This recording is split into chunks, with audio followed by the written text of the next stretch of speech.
Two NASA astronauts will soon suit up to make history as the first two to fly aboard Boeing Starliner spacecraft. We are tracking liftoff of this flight test at 12:25 and 40 seconds p.m. Eastern Time from Florida's Space Coast to the International Space Station. Ignition sequence start. 6, 5, 4. I feel the liftoff. The clock has started. Liftoff. We have a liftoff. Roger, 0G, and I feel fine. Godspeed, John Glenn. Houston, Tranquility Base here. The Eagle has landed. Roger, Tranquility. We copy you on the ground. New possibilities are opening up for scientific cooperation between countries. 2, 1, 0, 0. Liftoff. Americans return to space as Discovery clears the tower. Discovery, go and throttle up. Discovery, Roger, go for deploy. Thanks to you and to everybody in the shuttle program. The crew is go for launch. Roger. Nice to be in orbit. We have followed in their footsteps to get us where we are today.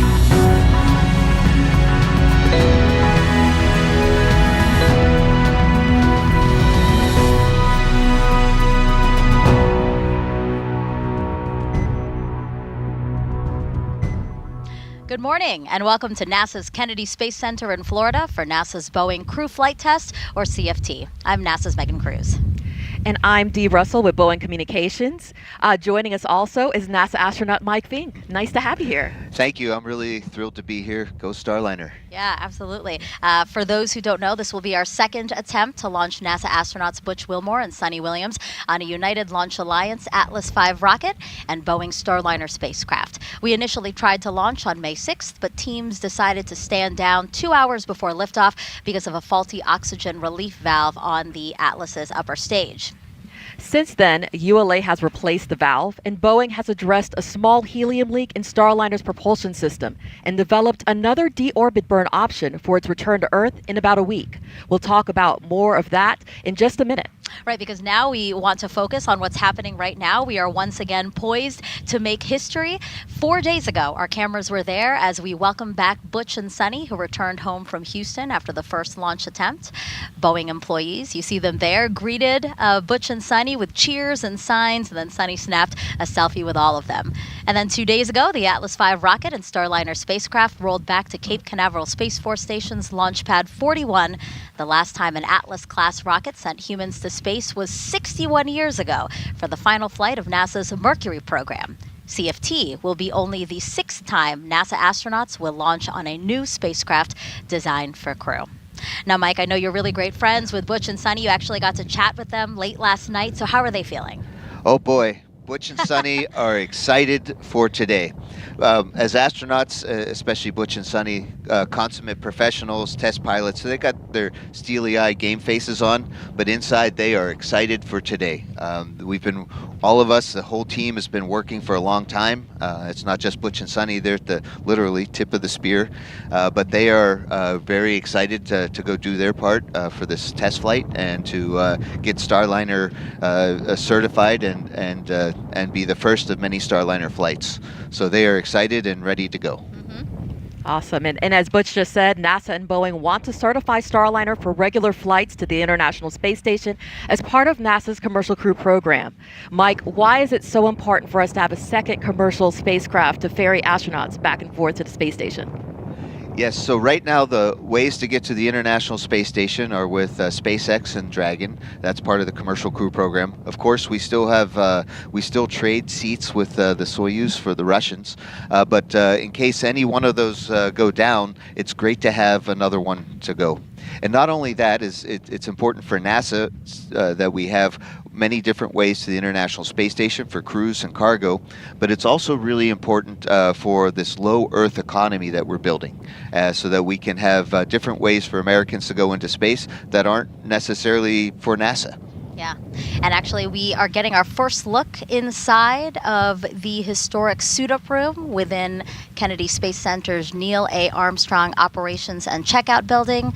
Our first views of NASA astronauts Butch Wilmore and Suni Williams. We have a close-up now of Butch there, getting seated and situated before what we expect to be a suit leak check for him, right, Mike? Yes, so these suits, not only are they good looking, but they have a purpose in case there's a cabin leak. The little mask can't come down like you see on an airplane. We have to have our whole bodies pressurized, so these spacesuits serve that purpose in case there's a major leak in the cabin. So we need to know before we put them into the spacecraft that they work. Yeah. And you can see Butch putting getting his boots put on, and Suni's already standing up and checking things out. She looks like she can run in the suit. She looks very comfortable.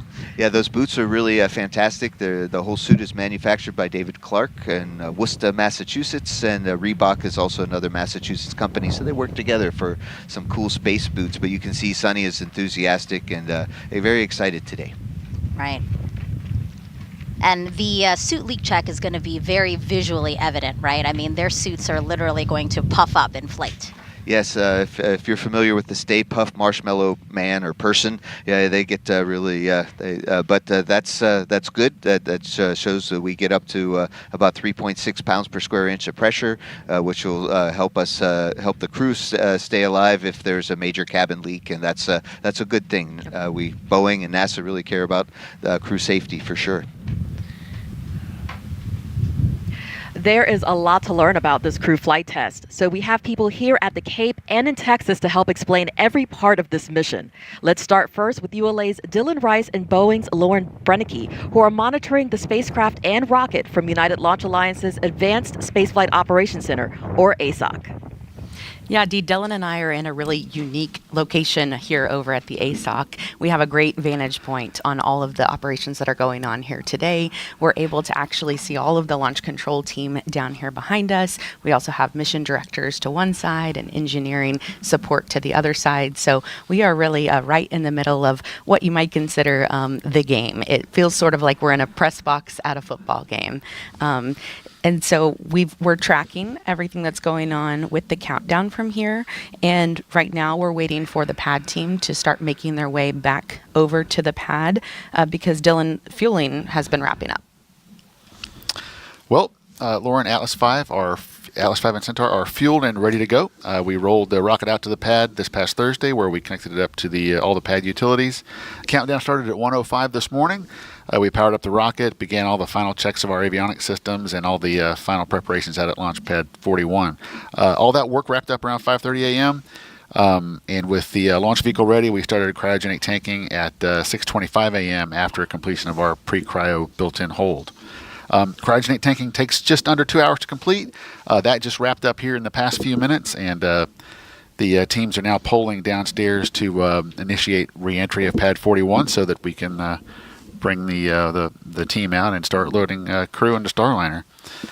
As you know, last time we got together, we had an issue with a liquid oxygen self-regulating valve on our Centaur upper stage. Once we get the launch vehicle fueled, one of our critical ground operation rules is that we did not change the status of the launch vehicle with any of the folks out on the pad or crew on board the spacecraft. So with the fueled rocket and a stable replenish configuration for the safety of the crew, we did not or would not change the state of the rocket. So significant troubleshooting of that valve really wasn't possible with people at the pad. So that's what led us to that scrub decision of our first launch attempt. Not working any issues today, and that valve was removed and replaced and retested during our downtime here. So that is the status of the rocket, Lauren. Yeah, and Dylan, Starliner really had a very clean countdown during the last launch attempt, but it wasn't until after that scrub that we started safing the propulsion system and closing the valves and observed a small helium leak in the port side manifold. So we decided to take a pause and investigate further, as we do in this business. And after testing all 8 of Starliner's helium manifolds, our team found the leak was isolated to one flange in one of the spacecraft's 28 reaction control system, or RCS thrusters as we call them, which makes small adjustments on orbit. And even more specifically, to a tiny seal about the size of a button on a men's dress shirt. So that gives you a real perspective on how small we're talking. It's important to note that helium is not combustible or toxic. Thorough data analysis showed us this condition is acceptable for flight, and that Starliner could handle actually 4 more leaks, or this leak growing by 100 times its current size before actually needing to be managed in space. In fact, other spacecraft like the shuttle have launched with similar leaks in the past, and our teams will be checking the leak here soon, and we'll keep you posted on that. While investigating the cause of the leak, engineers also discovered that in an unlikely scenario of an adjacent helium manifolds failing, our deorbit burn during the spacecraft's return to Earth could be impacted. And because having layers of redundancy is imperative, our teams developed yet another way to perform that burn. If that option were needed, Starliner could do 2 burns about 10 minutes each and 80 minutes apart with only 4 RCS thrusters. In the last few weeks, the crew ran these scenarios in the simulator, and they feel confident with the plan.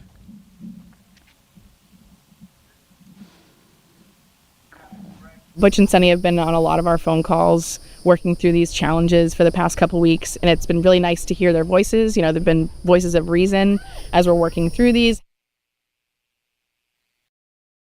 Reminder that this is a test flight. We expected to find things both on the ground and in space, so our team really sees this as a positive to improve the spacecraft and its systems for the future, and we're already looking at a handful of long-term solutions for Starliner's post-certification missions. Now let's check in with NASA's Daryl Nail at nearby Hangar AE. He is keeping an eye on the weather for us and NASA's oversight of today's flight test. Daryl. That's right, Lauren. Thank you very much, and welcome here into Hangar AE, where we've got a lot of the CCP engineers and management folks behind me, monitoring, of course, our launch procedures through the day here with Atlas V and preparing the Starliner for launch, as you guys just talked about. Let's talk about the weather. Well, it is June 1st, and it's the beginning of summer, meteorologically speaking. On this day. It's also the beginning of hurricane season, but I can tell you neither one of those is a concern as we look outside and take a look at the sky and the sea. Here now, the sky, you can see a few puffy cumulus clouds off in the distance.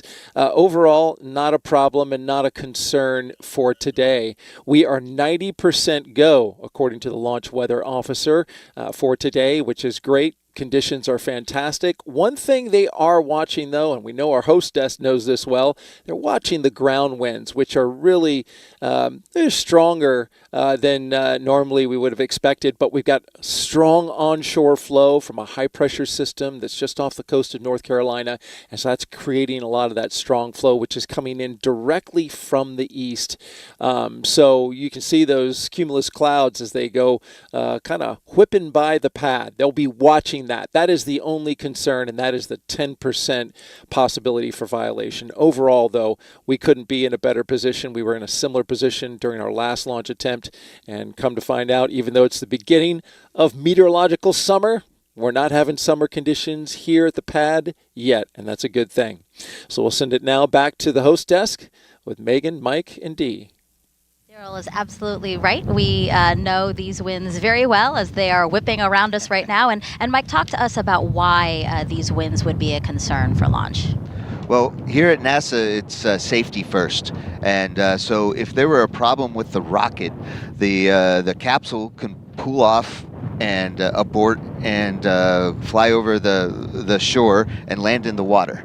And that's called an abort, right? And we could do that to keep the crew safe. However, the capsules will be coming down under parachutes, and if the winds are too strong, it'll make it land on the beach. And it sounds like it would be safe, but actually we're not sure that structurally it would work, and we're set up to land on the water. So the winds can't be too strong or they'll push us in for an abort. So if we start to get into where the winds pushing would push the capsule too much, then we'll wait till another day. Right. Landing in water for the abort scenario, but Starliner is designed to land on land nominally, right? Oh, nominally, and with airbags. I landed on the land in the Soyuz and the shuttle, and I'll say that these airbags are going to be good. And I think that's probably the first thing I'm going to ask Butch and Suni after they land. It's like, how are the airbags? Well, speaking of Butch and Suni, let's head back inside to the suit-up room to check out how things are going there. Again, they began suiting up a few minutes ago, and right now we see Butch. He is unzipping his helmet, it looks like. And that's really neat about these suits is that instead of having a solid metal ring. We're keeping the suits lightweight and kind of going back to the future with the Gemini program, where they had zippered helmets like this. We call it a visor in this case. And since it's a very lightweight visor and helmet, it doesn't have a lot of head protection. So Butch's ear cups is also gives head protection too. So it's a very smart system, and we call it a crew head protection assembly or something like that, or a chippa. So Butch is now taking off his chippa, and you can see he cut his own hair for the flight today.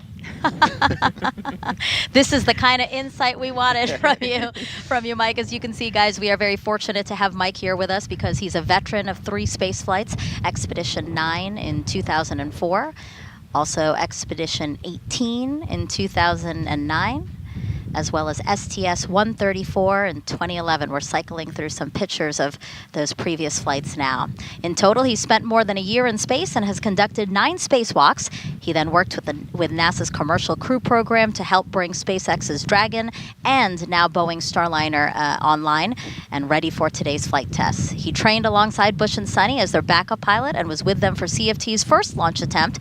We actually saw him in the suit-up room here snapping pictures, and then he rode out to the launch pad with them, where he snapped a few more pictures before handing off some of Butch and Suni's belongings to the pad team. It was a big honor to ride out on the Astro van with Butch and Suni, and of course we like sharing our stories here at NASA, and Butch and Suni are very much about that too, because we all can't ride in the Astro van, we all can't get on that rocket, but we do our very best to bring everybody with us as much as possible. And I'm just letting people into some of the behind the scenes that's happening here. You forgot your cell phone, and that's very upsetting to all of us here because you can't take your famous ussies. But again, providing really valuable insight on this flight test. And you'll also be taking notes, right? Because you're going to be the pilot for Starliner's first operational mission after CFT. So really important for you to be engaged and watching today. Oh, absolutely. And that's the purpose of this flight, is to build a flight experience and get certification so that we can have regularly scheduled flights of Starliner to the International Space Station, much like the other commercial crew partner of SpaceX. And we're going to get there. So Butch and Suni, as test pilots, are going to get some really good data on how the Starliner really flies, how habitable and comfortable is it in there, is it extra humid, is it beautiful. We think it's going to be great. We tested a lot on the ground, but we'll know for sure once we launch today. And as we take another shot here of Butch, let's talk a little bit more about him. Commander Butch Wilmore, NASA astronaut and retired U.S. Navy captain, raised in Mount Juliet, Tennessee, and is married to Deanna Wilmore with 2 daughters. As a naval pilot, Butch racked up more than 8,000 flight hours and 663 carrier landings, all in tactical jet aircraft. He completed 4 operational deployments supporting missions like Operation Desert Storm. Before his selection to NASA, Wilmore was on exchange to the Air Force as a flight test instructor at the Air Force Test Pilot School at Edwards Air Force Base in California. Butch is a veteran of 2 space flights as pilot on Space Shuttle Atlantis in 2009, and then in 2014 he served as flight engineer for Expedition 41 to the International Space Station. So far, Wilmore has spent 178 days in space and performed 4 spacewalks. This flight test will be his 3rd mission to the ISS. And Suni Williams, CFT's pilot and a retired U.S. Navy captain. NASA selected her as an astronaut in 1998, just 2 years before Butch. This will also be Suni's 3rd mission to space, making her the first woman on a test flight of an orbital spacecraft. Her first trip to the ISS launched in 2006. She served as flight engineer for Expedition 1415. She then returned to the orbiting lab in 2012 and was commander of Expedition 33. Suni has more than 50 hours of spacewalk time, the second most cumulative time by a female astronaut. So far, she has spent 322 days in space. Before NASA, Suni was a former naval test pilot and instructor, logging more than 3,000 flight hours in more than 30 different aircraft. Williams grew up in Enid, Massachusetts, and is married to Michael Williams. She enjoys hanging out with their dogs, working out, hiking, and camping, as well as working on cars and houses. Both very experienced space flyers, and really why they were selected for this test flight, right, Mike? Oh boy, yes. They work really well together. and it's been really fun training with them. I think that they're a great team, and they're going to get a lot of, like we said, good flight test data. They're going to go back to the mothership, the International Space Station. They'll be able to experience space station crew. They could help there a little bit, and then they'll come home in 8 days, a week or so, and maybe a little bit longer. And so it's they're perfect, and their experience will help make mission success. Right. A look at the clock, 3 hours, 50 minutes, and 26 seconds from launch. A quick update on fueling. The cryo load was completed successfully, all as well as a check of the prop system. Again, we were talking about that helium leak that Boeing was able to resolve. They did a check of that system. They pressurized it, and so far, all is looking good. Let's walk you through what you'll see over the next almost 5 hours on this broadcast.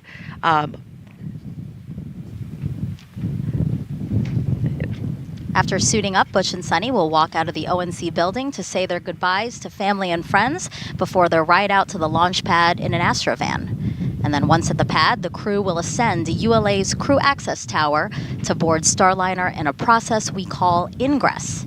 Once ingress is complete, the pad team will close Starliner's hatch, and then they will make sure the spacecraft is sealed properly by conducting a cabin leak check. About 11 minutes before launch, the crew access arm, which is that long suspended walkway the astronauts use to get to Starliner, that will retract to the tower, and different teams will then poll to confirm they are ready and configured for terminal count before liftoff. Around 15 minutes after launch, Starliner will separate from the Centaur upper stage. And at 31 minutes into launch, the orbital insertion burn begins to get Starliner into a stable orbit. Now, if you have any questions about this mission over the next 5 hours, as we said, just send those questions our way using the hashtag AskNASA. All you have to do is jump on Facebook, X, YouTube, Twitch, any of our social media platforms, and we look forward to hearing from you and answering those questions live. Now let's head back into the suit-up room again. That's where all the action is happening. And it looks like Suni also now has her helmet unzipped, and it looks like she's taking off her gloves. I believe both of them have had successful suit leak checks. Yeah, we saw, and we expected it because there's a lot of testing of the suits before the crew gets inside them, but you still have to check. We saw that Suni was fully inflated and looked kind of almost a little small inside the suit, and that's exactly how it's supposed to work. We even test the spacecraft that the crew could still push the buttons and do what they need to do to fly the spacecraft, even in an inflated condition. But you can see them there sitting in these Astro loungers, and you can see the excitement on their face and the joy that there is to getting ready for a space flight. This is the last time that they're going to be able to sit and quote unquote chillax, and they're going to get ready and leave the suit room in a little bit, and then it's game day. Yeah, when you were here with them for the first launch attempt inside the suit-up room, this was kind of some downtime. They took some pictures with folks, right?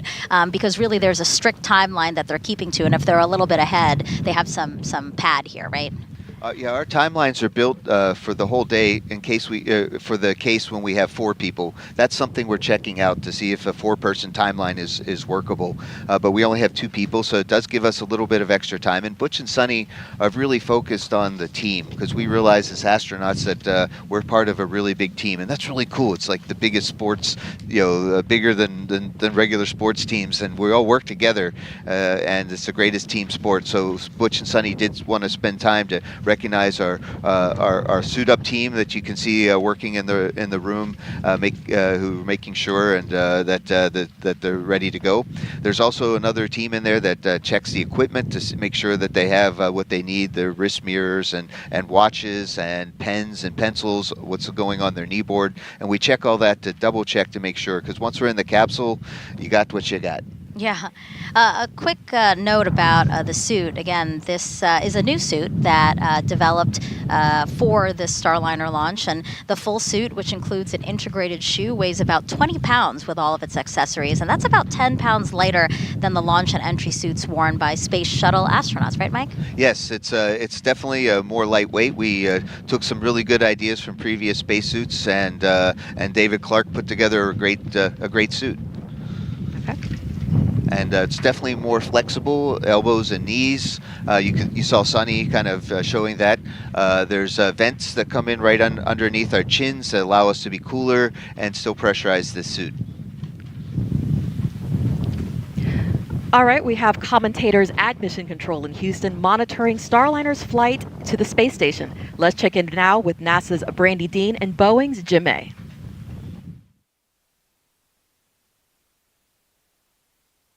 Thanks so much, Dee, and welcome back to Johnson Space Center in Mission Control, Houston. I'm NASA's Brandy Dean.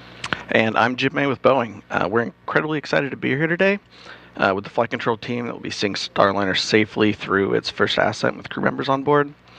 This team has been training hard for this, working through literally hundreds of simulations, and they're ready to get Starliner to space. Yeah, the team that was here on May 6th is back again today to see Starliner into space and on its way. And they are led again by Flight Director Mike Lammers, with Flight Director Rick Kempfling working alongside him to assist with keeping an eye on the weather. And on Lammers' other side, we have Canadian Space Agency astronaut Joshua Kutrick, who's acting as today's Capcom. He'll be speaking with Butch, Wilmore, and Suni Williams on the team's behalf. And he has even more than the usual level of Capcom interest in the flight, since he plans to be on board Starliner the next time it launches as mission specialist on the Starliner 1 crew. This team has been on console since around 5:30 a.m. Central this morning, working closely with the teams in Florida. Just under 4 hours before launch, once everything was activated and ready for them, the Boeing Mission Control Center ground control team handed over control to these folks here. And they'll be the ones sending any commands to Starliner from now on. And that said, although they'll be busy, you won't actually hear too much from them as they move through the countdown with their colleagues in Florida. Some of the key calls they'll make include switching Starliner from ground power to battery power, and with the crew's help, activating the launch abort system.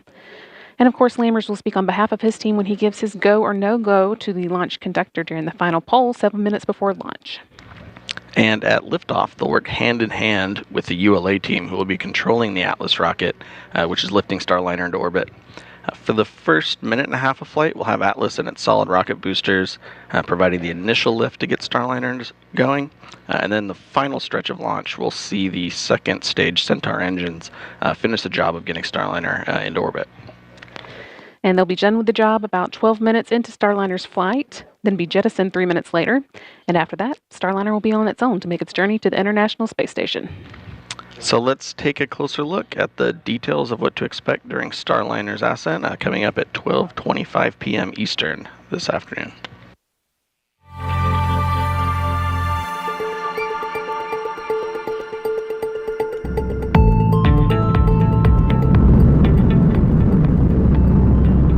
Ascent begins at T-0, liftoff, the end of the countdown, and the beginning of the mission. Shortly afterwards, at T+12 seconds, the rocket rolls, lining up Starliner with its target orbit and putting the astronauts in a heads-up position.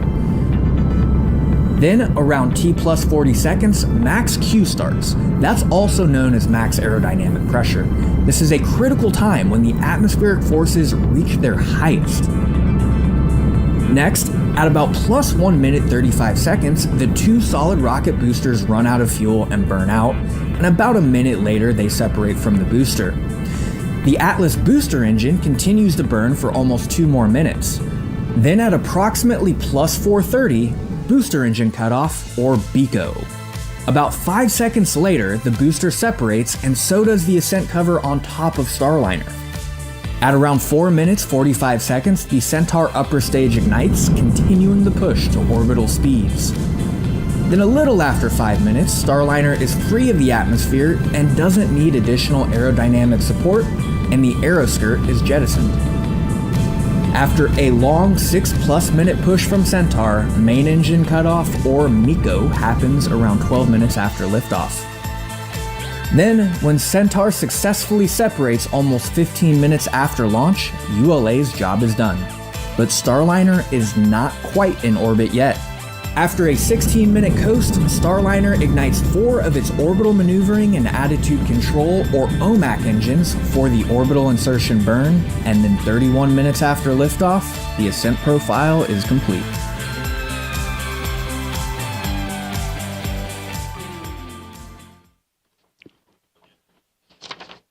That was a look at the first 30 minutes of Starliner's journey into space. But of course, that's just the beginning on getting it on its way to the International Space Station. So next, we're going to check in with NASA's Rob Navius, who's waiting on launch just down the hall with the Space Station Flight Control Team. Rob? Thank you, Brandy, and good morning from Mission Control in Houston and the International Space Station Flight Control Room, where flight controllers are monitoring the countdown for the Atlas V launch and keeping tabs on the Expedition 71 crew aboard the orbital outpost. The 7 station crew members are awake at this hour on a Saturday, having just watched the unpiloted Progress 88 cargo craft dock to the Poisk module of the International Space Station. That flawless docking occurred at 6:43 a.m. Central Time, 7:43 a.m. Eastern Time. With that milestone having been completed, the crew's full attention can now turn to the expected arrival of the Boeing Starliner on Sunday afternoon. Early Sunday morning, there'll be a pair of mission management meetings, first by Boeing management to assess Starliner's systems following launch, and the initial series of OCCs. Those are the operational checkout capabilities the Starliner crew will conduct to ensure that the vehicle is ready for docking. Following that meeting, the International Space Station partners will gather to give final approval for Starliner to press ahead with the critical phase of the rendezvous that will begin Sunday morning with the terminal phase initiation burn. By the way, at the time of launch today at 12:25 and 40 seconds p.m. Eastern Time, the International Space Station will be flying 260 miles over Western Germany. A busy 24 hours lies ahead. We'll be here every minute to keep you posted. With that, and with the Atlas V countdown proceeding smoothly, let's go back to the Cape. Thank you, Rob. Yes, a lot of moving parts over the next 24 hours to get Butch and Suni to the space station. So let's head back now to the ASOC to hear another update from ULA's Dylan Rice and Boeing's Lauren Brennicke. Megan, we want to let viewers at home know that we are now going to be bringing up those public operational communications. You might hear us call them loops or nets. That's kind of our lingo here in this business. But it's our job to wear these headsets, listen to the chatter in the background, and translate that to you at home. So we'll be doing that at this point in the countdown. We've been listening to the Starliner control team shift control of the spacecraft over to Mission Control in Houston. The team's working to get the pad team back up to the White Room to get the spacecraft prepped for crew.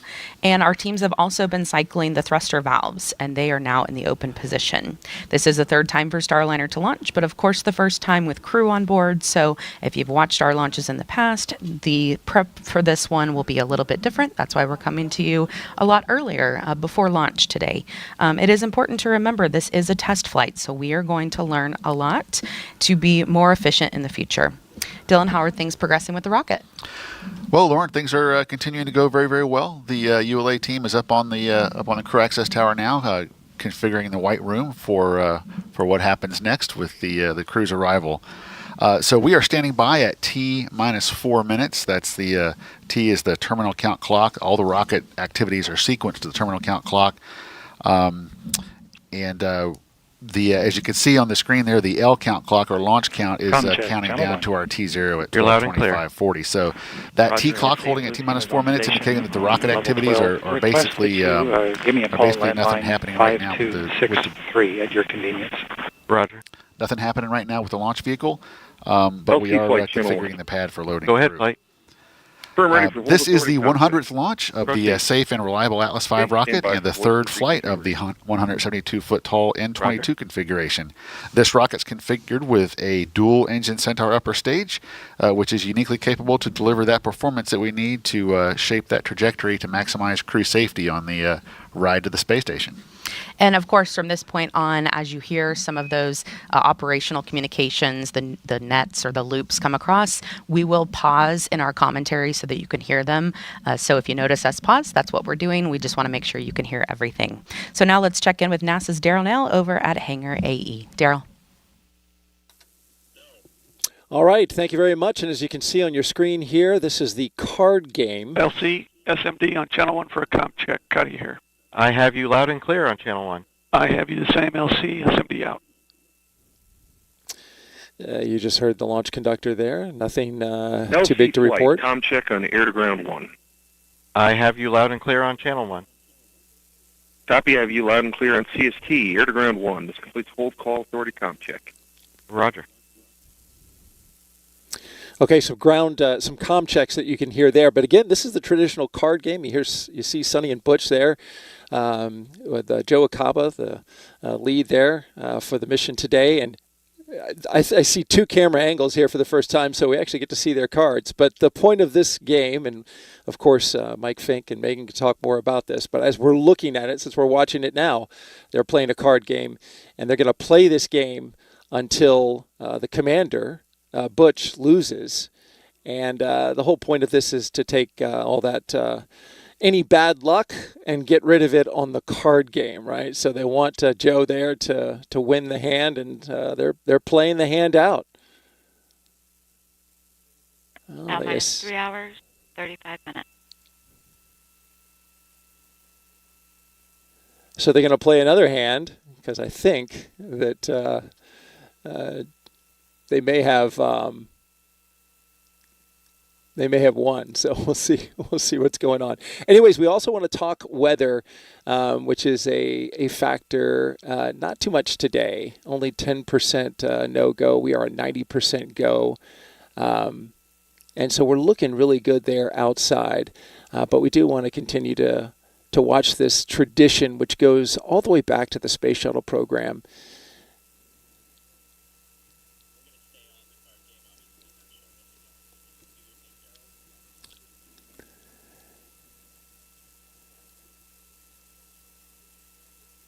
Not sure what the card game is, but they're taking additional cards. You can see there Suni with a smile on her face as she takes another card, and Butch observes. There's plenty of time in the timeline for this.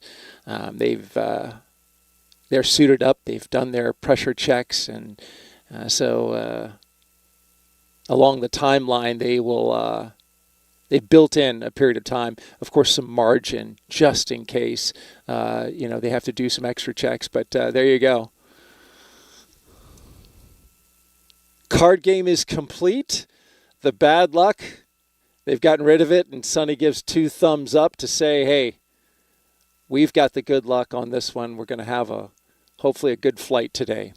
All right, as we look outside at the Atlas V rocket with the Starliner atop the rocket, you can see there in the sky just a few clouds, not a concern. Offshore winds are driving some of them onshore, but the radar, there is no convective activity, no storm activity is basically the term there in any of these clouds. So that's not an issue at all. We are 90% go and looking good there.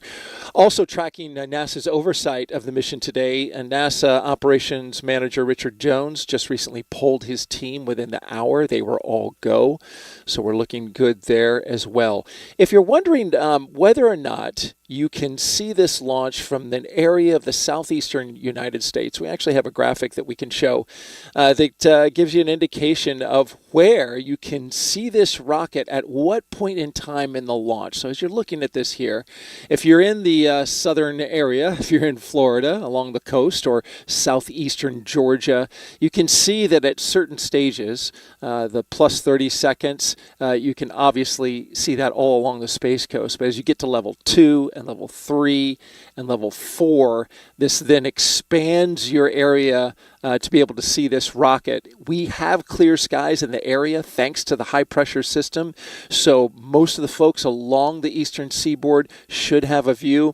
But again, as we start to go along the timeline, you see the separation events that will expand out to southeastern Georgia. And then we even have sometimes pictures coming from coastal Carolina.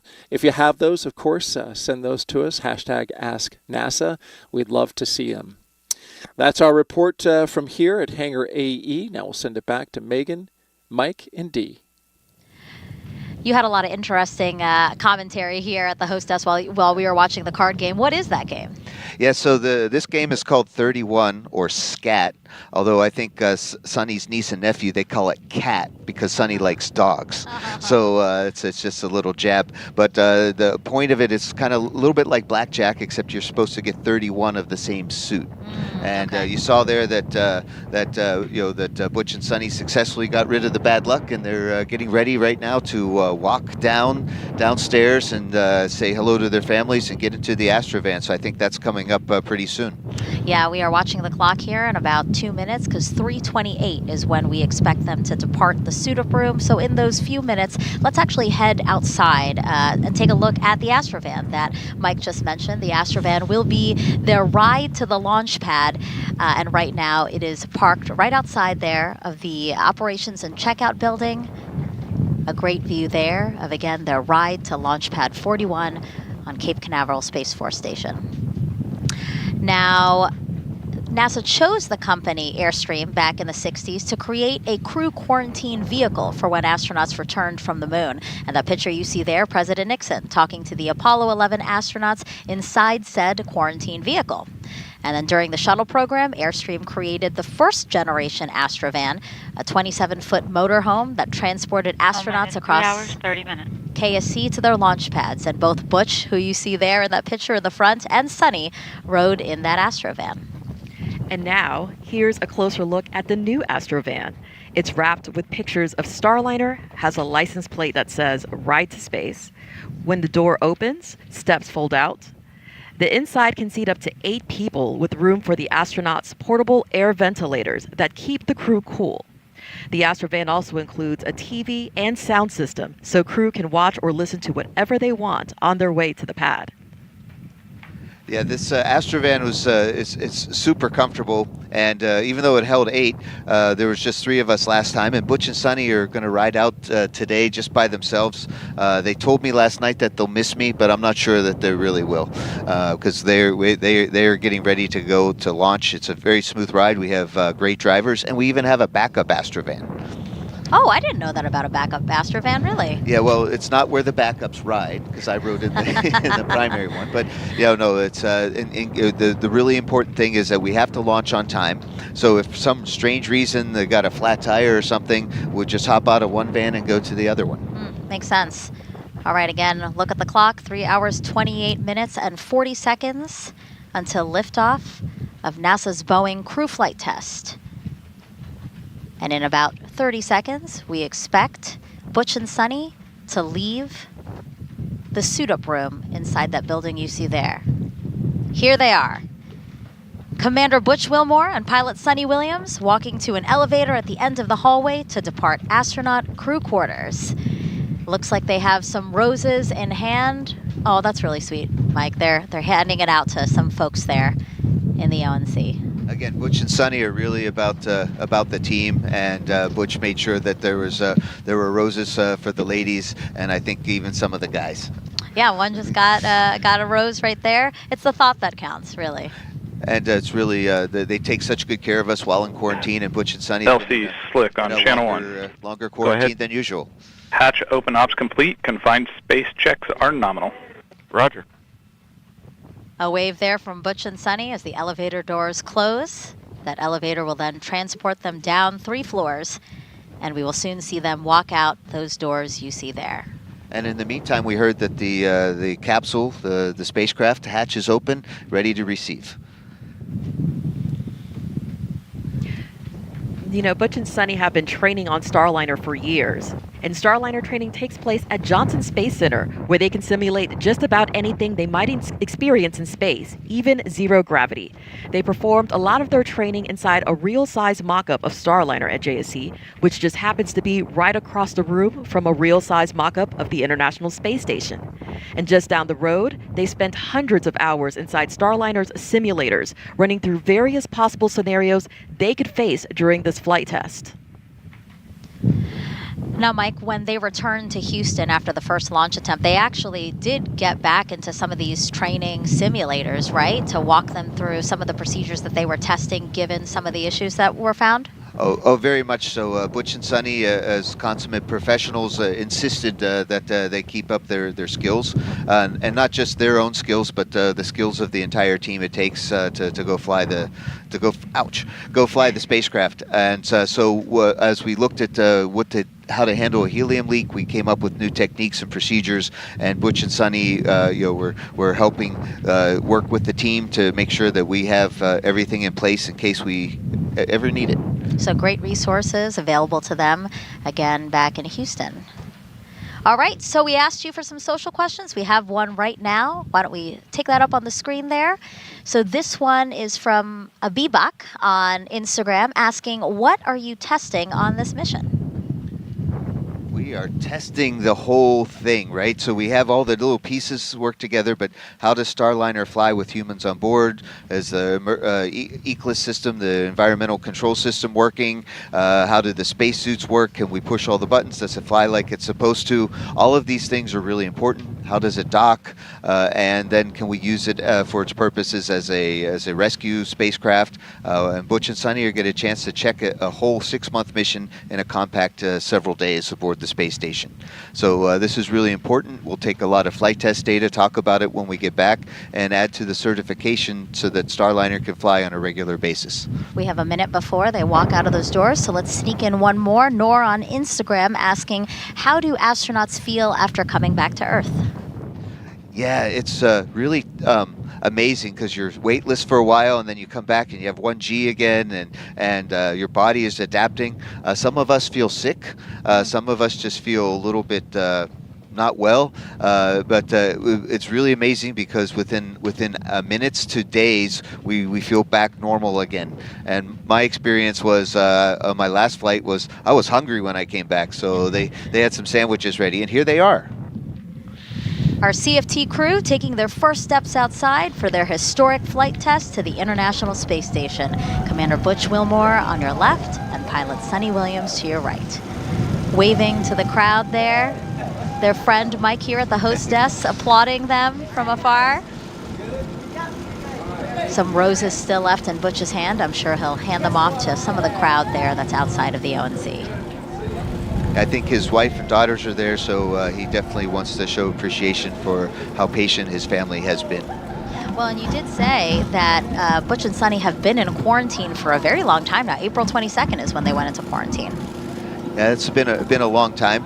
They were allowed to see their family, but from a distance, so this is as close as they've been for a while. But we do really respect the health stabilization program. We don't want our friends aboard the space station to get sick and impact the mission for sure. Talk to us about the people who are here, right? And there's different tiers that talk about or that have to do with how close they can get to the astronauts, right? Yes. So if other people have been in quarantine along with Butch and Suni, like before, then they could get really close. At this point, the crew has to maintain at least a 6-foot 2-meter distance, and they can see and talk to their friends. Especially we're outside, so and with this wind, the chances of anything happening are very low. And then there's a lot of our team that are there, and we also have some very important people like the administrator and other folks too. And I think I might even see Chris Ferguson, the original commander of the CFT mission. I think he's there in the crowd also. So this is a lot of well-wishers and sending blessings to Butch and Suni for a successful flight. Yeah, it's great to see the crowd there, and also a number of your fellow NASA astronauts, right? They're there to support the crew's family. Yes, we have Jack Hathaway and Doug Wheelock. Now, Doug's a veteran astronaut. Jack is one of our new former ASCANs and now getting ready to go fly on a mission himself. We also see in the distance the Boeing NASA astronaut liaison, Megan Donaldson. She's been super helpful in getting this mission together and keeping the crew pointed in the right direction, and being a very good liaison with the Boeing management too, so that our voices are heard. Yeah, I think the scene here just shows again, a fraction of all the people that it takes to make this happen. The support of your family, the support of your friends, and then again, teams across both Boeing, NASA, and ULA to make this crew flight test happen. Lots of thumbs ups from Suni there, lots of waves. They're making their way through the crowd now. They have still about 1 minute and 30 seconds built into this opportunity to say their final goodbyes before they get into that Astrovan and head to the launch pad. What do you think's happening there, Mike? There's a patting on the back there. What is that? Well, Butch likes to give speeches, so I think Suni is sharing the excitement. But that's really what you see here. This is spaceflight is really a human endeavor, and so these are human beings being happy and joyful and really excited in a professional, calm way. But there is a feeling of joy and best wishes so that for a successful mission. And if we're not enjoying spaceflight, if we're not seeing that it's a wonderment of humanity, then we're doing it wrong. And here they go, getting ready into the van. We can see their helmets there hanging off of their suits. I remember this story that Butch said. He had this recurring nightmare that it would be launch day and he'd forget his helmet. So I'm pretty sure he loves the fact that they're attached to him there. Yes, it's Butch-proof. Butch-proof. All right, so they are in the Astrovan now. A quick note about the other folks who are in with them. You have the driver, Rodney Perry, and he said he couldn't pass up the opportunity to drive astronauts to a launch pad. Pretty cool. 3 hours, 20 minutes. And then also the backup driver, his name is Sean Rose. He's basically going to be the communicator as well, just listening to all the communications that are going on behind the scenes, as again, everything is readied for the astronauts to arrive at Launch Pad 41. The drive will take about 15 to 20 minutes. There will be a full security escort. And here they go. NASA astronauts Butch Wilmore and Suni Williams now en route to Cape Canaveral Space Force Station's Launch Pad 41.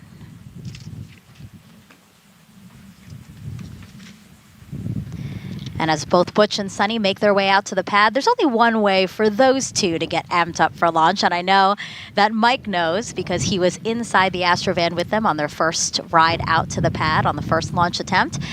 They will be watching the Top Gun Maverick movie, or at least highlights from that movie. And they should be doing that right now inside the Astrovan, right, Mike? Oh boy, yeah, that's one way to certainly get excited for the mission, and to remind Butch and Suni that hey, they're on an important mission and they're test pilots, and that there's a wonderment to flying both aircraft and spacecraft. And of course, I think the Maverick movie brought that excitement of flying to everyone. And so Butch and Suni are going to have a few clips there, the funny parts of the movie. LC Slick on Channel 1. Go ahead. Crew transport convoy is en route to LC-41. Estimated arrival to roadblock at L-306. Roger. And a fun fact was on the last ride... OSM, LC. OSM, go ahead, sir. Crew transport convoy is en route to pad. Permit entry into FHA. Roger. Yeah, that was important call there, because the crew needs to get to the rocket, and if they weren't allowed to, if they didn't have permission to get inside the hazard area, then that would slow things down. But Butch and Suni handed me the remote control and said, "You play it," and I had to figure out how to play an old VCR really fast. Oh gosh, well I'm sure they appreciate it. You probably figured it out because they were able to watch it. So again, as mentioned before, they probably really relate to the movie. They're both experienced naval aviators. And here's actually a picture of Suni back in the day. She initially wanted to be a diver in the Navy, but said she watched the first Top Gun movie and decided to go to flight school. And here's a picture of Butch. Fun fact, he was actually a real Top Gun pilot. So you see him there on the far left of the photo. To the far right, actually, is Chris Ferguson. We were talking a little bit about him, right, Mike and Dee? Absolutely. And another fun fact is, this isn't going to be, these aren't the first Boeing products that Butch and Suni have flown.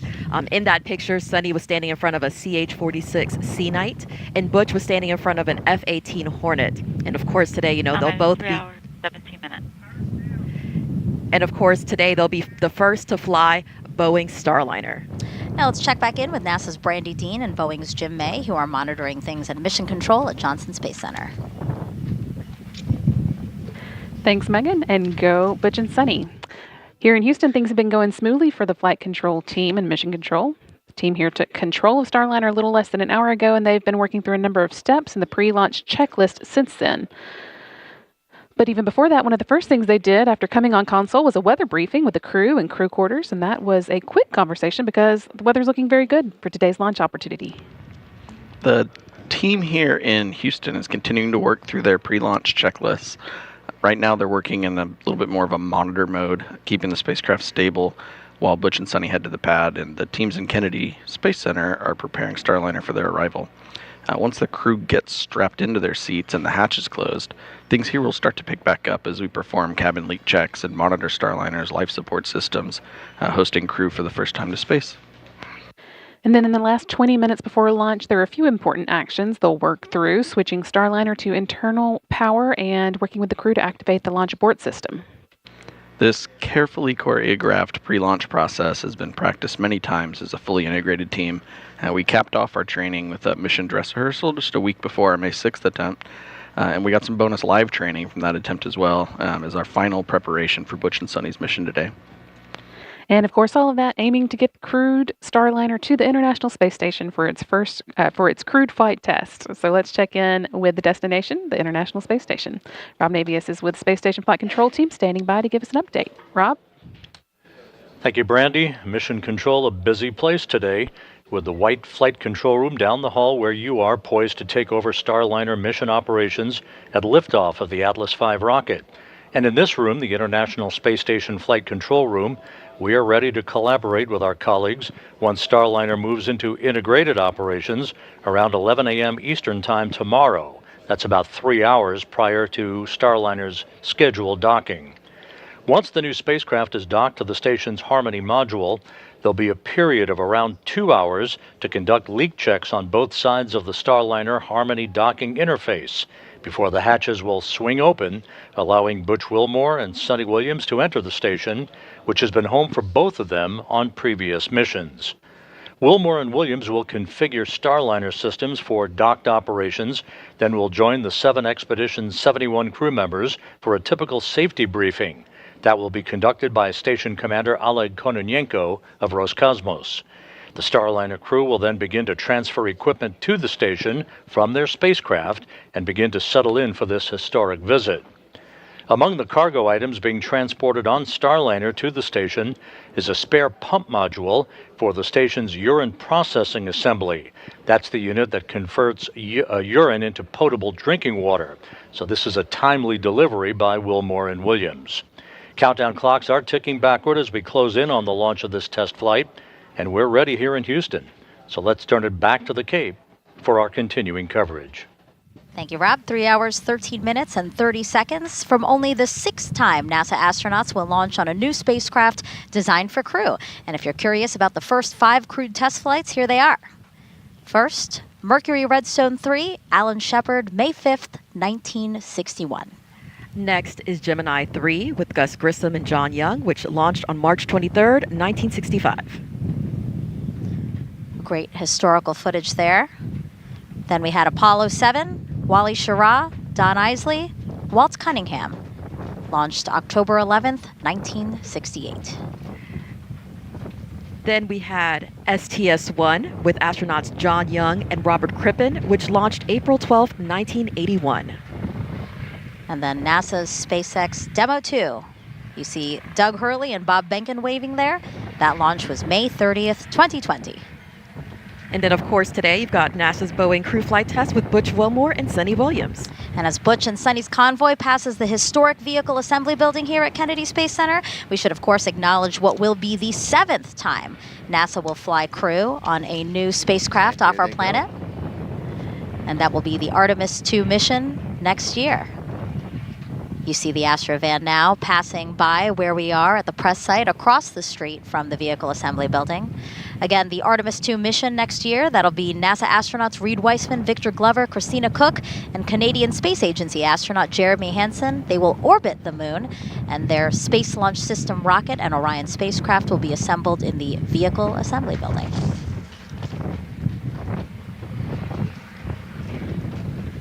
Check out what's already in work for NASA's return to the moon.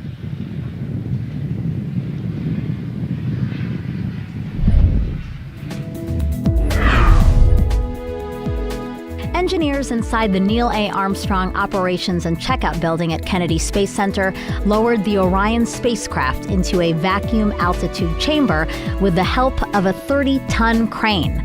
The chamber simulates deep space to test for any electromagnetic energy that could damage Orion as it travels away from Earth. Meanwhile, the Artemis II crew completed an underway recovery test at sea. This exercise mimics Orion landing and recovery procedures when the crew splashes down in the Pacific Ocean off the coast of California. Navy divers and boats approached a mock-up Orion capsule and helped the astronauts into helicopters, which then flew them to a nearby naval ship, just like they'll do during the mission. Back at Kennedy and high above Launch Pad 39B, this 360-degree video takes you for a ride inside one of the Artemis emergency egress baskets. In the event of an emergency at the launch pad, astronauts and workers use this quick exit to get to safety. That's a look at your Artemis Moon Minute. It's really cool to see the progress that's being made with NASA's Artemis campaign, because really it's all interconnected, right? Like, so working with commercial partners like Boeing through the Commercial Crew Program allows NASA to focus on other goals like returning to the moon, Mike. In fact, if you notice, the Artemis Orion spacecraft actually looks a lot like Starliner, and that's not a coincidence. I mean, the Boeing company took some ideas from NASA. We shared ideas, as well as the parachute system have a lot of commonality too. In fact, Suni said, hey, if you were a young astronaut getting ready to go fly to the moon, maybe you want to fly Starliner first because of the commonality, including the display and control system inside. So what this allows us to do by having the Commercial Crew Program, it really allows, because Boeing is working hard, SpaceX is working hard to allow us to fly back and forth to the International Space Station, then NASA can focus, along with the Lockheed Martin company and the other partners, to fly Artemis and go to the moon and allow us to explore, and commercial American companies can establish some great business in low Earth orbit. This is great for new jobs, great for the country. We're now 3 hours and 9 minutes until launch. Let's check back in with Daryl Nail over at Hangar AE.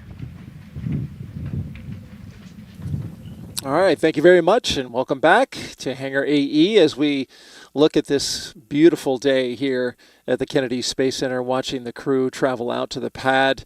There you see the Starliner crew, Butch and Suni, driving along, no doubt taking in some beautiful skies as they head out. We're still 90% go, and that's a good thing. The team is continuing to watch the winds. They are a watch item. They are the only reason we're not 100%. I'm currently watching the 1-minute peak winds at the Slick 41 Tower, where they're headed right now, and the winds have come down a little bit. They were gusting between 20 and 25 knots, and they're down below 20 now. That was expected. Launch weather officer said that could be the case. The other item that the launch team is making sure they keep their eyes on, and the mission team particularly, are the winds along the ascent corridor. So if we take a graphic here, we've got basically the path that the Atlas V and the Starliner will take across the eastern seaboard. That's the direction to the northeast. And you can see all along that eastern seaboard, it's important for the mission team to keep their eyes on the weather all along there, because there are areas in which, if there was something to go wrong with the rocket or the spacecraft, they could abort off the top of the rocket and come back down into a splashdown into the Atlantic Ocean. And you can see it travels all the way along the eastern coast of Canada, where they do have some cool water temperatures. That's a factor when the rescue teams, should they abort, have to go into the water. But as we understand it, the det teams, military... Go ahead. Yes, sir. For step 150, crew transport convoy is clearing roadblock. 18 personnel are entering FHA at this time. Roger. A good call out there. We know the roadblock's clear because we can see the crew traveling unencumbered on their way to the launch pad. And so just to wrap up the graphic there, things are looking good. We're in a low condition. Basically, the status is low chance of probability that the ascent corridor could be a factor today. So the big picture is weather's great on the ground at the launch pad. It's looking good along the ascent corridor. LC Slick on Channel 1. Go ahead. We're ready for pad support personnel to perform OSE radio comm checks and to proceed to ground level. Roger. Proceed. And the team is on the way to the pad. Let's send it back to the host desk. Let's actually send it back to Lauren and Dylan in the ASOC as we continue to watch Butch and Suni drive out to the launch pad. And Megan, we do have an update now for viewers on the helium leak situation. We are told by teams, we have confirmation the leak rate remains acceptable. In fact, they tell us it looks better than before. So good news there. We've been waiting to hear how that leak check went this morning, and all things look good. So we are moving ahead in the countdown. Everything is on time as we see the crew head over to the pad at this moment. And our pad team has been inside Starliner, making sure everything's ready for the crew. Their inspections are complete. The pad team today is made up of 5 people from Boeing and 3 from ULA. You may also hear them referred to as the blue team. And we did just hear a call moments ago that one of those pad team members has been cleared to head down to escort the crew up. So we will see Butch and Suni get out here shortly and head to the elevator, escorted by one of those pad team members. This is, of course, the 3rd time for both of them to go through these motions. They have done it with now 3 different rockets and 3 different spacecraft, including Shuttle and Soyuz. 160 crew transport vehicles entered pad. Roger. Crew is clear to proceed to level 12. Roger. And Suni says that this is a test pilot's dream to be on this flight. She says she feels like she won the golden ticket. We've also heard Butch talk about how much he loves this spacecraft for its agility. He has even joked at times saying that he could do barrel rolls around the ISS if he wanted to. Of course, we won't see that happen, but he likes to say that that is just how nimble the spacecraft is. And of course, they have a lot of experience in different spacecraft. Crew transport vehicle has arrived at CAD. Roger. And Dylan, this crew feels very confident with the ride to space on the Atlas, which has a 100% mission success rate. Yeah, Lauren, that's right. The Atlas V Starliner configuration was designed with an absolute commitment to safety. It's one of the most reliable rockets in the world, and it carries an extra layer of safety for its specialized duty launching astronauts to the ISS. The emergency detection system, we call it EDS for short, was developed by ULA engineers to enhance the protection of astronauts riding atop Atlas V by autonomously monitoring the health of all the launch vehicle systems. If the system detects an impending anomaly, it can trigger an abort much faster than any human could do so, but the astronauts also have the capability to trigger an abort if required. Along with that EDS system, we have a dedicated ascent flight control team on console in Denver during the flight and any human spaceflight mission that we support.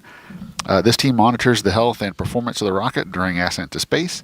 Our engineers provide real-time status and collaborate directly with NASA's flight director and mission control in Houston. When you hear the call sign Atlas, that's our ascent lead, and he'll be providing real-time telemetry data from the rocket and provide continued situational awareness. Crew is entering CAD elevator. All right, Dylan, Roger. as the crew is heading into the elevator, we are going to send it back over to Megan, Dee, and Mike. Now, Mike, this is different from the first launch attempt. Before they got out, you were with them, you took pictures of them viewing the rocket. Today, they opted to just go straight to the elevator. Yeah, I think they probably miss me a little bit, but it's also they've been there and done that. And today is really about focusing on the mission. So they took a few they didn't take a few extra moments to appreciate the Atlas and Centaur, breathing and living, and they went straight to the and they're going straight up the elevator right now, straight to the rocket. And I just know what it feels like stepping out of the Astrovan, and here they are getting ready. On level 12. Getting ready to get inside, and it's just it's a great feeling of satisfaction and accomplishment to be here at this day, at this time. This is something that the whole team has been working for many years. And you know what's different, obviously, since we're launching during the day, they had great views of the rocket on their way to the pad. So, like you said, they probably had their opportunity to look at their ride to space, and now they just want to get in. So now on level 12 of the crew access tower, we see Suni there with some of the pad team members. Butch went into that door there. That's a bathroom, and this is an important step in the countdown, obviously. Yeah, well, I was on Daniel Tiger, a TV show, and we had an episode called "Go Before You Go," and so this is what we teach all of our kids: is before long missions, you should go to the potty. And you know this from the last time. So on their ride out in the Astrovan to the launch pad, they stole your phone, right? And they made some phone calls. I just heard that they also made another phone call while on their way out. They called Mark Sorensen, the crew module lead for the crew flight test, again, while in the Astrovan. Pretty cool that they are taking these opportunities to acknowledge, again, all the folks who have helped bring them to this moment. Yeah, Mark was a production manager, and he made sure that Starliner was ready for flight. Great teammate, and I'm glad he got a phone call. Yeah. A view of the crew access arm. From our helicopter that we have flying around the pad right now. We see Suni there on the railing, taking a look out. Yeah, you can get a great view from up there. Who needs to get out of the Astrovan and recline up?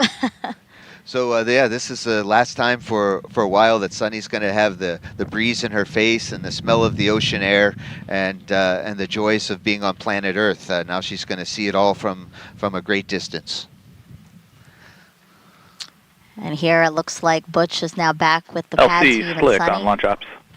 An ordained minister, probably on channel 1. Prayer now. Go ahead, Slick. Yeah, crew has arrived at CAT level 12, and RCTV is standing by for OSM direction to return to the fallback area. Roger. OSM, LC? OSM. Roger, we can give go ahead for the CTV to clear the pad. Roger that.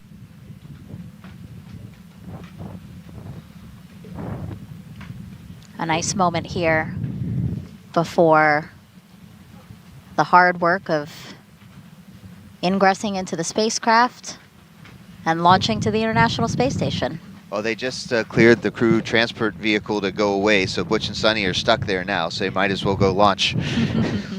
And here they are walking across the crew access arm.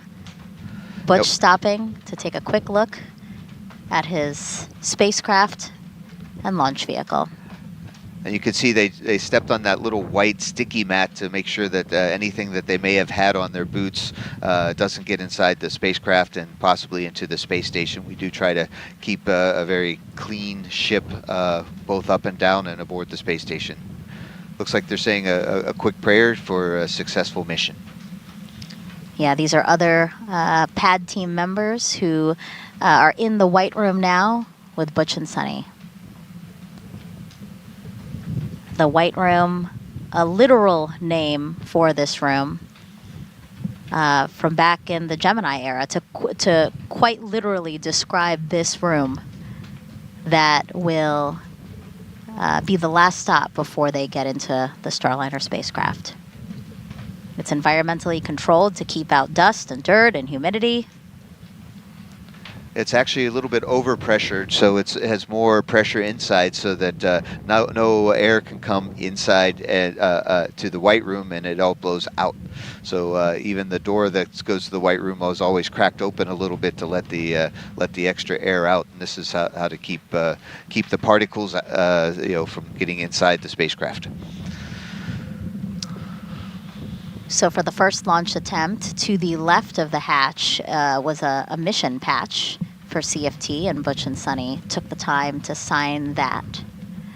Now they are heading straight into the ingressing process, which is again to get into the spacecraft. And we see pad team members there helping get Butch situated. Certainly, this crew is being the first. They get to start a whole bunch of new traditions, all the way from the 31 cat card game to signing a patch in the White Room. So this is different than what we did, of course, with the Space Shuttle, but yet similar, right? And so it kind of takes some of the best traditions that we learned from the Russians with Soyuz and the American traditions, and has a nice blend to make something new. We do know our pad team very well.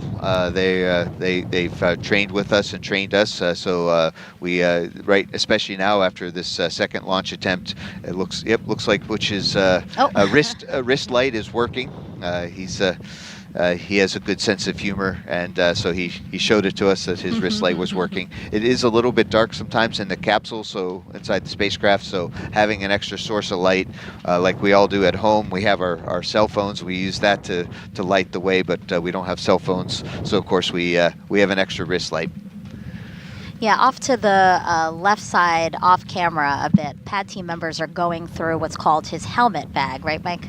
Yeah, the Boeing designed and manufactured this helmet bag that has everything that you need: the gloves, the crew head protection, the chippa, as well as any wristwatches and wrist lights and things like that, and as well as the ascent and entry checklists that were needed, and the crew knee boards. So everything that you need is in one place, and you know where, and they bring it to the pad with them. There's also a spare helmet bag that has a few extra things in case a chippa. Request permission to perform Centaur LO2 transfer line retail. Roger. Proceed. Yeah, in case a chippa gets broken or glove is missing, we have a few spares available. Team lead, LC.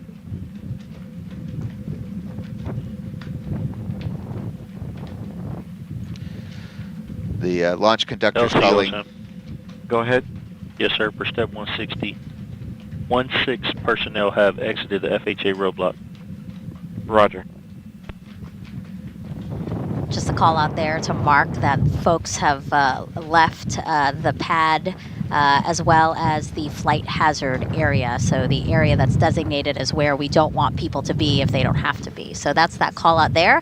And now we are watching Butch getting settled into Starliner. And Suni is currently outside. What we'll see is Butch will fully ingress and get himself situated before Suni ingresses. So to walk us through what we're about to see with Butch, let's head back over to the ASOC with Lauren and Dylan. Hey, Megan. Yeah, we just saw a Butch sort of slide across the seats there to get into his captain seat. That is what this first position is known here as. And Suni, of course, will ingress second because her seat is just a little bit closer to the door. She will sit right there next to him. And they actually showed us how close they sit. And it was an interesting demonstration because for them, it felt like a lot of room. For us, it may not, but they just kind of showed us like, if you were sitting in two chairs side by side and you had plenty of elbow room, that's how they feel. In other spacecraft in the past, they've been a little more jammed in there. So they're really happy about the extra space they have in there. And Suni won't start that ingress process until Butch is completely in and ready to go. This whole process takes about 20 minutes or so. These seats that they are going to be sitting in today are built to accommodate astronaut height ranges from as small as 4'11" all the way up to as tall as 6'4". They're made of aluminum, and Suni's even told us that she and Butch were part of the process to make them a little bit more comfy. And another thing they really like about these seats is just the orientation of them. She said on shuttle, when you land on shuttle, you're in an upright position as you're sitting almost in a chair, but they will be landing on their backs in Starliner when they touch down on the ground, which has since the shuttle days been determined to be just a little bit of an easier way to land. So she and Butch are very happy about that. We do have other seats in Starliner. The third and fourth seats are filled with cargo today. The fifth seat has a flat plate on it to give them just a little bit more space in there. And you see Butch he has some paper procedures in his hand. They will both be using those paper procedures as they make that ride up during the ascent process. And then once they get into orbit, they'll be able to pull out their tablets and use those. The console there in front of Butch, you could probably see him reaching around and doing some things in front of him. That is a display that is a mix of screens and switches and knobs. It has 2 hand controllers, which make this spacecraft a very unique spacecraft. They have the ability to take the control of the spacecraft literally into their own hands if they want to. We have heard him talk in Blue team weeks lead LC. coming up to this point about ahead, how they are just able be to advised do. we're going to perform a LOX rechill at this time. Roger that. I'll alert the crew. Roger. How they're able to do what they call a backup mode or also a manual mode. So we'll hear a little bit more about those things later. And LOX 2, you have a go to proceed. Roger. And the console's been simplified for maximum efficiency. Anyone who followed along with the shuttle days, the shuttle had thousands of switches and indicators, but Starliner only has 85. And the crew has told us they really like to be able to get their hands on those switches and of course on the hand controllers as well.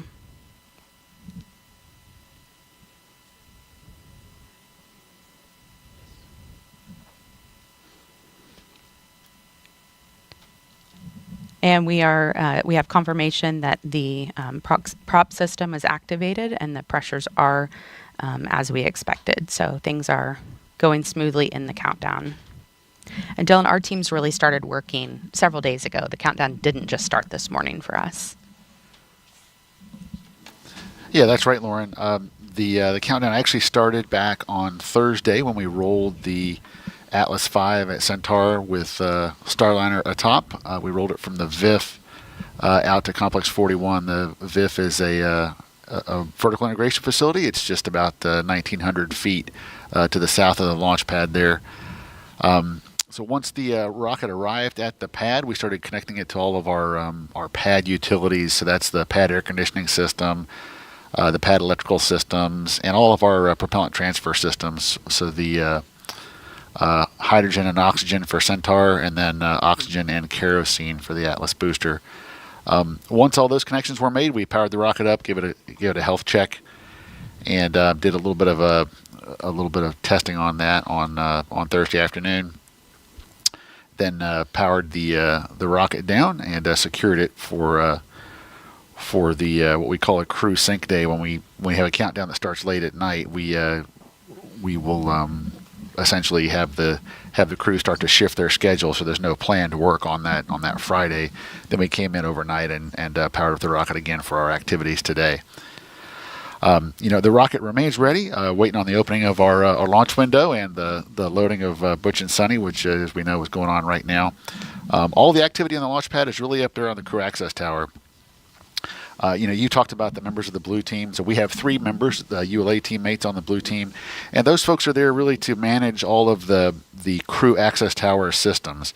So when they're given the go to go back out to the launch pad in preparation for the arrival of the astronauts, the first thing they do is toxic vapor checks.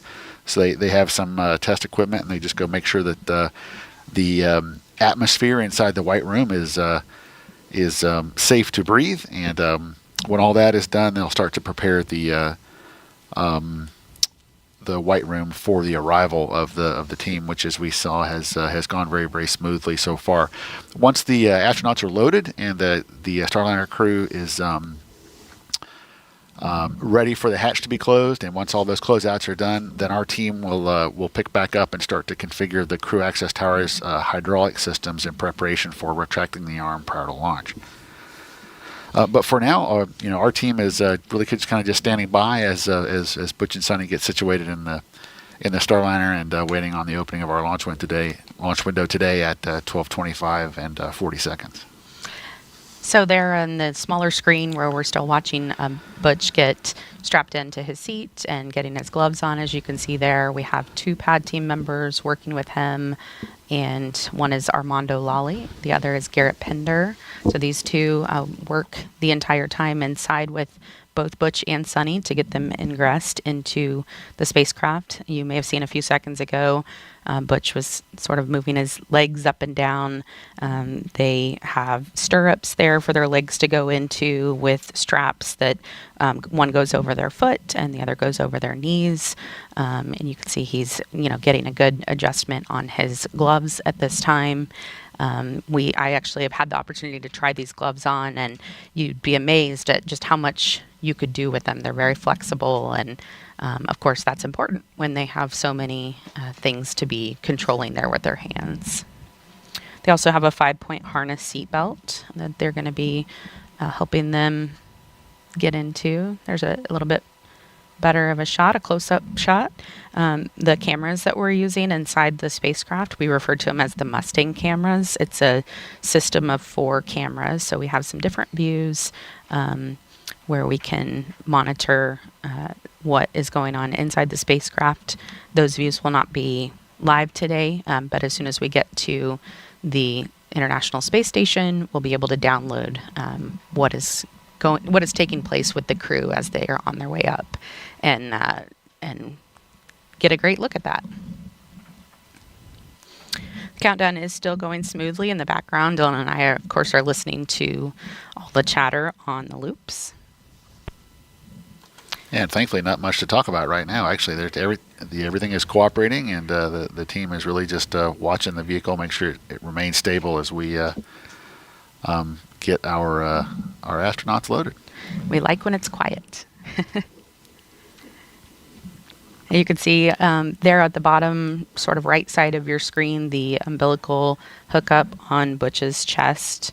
So they'll be doing some comm checks and suit fan checks here shortly.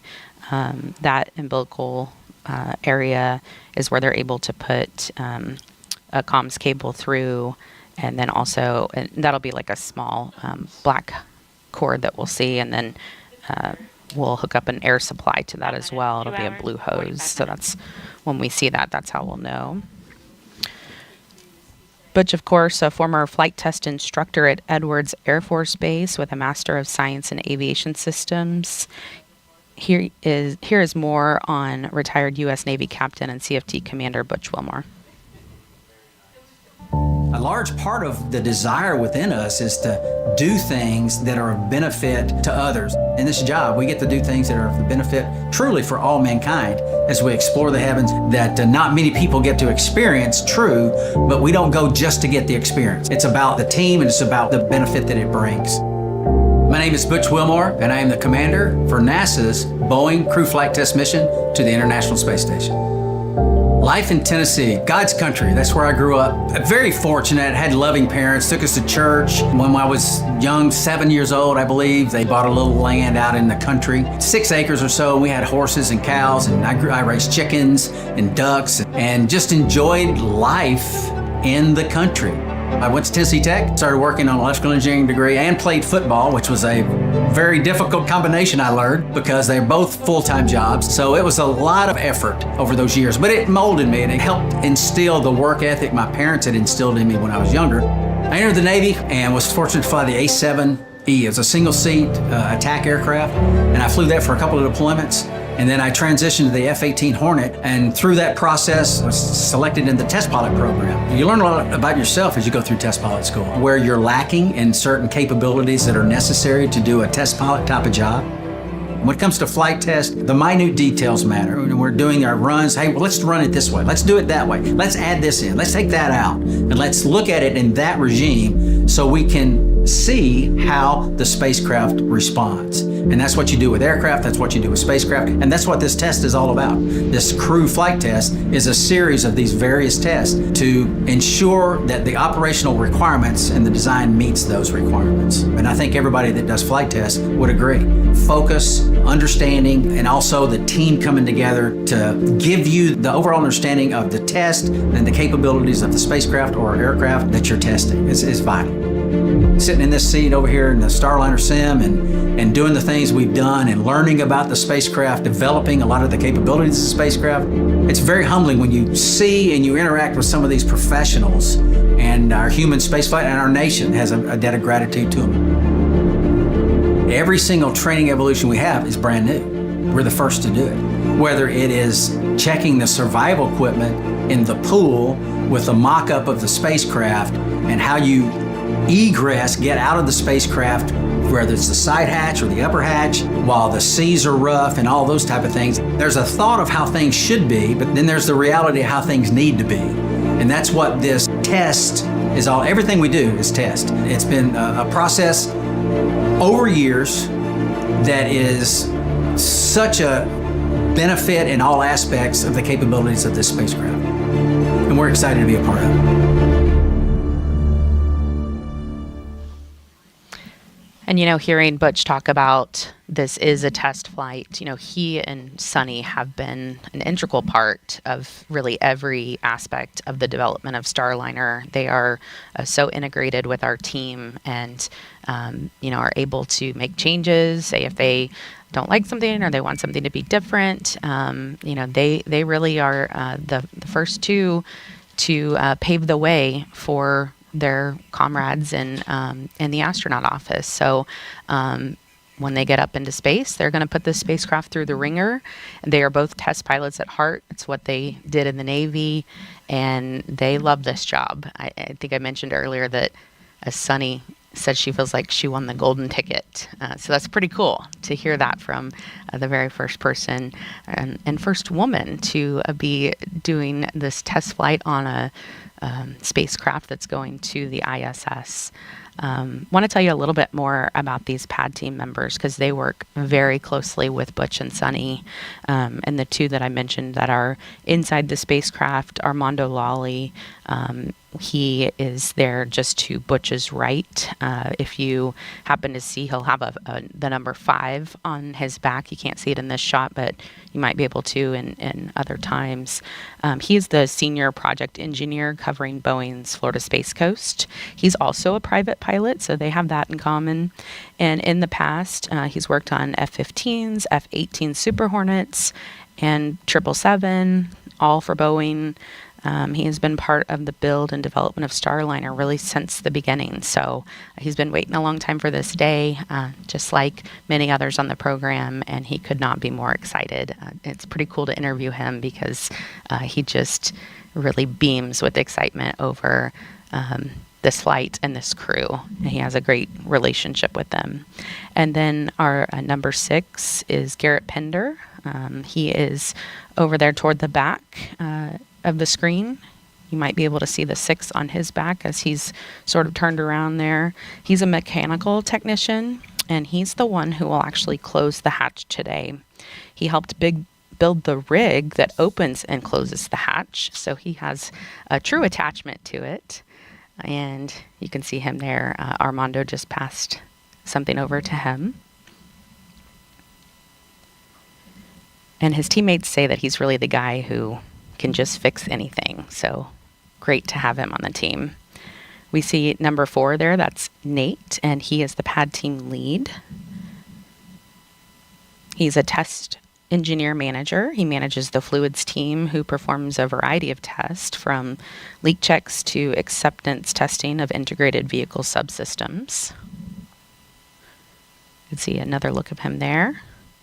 Number 7, that is there close to the capsule, that is Michael, and his teammates call him the Chief. He's a systems engineering technician. He performs all the final cabin leak checks, and this is an amazing stat about him. He has worked 110 launches, including this one. So he's been around the space program for a while. He said that he is a child of the 70s, and he said when Butch and Suni take off on their ride today, he's going to tell them it's time to rock and roll. You see Suni giving them all hugs there. And she is starting to get into the spacecraft now, so as they check her feet to make sure there are no foreign object debris, or FOD as we call it, we are going to send it back over to Megan, Dee, and Mike to walk you through Suni's ingress. Yeah, so right now we see Suni stepping over the seal around the hatch there carefully, and the 2 pad team members that are inside the capsule who have been helping Butch get in will now do this exact same steps for her, essentially. Exactly. It's a little bit easier here because Butch is fully ensconced behind the integrated crew control panel. They have a little bit extra room from the side to work with Suni, so that's going to make it a little bit easier process. But the nice thing about this is that we've practiced this a lot now, and I know Suni's feeling happy, and we just got to watch out Butch. He might take a small micro nap here because he's all set and ready to go. But Suni's still getting strapped in, and we've gone through this procedure a lot. A micro nap, so just an opportunity to kind of, decompress a little bit, or? It's a little bit of a Zen moment, and it just helps. It's scientifically proven that I've read that it helps a quick recharge because they still have a whole full day in front of them to get into orbit and to get headed towards the space station. They'll have a chance to sleep overnight, and it's always hard to sleep in a new place, especially when you're adapting to zero gravity. I do want to mention that they were in Starliner just yesterday, right, Mike? They were specifically going in there to see if one of the things to see if the configuration would be different because Starliner is now carrying up that urine processor, correct? Yes, they had to kind of move things around on the inside of Starliner. So, and Butch and Suni hadn't seen the spacecraft since the first launch attempt on May 6th. So yesterday they climbed in not with their flight suits on. I mean, not their space suits, but their regular flight suits, and they got a chance to do the comm checks, make sure everything's going to be good for today.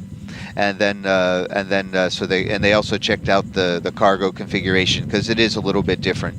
But it is important that the space station program has this 150-pound-ish bag urine processing pump because that'll help the water to keep getting recycled aboard the International Space Station.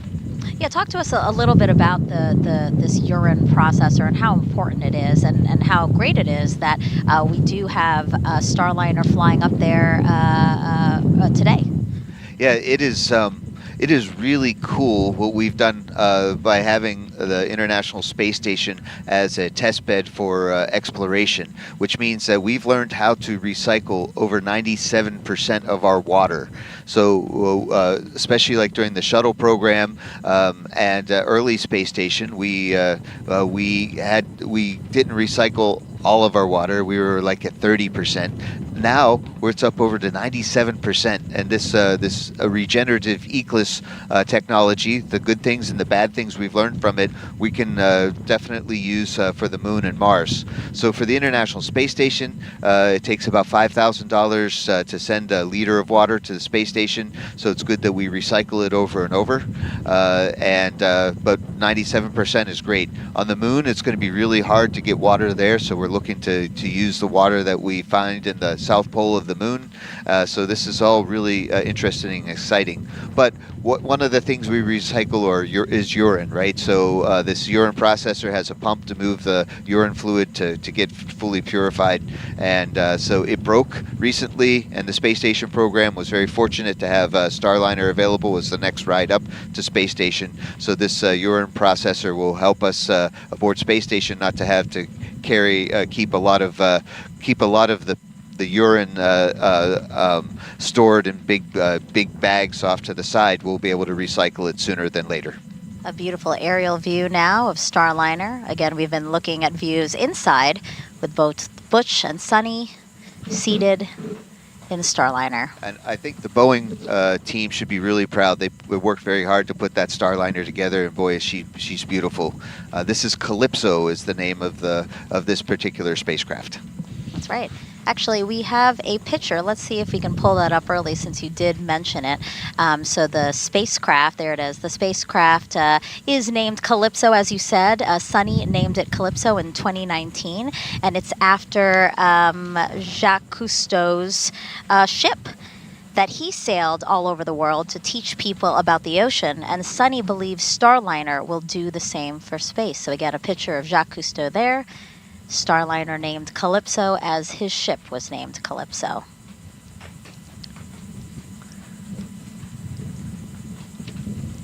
And speaking of Calypso, be on the lookout for a zero gravity indicator that the crew picked.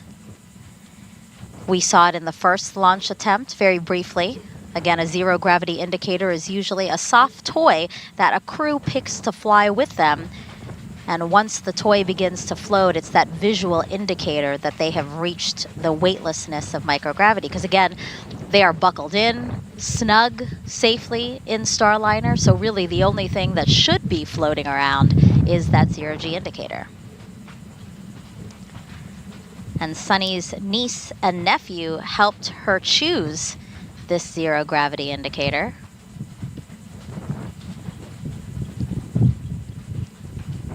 You see it right there. She's holding it. A narwhal. It's a kind of toothed whale. Male narwhals are the ones with the signature single straight tooth or horn. Suni wanted to choose an indicator that raised awareness for how space and ocean research go together. After all, you know, space gives us a unique vantage point of our oceans. This particular narwhal toy was coincidentally also named Calypso, which is part of the reason why they chose the toy. And just so we get a better view for it, because it is kind of hard. So what we expect to see, right, is Suni after she is buckled in and she does her comm checks as well, her communication checks as well as her suit leak check. They will pull the zero gravity indicator out of her helmet bag, and they will then tether the toy. And here is, here is a closer look at that zero gravity indicator. It is very sparkly. Very sparkly. I love it here. And yeah, like I didn't know that it was actually already named Calypso, and that was why I thought Suni also named it Calypso. But really, I mean, this is great because she does have a love of oceans, right, Mike? So this is just serendipitous, right, that we found a narwhal named Calypso already. It was meant to be. Yeah, talk to us about her love of the oceans and ocean research. So Suni grew up in both Ohio and Massachusetts, and she's very close to the Woods Hole Oceanographic Institute, and she's spent a lot of time as a Navy person and a graduate of the U.S. Naval Academy on the ocean. I actually had a chance to live with Suni under the ocean in the NASA's NEMO Extreme Environment Mission Operations program. We lived 50,000 millimeters under the sea, and it was great to see her love of. She was our science officer. It was great to see her love of the ocean and how well she scuba dives. So yeah, this connection with the Navy, with narwhals, with nature, with Earth, as well as the name of the exploration vessel that got to know the oceans better with Jacques Cousteau is a perfect name for an exploratory spacecraft that's going to go fly soon.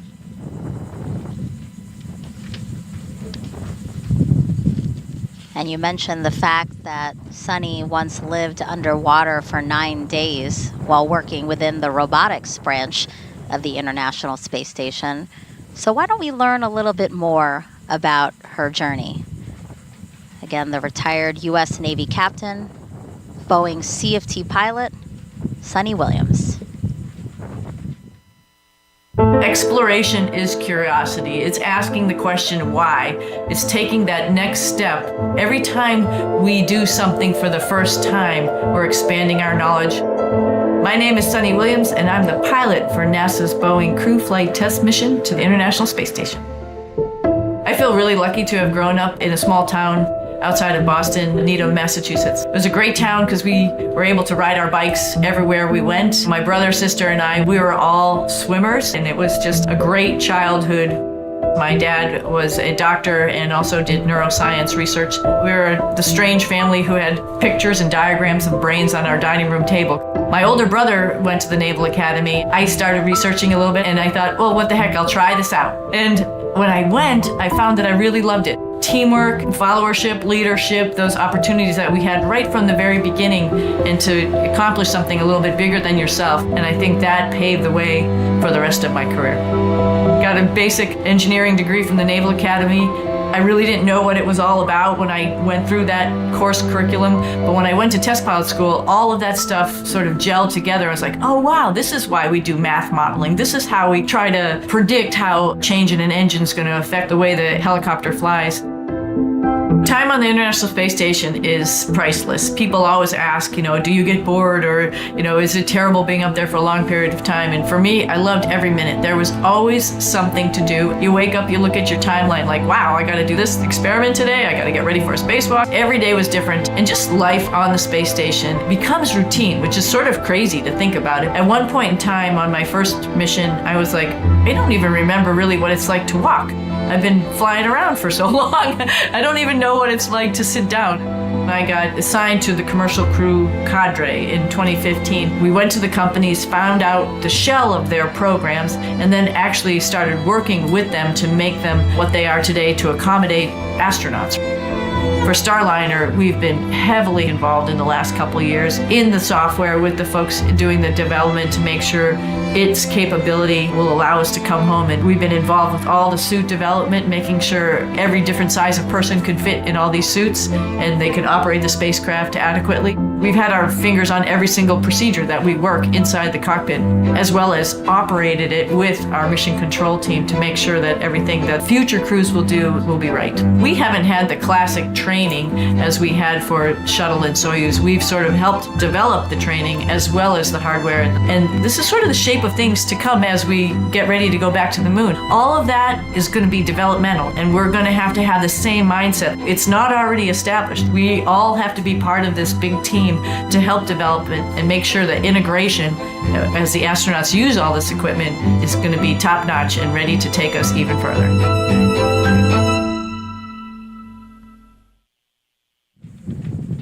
Really cool to see both Suni and Butch's background, and again, how they've got to this moment. And they're different backgrounds, right? Absolutely. Even though they were both in the Navy, they both approached things quite differently. Suni came to us in 1998. I remember when she first arrived, and then Butch came to us in the year 2000. And Butch focused a lot on space shuttle. Suni and I worked together in Russia a lot. She picked up Russian language super fast, and so she flew aboard the space station pretty quickly. But it's been nice to see when Suni joined us for CFT, that how well she and Butch get together or work together as a crew, and how well they get along, and they're a great team for a great mission.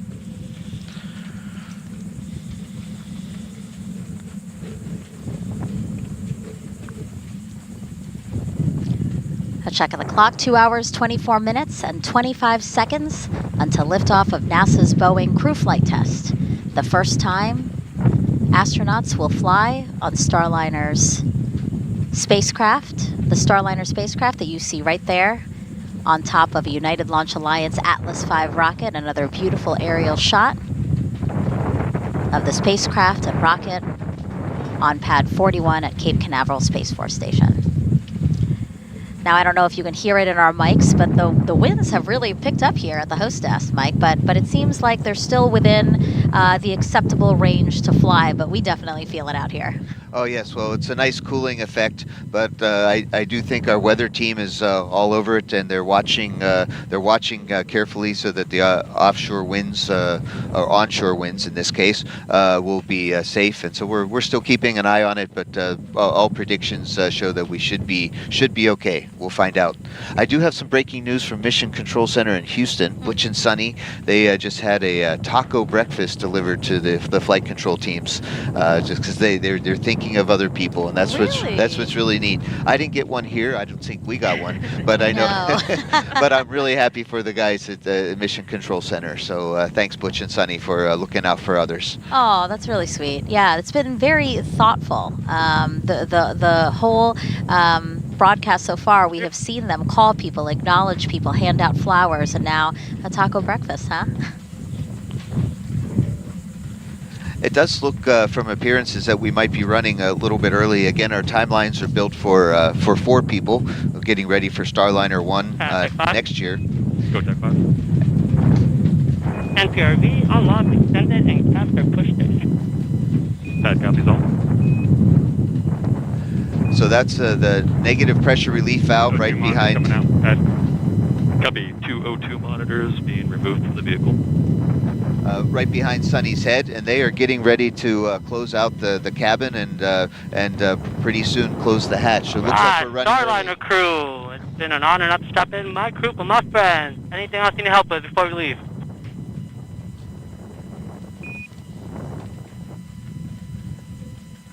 This is Armando Lolly, one of our closeout crew, and we're really good friends, and he definitely is, along with the rest of the team, is making sure that Butch and Suni are ready to go.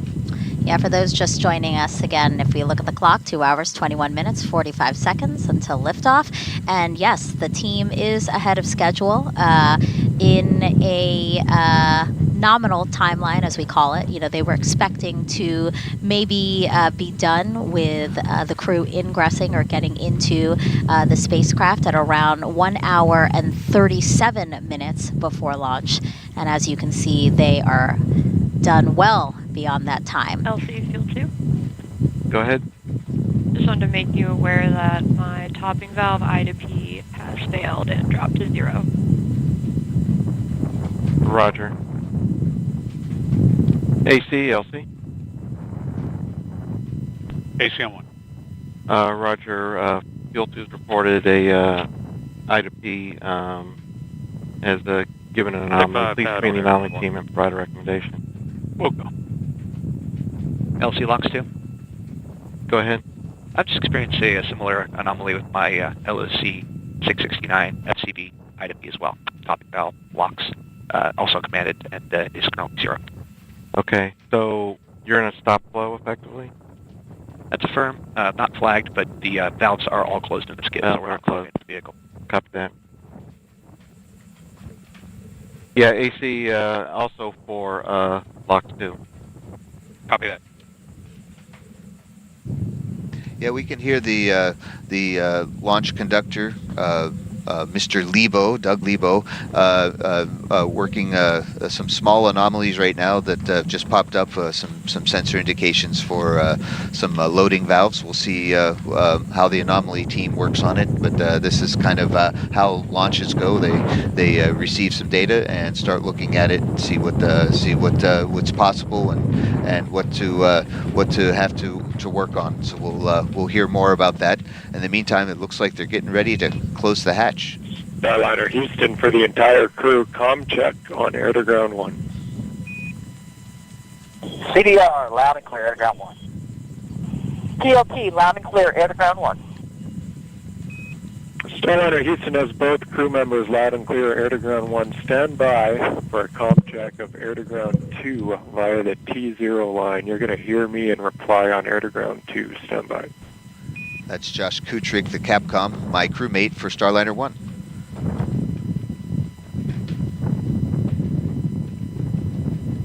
These continued comm checks to make sure that everyone who needs to talk to one another can. Well, communication is important, especially in a big team sport, so like spaceflight. So it's good that it all works. Loud and clear, air to ground 2. And Houston, TLT, loud and clear, air to ground 2.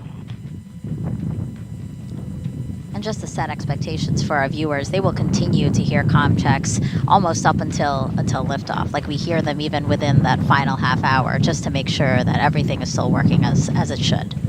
And right now we're talking through a bit through the umbilical, the T0 umbilical that connects, and after a while they're going to take that umbilical away. So it'll be good. It's good to know that they're ready to talk over the satellite system, TDRS.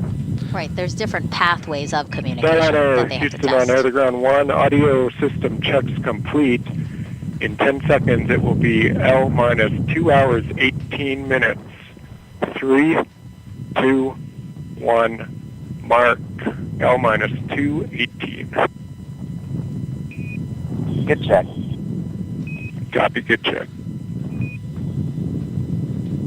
LC Slick on channel 1. Com panel lift Go ahead, off Slick. on Airground 1 and 2. Crew insertion is complete. Roger. All right, you heard that call out. Crew insertion is complete. Listen only on Airground 2 just makes it a bit easier for us. That's what I figured. Okay, there's Airground 1 only talk. Okay, copy. So You're field two, sounding LC. real good and clear here, so it's all working.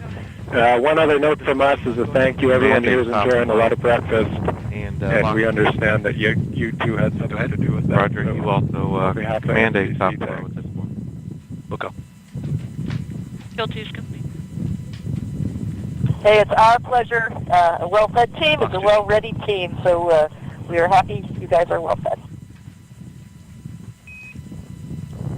You heard those communications there, Mission Control in Houston, thanking Butch and Suni for sending a taco breakfast to them, and Suni saying Slick a and team Flight well fed LT Channel 1. is ready to launch them.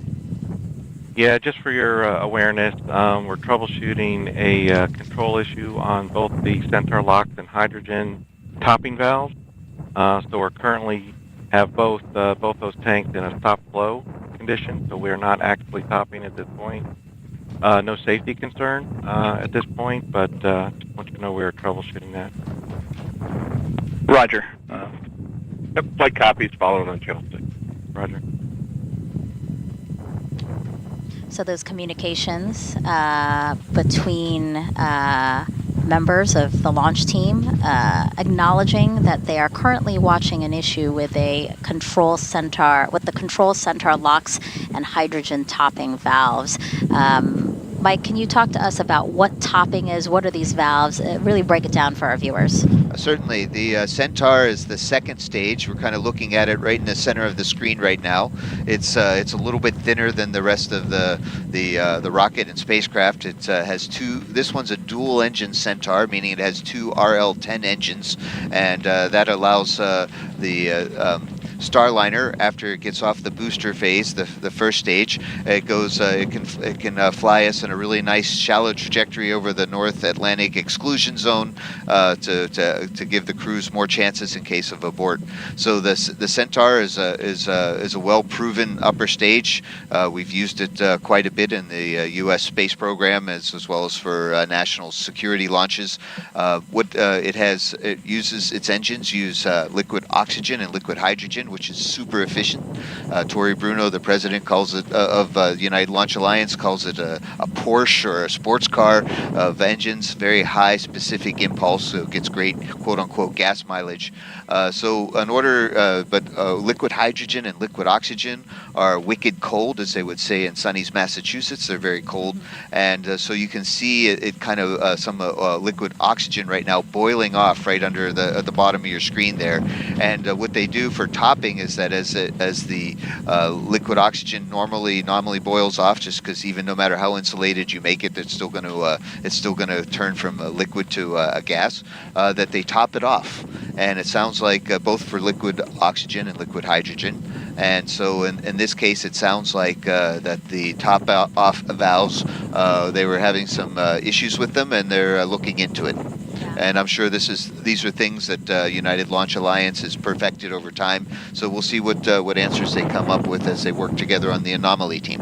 Yeah, and I think it's really important. We did hear them say no safety concerns as of yet, and then we heard them say, we're going over to channel 2. So we have been listening to, again, communication loops or nets between the different members of the teams monitoring today's launch, and essentially you hear some of the public loops, public communications that go out, but they also go to different channels so that they can work all of these different issues. So that's what the team is doing right now, but in the meantime, we are still proceeding towards launch, and again, are early in the countdown.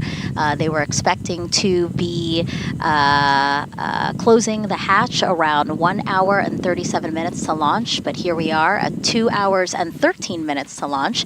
We see Butch and Suni inside Starliner, and I don't see any pad team members because I believe they have, yep, they're all outside there of the white room. So basically what's happening now are hatch closure preps. So the pad team has gone through the Starliner spacecraft to make sure anything that isn't supposed to be in there is taken out. And now, Mike, they are outside and making preparations to close the hatch. Yes, one of the things that we have, or the seal around the hatch, is really important to maintain a hermetically sealed capsule so it can keep the air inside. So we have I think you can see it in the picture, a golden frame that goes around the hatch seals to protect them as people go inside and out, that they don't harm the seals. So they're going to take off the hatch seal cover and then do an inspection and then close the hatch. They've perfected the procedures over time, so this is something that the pad team is really good at. And there are methodical steps to hatch closure, as you were saying. Again, making sure that they're checking the seals, the framework. There's also like support structures, right, that they need to move out of the way before they actually close the hatch. That's exactly it. And that's pretty important. But the really neat thing is that once they close that hatch, it will not open again until they land somewhere in the southwestern desert of the U.S. Yeah, that's so crazy, huh? They need to make sure it's leak tight. Again, beautiful shots there of our Space Coast. This is the first time I'm going to see a Starliner launch. I missed the first two. I was in helping support the mission in the Boeing Mission Control Center. So I'm personally looking really forward. It's right behind us, and looking forward to seeing the beautiful rocket launch. Again, a big thank you to you for being here. I know that the first time around you had a pretty cool role as well. But again, all of that insight, your intimate knowledge of both the crew, but also the procedures, the mission, really invaluable to our viewers, and really explaining why this launch is so important. Well, thank you. I enjoy my job. I've been an astronaut for half my life, and I love it. And I'm hoping that we're talking and reaching out to future astronauts out there, because there's more and more with commercial crew program and other things. We're able to send more and more people to different places in space, and this is a great mission to be part of. And I'm enjoying sharing it with Dee and you, Megan. 2 hours, 10 minutes, and 8 seconds to launch. Again, this flight test is a big deal. It's only the 2 hours, 10 minutes.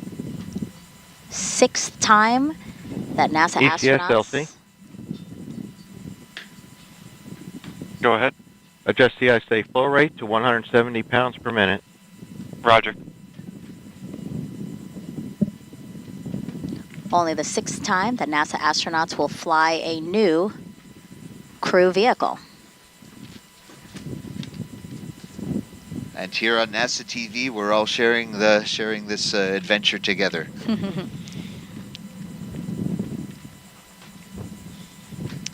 When last asked how Butch and Suni, each of them respectively, might feel once they're in Starliner on launch day, Butch said he couldn't wait to get in there and see real data and telemetry. I see that he's woken up from his micro nap, as he said, and now he's looking at telemetry there. Yes, we have a really nice simulator system back in Houston, and with the Boeing company, they have... LC on one, this is RLM. Go ahead, RLM. Yes, sir. I have received, it appears, 4 OTCs at this time. The first one is line item 326, and LH2 Delta P. Looks like they all 4 are. Roger. Data's out of tolerance. Roger. Understand, and that's the result of us not topping at this point.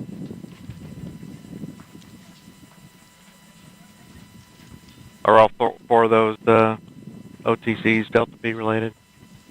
Yes, sir, they are. Yes.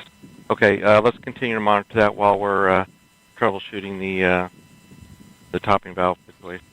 I copy. Right.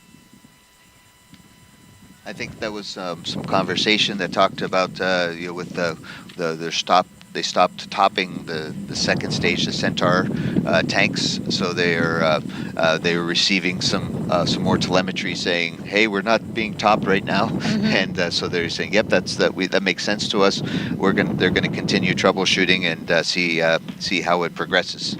Communication is so important because for people who haven't been in a launch control room or really followed us to this degree, there are so many people who are specialized in certain fields and certain parts of what it takes to launch a rocket to space, a crewed spacecraft as well, that you really need to be communicating as much as possible so that we can troubleshoot any issues. And that's something that I've noticed as my kids have gone through school, is that they've learned how to been focused more not just on reading and writing and arithmetic, but also on how to work together in teams and how to communicate with each other effectively. And these are great skills that we need in the space program, and certainly great skills that we need as fellow human beings on any team that we're on. Yeah. So we're looking inside of Mission Control at Houston, and again, all these different consoles have different teams that are specifically monitoring certain things, certain aspects of the launch. So again, it takes a lot of people to do what we're doing today. And here's inside ULA's room as well.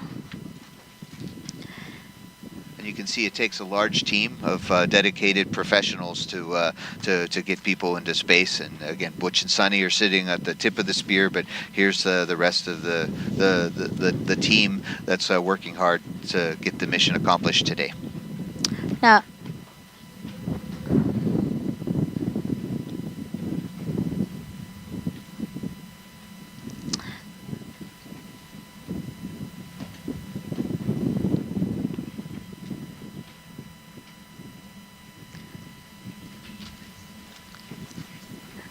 so if you're just joining us, again, we have Butch and Suni sitting in the Starliner spacecraft. The pad team is outside as they work to begin closing the hatch. I do want to take a moment to acknowledge a phone call that Suni made. So if you remember, Butch ingressed first, and then Suni stayed in the white room. While she was in the white room, she made a phone call to Zach Brandon, and he's the lead technician on Starliner's crew module. He's been working on Starliner for 7 years. The team says he takes great pride in his work, which is evident to Butch and Suni, and why they chose to call him LC Slick today. on channel 1.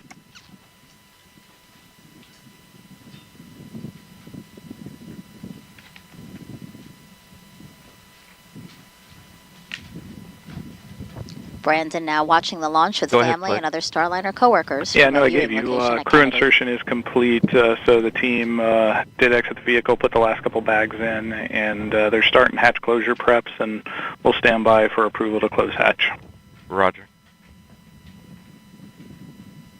I bet Zach was surprised to get the phone call from Butch and Suni. He's like, hey, what are you guys doing there? Yeah, again, I think this crew has been so great about acknowledging everyone. I mean, Dee, this must be great, again, to see them take these opportunities to acknowledge some Starliner and Boeing employees. Absolutely. You know, they have been working closely with this team, as well as Mike here, for many years. And so it's extremely thoughtful. I'm sure, you know, the team really appreciates it. But again, you know, they've worked together for a long time to get to this point. So being here is exciting for everyone. On the first attempt, Suni called Bill Barr from the White Room, and Barr is the responsible engineer for the ECLS system, which stands for Environmental Control and Life Support System. And that system provides a habitable atmosphere in Starliner for Butch and Suni throughout their flight. So that was really cool because Bill sits in mission control. So for that first launch attempt, we were actually able to see him receive the phone call. As you said, Zach, we were not able to get him on camera as he is at a launch viewing site here at Kennedy watching with family and friends, but I'm sure he was as thrilled and excited as Bill was on the first attempt.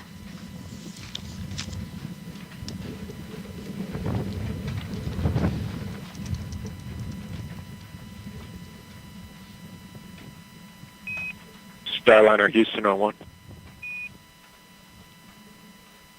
Go on more. Just giving you an update. ULA is working an issue with a Centaur topping valve.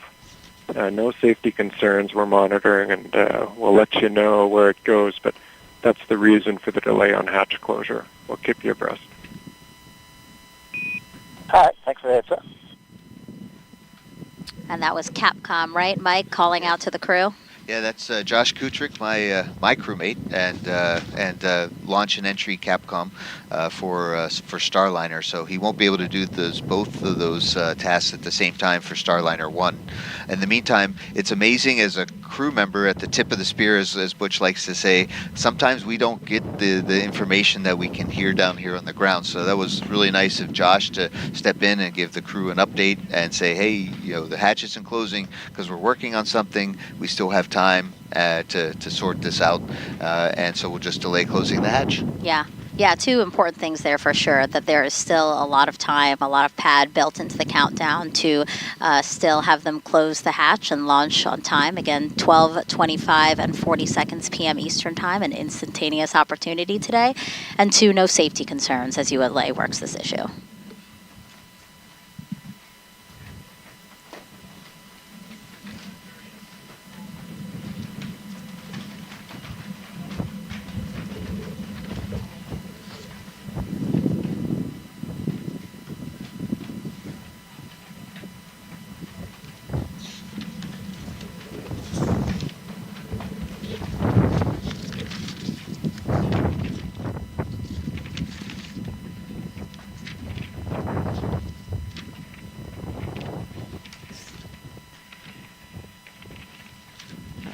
And what line is that?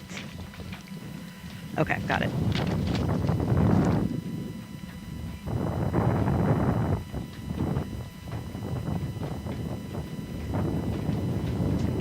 Certifying a second spacecraft for regular flights to the International Space Station will greatly benefit the orbiting lab. For more on that, here's NASA's Antonia Jaramillo. Thank you, Dee. We are here at OSB-2, one of the viewing locations for this launch here at Kennedy, and joining me is NASA Deputy Administrator Pam Melroy. Deputy Administrator, can you tell us why is it having multiple spacecraft available to send humans to space, helping advance, scientific research on board the International Space Station? Yes, it's going to make a tremendous difference for us. The station has been operating for more than 20 years. We've done thousands of experiments, but really in some cases we're limited by the amount of time the crew can spend. By having 4 crew members instead of 3, we're literally going to be able to double the amount of time that our astronauts can spend doing science. Also, our crew vehicles can carry more science. We also have a diversity of locations that we're landing, meaning that we're bringing science back faster to the ground. And of course, one of the most important aspects of this is as we have more astronauts in space, we can do more human research. And that's really important. Absolutely. Always having more is better for this. As a former astronaut yourself, you have firsthand experience on the effects of spaceflight on the human body. Can you tell us a little bit more about the human research experiments that Butch and Suni will get to participate in for this mission? Yeah, we will never waste an astronaut in space. I will say that. So when Butch and Suni get up there, even though it's a shorter trip, they're going to join our astronauts that are up there right now, Tracy, Mike, Jeanette, Matt, and join in some of the human research. So the larger of a pool of data we have, the better it is. So they'll be participating in those experiments. But in addition to that, literally, this is a brand new trajectory. We're going to find out. The first question we're going to ask, how did it feel? Did it feel like the shuttle? Did it feel like the Soyuz? What's different? What's the same? And I think the other key aspect of this is we know eventually when we go to the moon and Mars, it tops off. Exactly, both because right now the filling system doesn't know if they're going to overfill or underfill. It doesn't have any insight for a closed loop feedback system. So without the insight to the sensors, it said, all right, I'm going to close both the hydrogen and oxygen valve until I know what's going on, and they're going to put a new a new sensor system, and then they should be able to refill. Great. All right, and again, we are still good in terms of the countdown, hatch closure. On 1. Go ahead, SYS. Step 200, L2 balloon cycle task is complete. Roger. Hatch closure was scheduled for an hour and 10 minutes before launch. So again, we still have about 30 minutes to close this hatch and get everything ready for launch. But for now, let's head on over to Daryl Nail. He is in Hangar AE with some NASA leadership of the Commercial Crew Program, and basically they're monitoring everything that's happening, right, Daryl?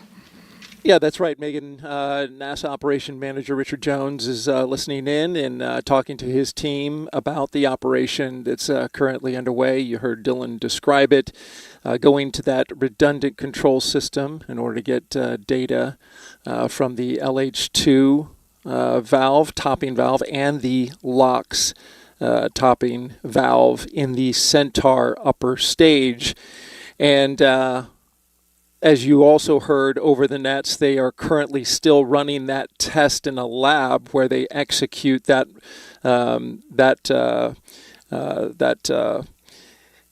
basically that operation to move to that redundant system before they do it in real life. And so we're currently waiting for the completion of that test before they go ahead and do it. One indicator, talked this over with Dylan, that kind of gives you an idea that it's not the valve and it is the instrumentation, kind of led them in this direction, is that when you get stop getting data control from both LH2 hydrogen and the tank liquid oxygen at the same time, that points towards an instrumentation issue 1 hour, 40 minutes.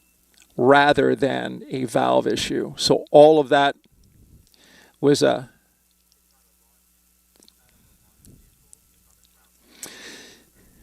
right, and just to so that we're all clear, this is on the ground side feeding the propellants into the rocket, but the valve is on the ground side. Again, propellant flowing into the vehicle, and so that's an important note there. But again, it looks like all indications are that we're making that switch to that redundant system, and then we should know here momentarily, and they're going to communicate this to the crew, so we'd expect to hear this over the nets when they tell them that they've made the switch, and then what kind of data are they getting once they've made that switch to the redundant system. This all kicked off around 10:20 a.m. Eastern Time when the Capcom reported out that, or rather the launch conductor took a report that the Centaur topping valve had gone into a stop flow.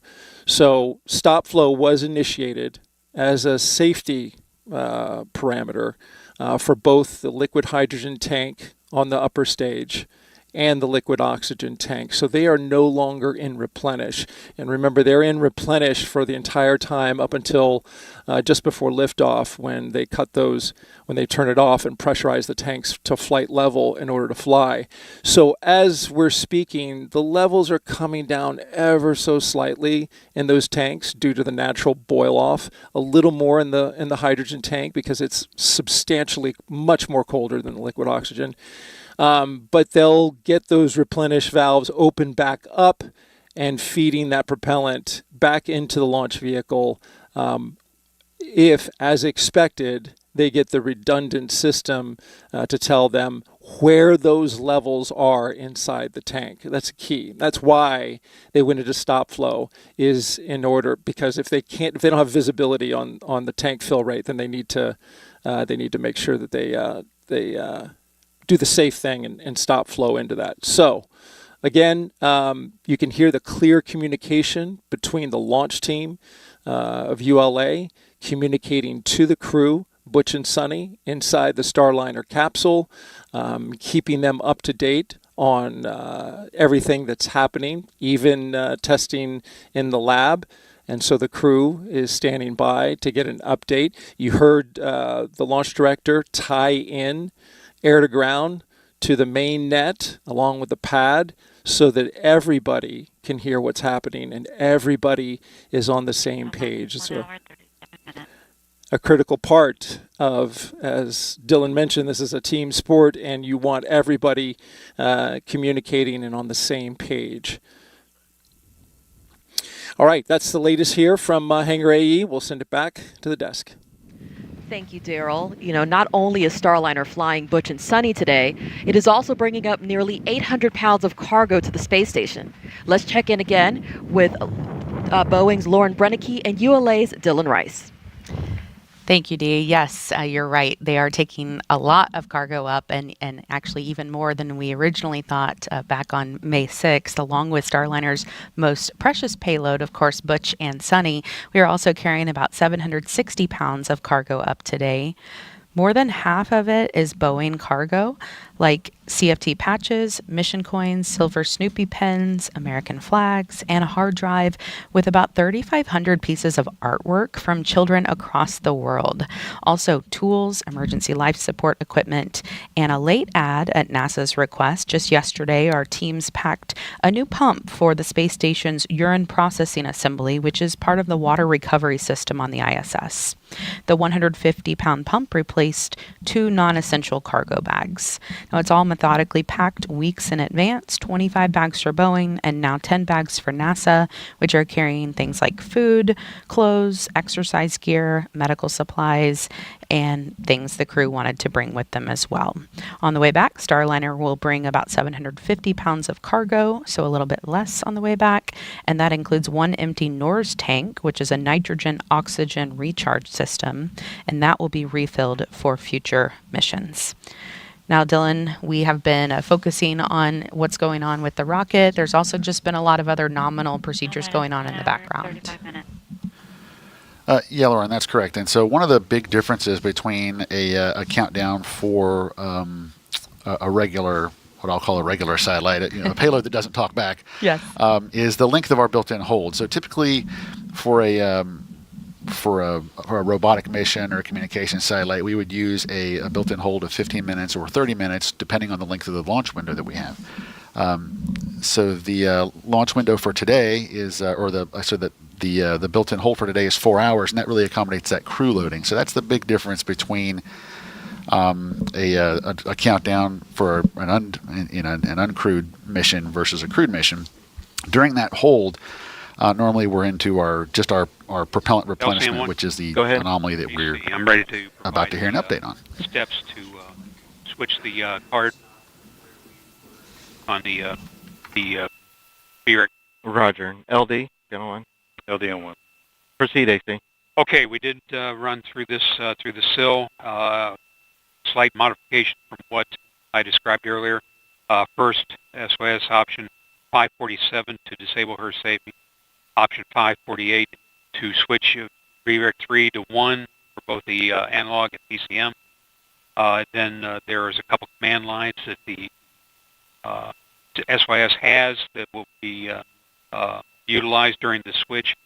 Finally, re-enabling the her safing using option 547. I'd like to implement that this time. Roger. And understand and concur. LD? LD concur.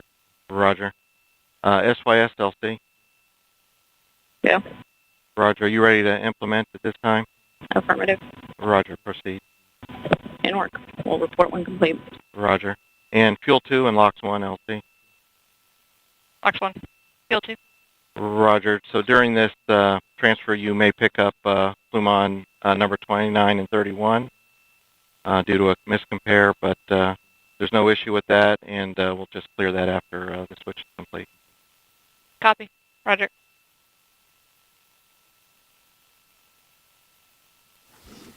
Okay, with that update, then the launch conductor and the launch director have approved the plan to switch the redundant data stream that will allow us to resume our Centaur propellant replenishment. So with that, we'll let the team get back to that, and Megan, I'll send it back to you at the host desk. Thank you so much, guys. All right, so of course this is a historic day for all teams involved, particularly for employees of United Launch Alliance. So why don't we head over to Antonio Jaramillo, who's joined now by ULA's CEO, who has more on the significance of this flight test, but also can talk us through a little bit of the troubleshooting that they're doing today. Thank you, Megan. Joining me is Tori Bruno, CEO and President of United Launch Alliance. Tori, this is a really historic day for ULA, but before we dive into that, we've been hearing a lot of discussion on the replenishment valve. Can you tell us a little bit more about what's going on? Yeah, absolutely. These are ground valves that are topping off the propellants in the Centaur, so both the LOX and the liquid hydrogen. It's part of a triple redundant system, and so the fuel levels are being maintained, the crew is in no danger whatsoever, and we will still have enough propellant to go. But we like to have redundancy, and so they have a common controller, and what we've just done is come up with a plan to recycle that controller and see if we can get that third redundant valve pair working. It's come through the sill, it all looks good, there's no unintended consequences with that. Procedures are written up and they're just being reviewed right now with the team out here at the Cape, and so once we're satisfied, those ground valves will be cycled and we'll see where we are. Sounds good, and we'll definitely keeping our eyes and ears tuned for that. As we were mentioning, this is a really historic day for ULA, getting to launch humans to space and also the 100th launch of an Atlas V rocket. Why is this such an important milestone for the company? Oh, it's so exciting to be back and be part of the human spaceflight community. And as you said, it's a really cool event for Atlas because Atlas's great-granddaddy was on Mercury Atlas. John Glenn, first American in space, and then, of course, ended that, with Gus Grissom there with Mercury Atlas 9. So we're super excited about that. This is a very special configuration of Atlas and flight configuration. And of course, we fly a lot of really critical payloads, but there's just nothing quite as precious as this crew. And it's just very, very different for us to be able to shake hands with our payload, if you will. Absolutely. Tori, thank you so much for joining us here today. We're very much looking forward to this launch. Megan D. Mike, back over to you. Yeah, that was really great to be able to hear from Tori Bruno again from ULA. He again recapped for us that the team is currently working. Go ahead. Complete. Roger. So LOX 1 and Fuel 2, go ahead and reestablish topping at this time. Roger. And LOX 2, LC. Go ahead. Roger, you can reestablish topping also. Roger. And with that confirmation that the ULA team is able to... Go ahead. I just received an OTC for the second stage gaseous helium model mass, line item 260. Data went out of tolerance mode. Okay, copy. The ULA team is able to Go ahead. Continue topping off. Since our helium bottles are venting. Can you hit a stop flow on that? Or do you understand why they're venting? Looks like I've got a valve failed to verify. And IFS LC channel 1. Press on 1. Right, is there an action we can take to stop venting? Occur with a stop flow. Roger, Peony 2, did you copy stop flow? I copy inward.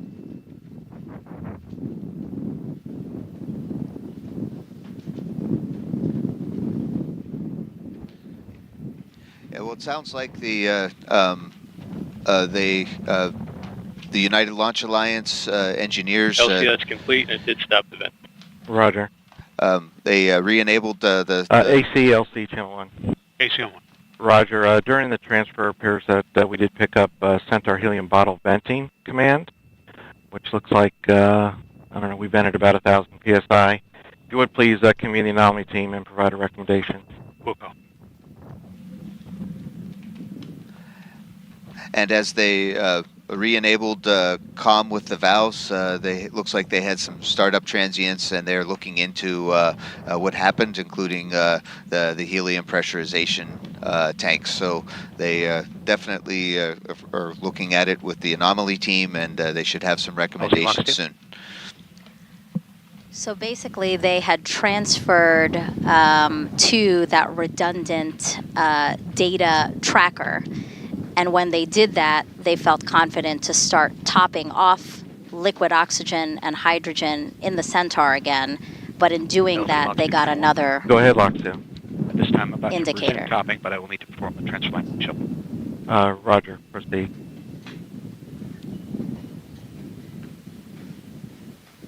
And so that call, they said that they can continue topping the liquid oxygen, and we'll see how the rest of it goes. But yeah, when you start something new, you get these new transients, you get some messages and alarms, and you have to look at each one to make sure that that you're in a good configuration. And SYS, LC.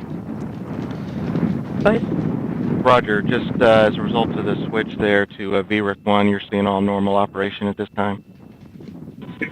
That's affirmative. Roger.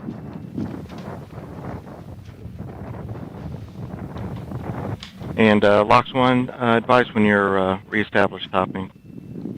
Roger, we're still in Reachel right now. It should be any minute now. Roger. So it looks like... LC, we're reestablished topping. Roger. It looks like we are reestablished. Go ahead. Yes, as understood, we got the booster LOX 10% full alarm this time. Out of tolerance. Roger. And we've reestablished topping, so we should get that restored here shortly. Understand, just wanted to make you aware. Thank you. So the good news is that we're retopping on the liquid oxygen side. Some of the messages associated with the liquid oxygen are expected for the configuration we were in, but we definitely had to check them. And it's still a little bit open, and at least to me, Megan, and Dee, is that we'll see what's going on with the liquid hydrogen side. They're still working this. Yeah, just to give people a little more insight, again, we have these loops, and our commentators, as you've heard throughout the show, they're listening to those back channel conversations that us here at the hostess, as well as you guys, the viewers, we are not hearing all of those conversations. So it's really nice when we do get to hear updates from our commentators, because they can really fill us in on what we're hearing, because what we're hearing is in real time, and we're trying to translate it as best as possible for you. So again, about an hour ago is when this issue was initially flagged again, that maybe they weren't receiving the right telemetry, or that the data they had stopped receiving data from a particular ground valve that is responsible for topping off liquid oxygen and hydrogen into the Atlas V's second stage, the upper stage. They have been able to reestablish topping on the LOX side of things, the liquid oxygen side of things, but we're still troubleshooting the helium side of the system, yeah? The helium that's pressurizing the hydrogen. Lots of elements on the periodic table today. And so, like I said, we have teams listening in to the chatter, the communications between the different folks who are monitoring this issue. So we should have an update there soon. PNE2, LC. Go ahead. Start center and chill down. Roger. LC Slick on channel 1. Go ahead. Looking for approval to go ahead and move the hatch frame and continue with hatch closure preps. Roger, proceed. Copy. So that call out you heard there is from the pad team, who are still in the white room just outside of where Butch and Suni are sitting inside Starliner. You can see a live view of them there. They just... LC 1 AC. Go ahead. I'm ready for provide a recommendation for the Centaur bottle repress. Roger. LD, channel 1. LD on 1. Proceed, AC. Okay, so we need to have the PNE2 use option 350 to reset the stop flow, and then option 320 to deselect resume. That will get us back in configuration and recharge the bottle. Roger. Understand and concur. LD? LD concurs. And PNE2, LC? Go ahead. Roger, you ready to execute that at this time? Can you please repeat the steps? I was initiating CEC. Roger. That's option 350 to reset the stop flow, and then 320 to deselect and resume. Copy. I'm prepared. Roger, proceed. Roger. So it sounds like that the ULA is still pressing forward, and that allows the pad team to begin hatch closing. Go ahead. Without actually closing the hatch, have you they're been just getting able to ready. restart topping at this time? Affirmative, and topping. Roger. And everything's nominal? Affirmative. At some point, could you give me an estimate when you think you'd be back at flight level? Affirmative, I will get back to you. Thank you. All right, that was a good call And out lock there. 2 LC. Go ahead. Roger, have you initiated topping yet? That's firm reach was successful, currently at 98.9. Roger. Well, it sounds like our elements are taken care of with Flight, oxygen. Slick, and Starliner, and channel helium. 1. Here we go. Flight, sir. Starliner, go ahead. Roger. So at this time, we've completed the transfer from VRIC 3 to VRIC 1, and all our systems are back active topping and returning Centaur helium to flight pressure.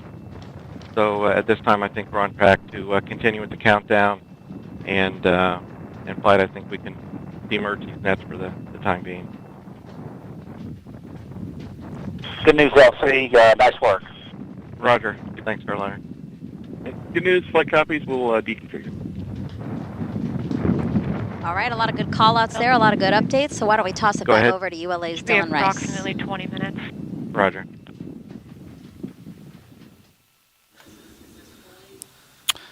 And Megan, yeah, we've had a busy couple of minutes here, but as you did hear, we have recovered from And LC. the stop.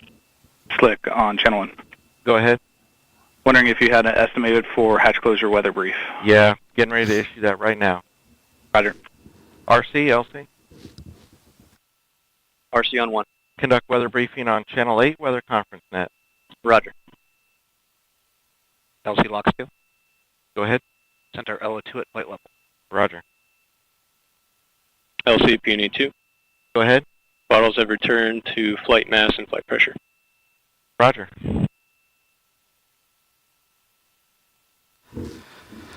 Okay, so yeah, a lot of traffic on the net here, but just to kind of recap, we had been tracking the issue with the instrumentation associated with the Centaur topping valves. That issue's been resolved. Centaur is now back in replenish on both tanks. In fact, we just heard that the And Centaur arm control, LC. Arm control. Power on crew access arm hydraulic heater as required. Roger. So Centaur liquid oxygen is back at flight level, and also we did have to we did vent a little bit of helium there as we recovered the systems, and the Centaur helium bottles have now been recharged as well. So it's a good sign that we did hear the team talk about continuing with the hatch closure preps, and they're moving forward to the next weather briefing, which will get us closer to launch. It sounds like that.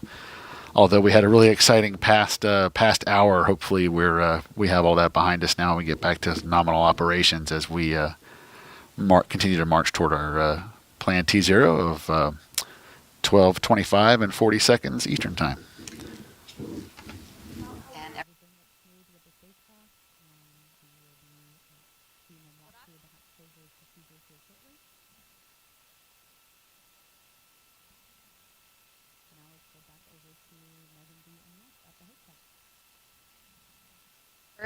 To launch. So with that, as you heard, the pad team is in the white room. They are continuing preps to actually close the hatch. There will be a weather briefing first to decide whether or not they should move forward with the hatch close. While we wait for that, let's check back in with NASA's Brandy Dean and Boeing's Jim May and Mission Control. I just want to give you step 220, Centaur engine shutdown initiated. Flight control team here in Houston has been following along with all the issues that are going on in Florida, but things are going fairly smoothly on the Starliner side so far.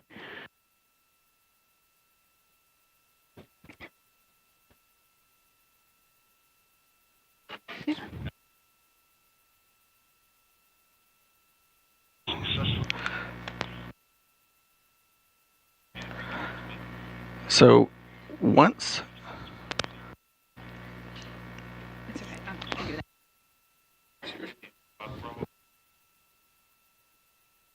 We're about an hour and 16 minutes away from today's liftoff, and once we do lift off, the crew will have a 25-and-a-half-hour ride to get to the International Space Station.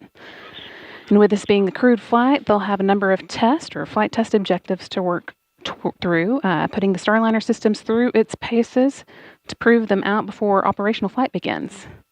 First of those will come after Butch, Wilmore, and Suni Williams reach orbit today, when they'll be doing some manual piloting checkouts while they're still well away from the space station. They'll be flying some attitude maneuvers, changing Starliner's orientation, using only visual cues to start with, and then using Starliner's attitude direction indicator, which will be used for all of those other planned attitude maneuvers.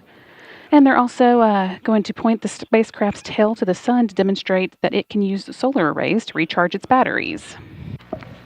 And once they arrive near station, they'll take over with manual control again to demonstrate their ability to station keep for about 5 minutes at the opening of the approach corridor. And this corridor reaches out to about 260 meters away from the forward docking port on the ISS Harmony node, or as you may hear later on the broadcast, node 2 forward. This maneuver should be pretty familiar to both Butch and Suni because it's very similar to flight ops they performed while in the Navy, like lining up an aircraft with a refueling tanker, and Slick LC channel or 1. a landing approach with a carrier.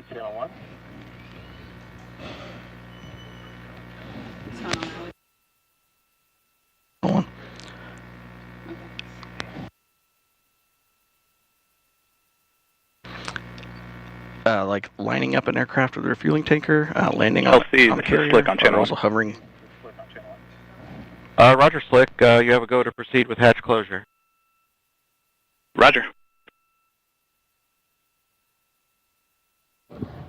Just heard the teams across the country, they're pulling to go ahead with the hatch closure. So that's good news moving forward with the countdown. And sorry, Jim, go ahead with what you were saying. No worries. Talking about the manual piloting demo the crew's going to do while hovering out in front of ISS.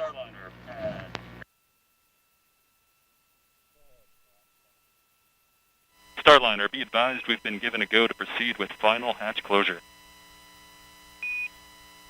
Outstanding. Nice job, guys. We'll see you in a couple of weeks. Much appreciated. See you when you Or longer.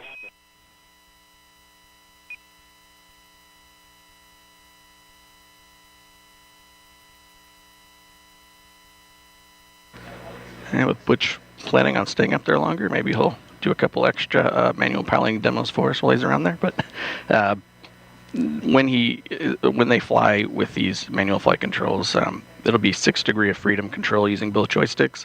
One called the rotational hand controller for changing direction. The other called the translational hand controller, similar to a throttle in an aircraft, but instead of one direction, you can go up, down, left, right, forward, and back. That's right, but we've got to get into orbit before we get to any of that. So we've got another hour and 13 minutes until today's 10:34 p.m. Eastern launch today. Flight Director Mike Lammers has been keeping a close eye on all these activities as crew got into their seats and went through the suit leak checks. We'll have a few more things to watch as we go through the hatch closures, including the capsule leak checks. And in about an hour, Lammers will be polling for a go or no-go here in Houston, hoping to get a thumbs up across the board for today's launch. He'll be speaking for this team when he gives his final go or no-go to the launch conductor about 7 minutes before launch. And the International Space Station also has to be go to welcome Starliner tomorrow. So let's go back to Space Station Flight Control Room and NASA's Rob Navius for an update. Rob? Yeah, thanks, Jim.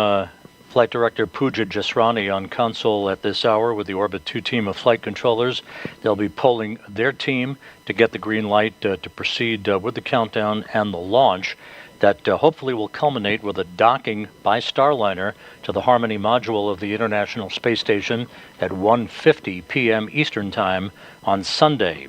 During the week or so that Wilmore and Williams are aboard the International Space Station, each dock day will see a different variety of activity for the Starliner duo.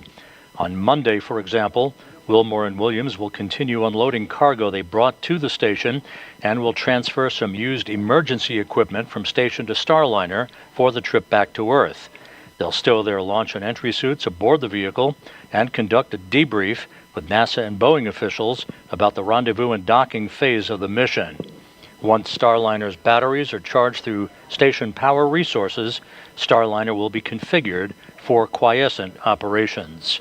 So, with hatch closure in the offing and the countdown proceeding for a liftoff 1 hour, 11 minutes, and 40 seconds from now, we'll toss it back from the Space Station Flight Control Room to you folks down at the Cape. If you're just joining us, welcome to the official broadcast of NASA's Boeing Crew Flight Test, or CFT. What you are seeing now is a live look from one of our helicopters here along the Space Coast, orbiting the Starliner spacecraft atop a ULA Atlas V rocket. Inside that Starliner spacecraft, 2 NASA astronauts, Commander Butch Wilmore and Suni Williams, pilots. Maybe I just didn't get it formally from you, but you're back at flight level. Affirmative. Roger. At launch, Butch and Suni will make history as the first people to fly aboard Boeing's Starliner capsule.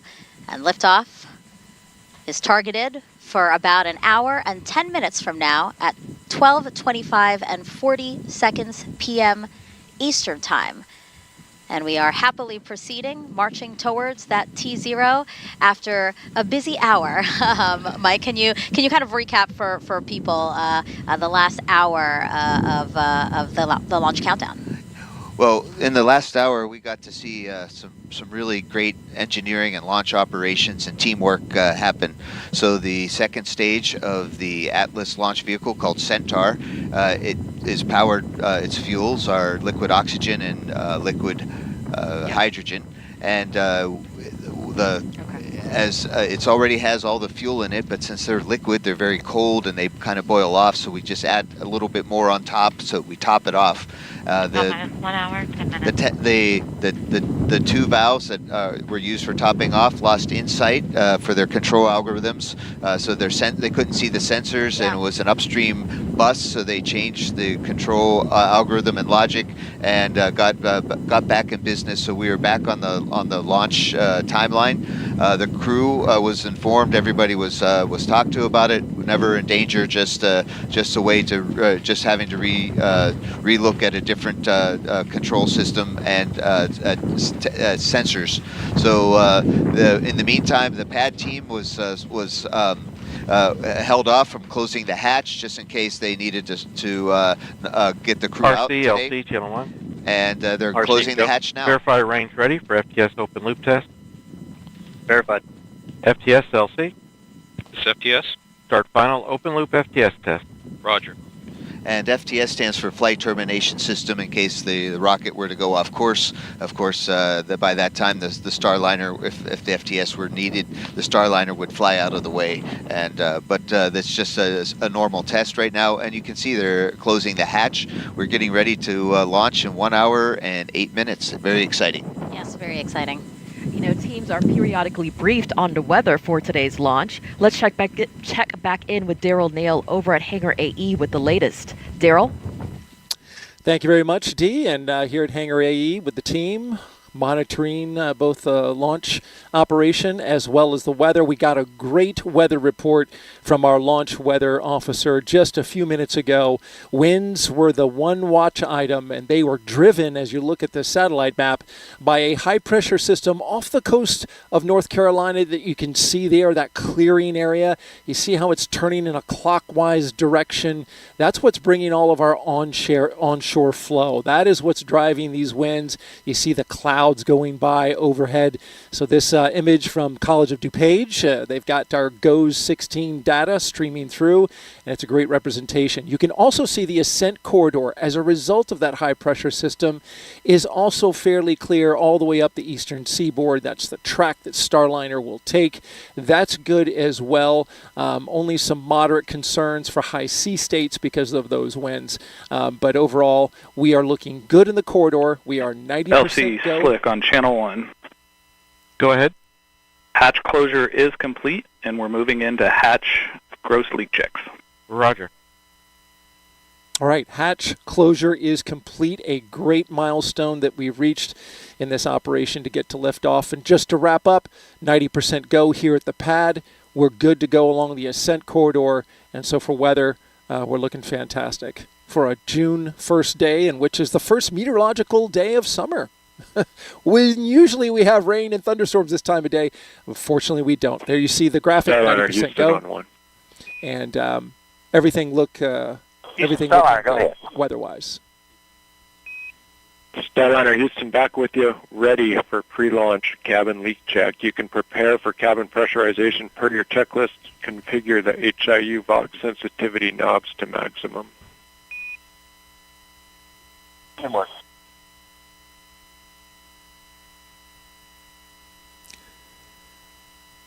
And as we look at the Starliner capsule from inside the white room, the blue team getting ready to make their exit, doing their final preparations before they leave. You can see them going through their list of procedures right there on the desk there. Also, that's a great call out. We want to hear that the capsule can be pressurized, and so they're doing that now.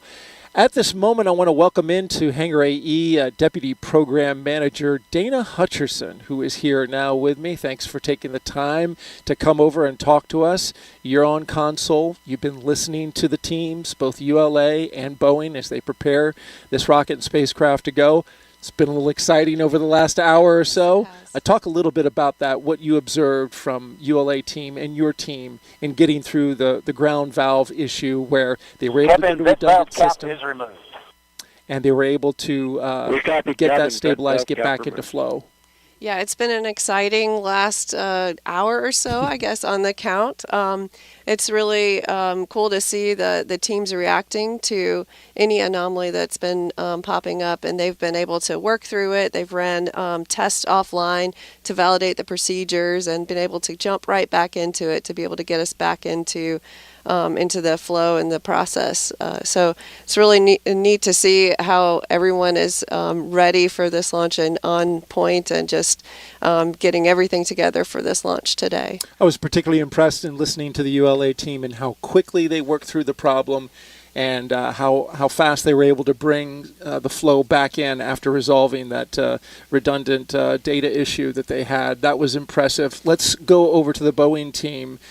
Earlier in the count, they pressurized the thruster manifold that had the issue with the helium leak. How did that go? They everything went nominal. We expected to see some leak, and it was about the same.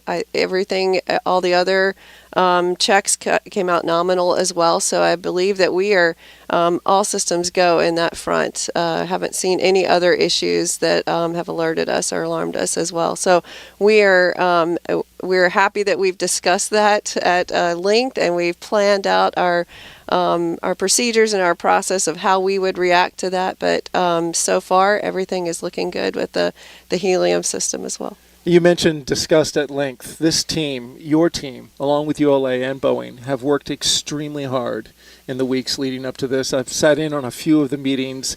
It is amazing to me the amount of detail, the amount of work that has been done in order to verify and make sure this is safe to fly. Talk a little bit about how hard the team was working. Oh, the team is just all the teams. You remember we started off with working with the ULA, with the valve replacement. So that started our process from the time we scrubbed in early May. So from there, we've moved into the working with the spacecraft and the helium anomaly. The teams have been working night and day to resolve that, to make sure that we've stepped through every procedure, every process, and making sure that we're okay. It's been phenomenal to watch the team and to see the camaraderie across all the boards and listening to all the experts and making sure that we are good to go. We've had to pull in a lot of extra boards and actually had another flight readiness review as well to make sure that the whole agency at NASA and then Boeing and ULA, everyone is ready to go.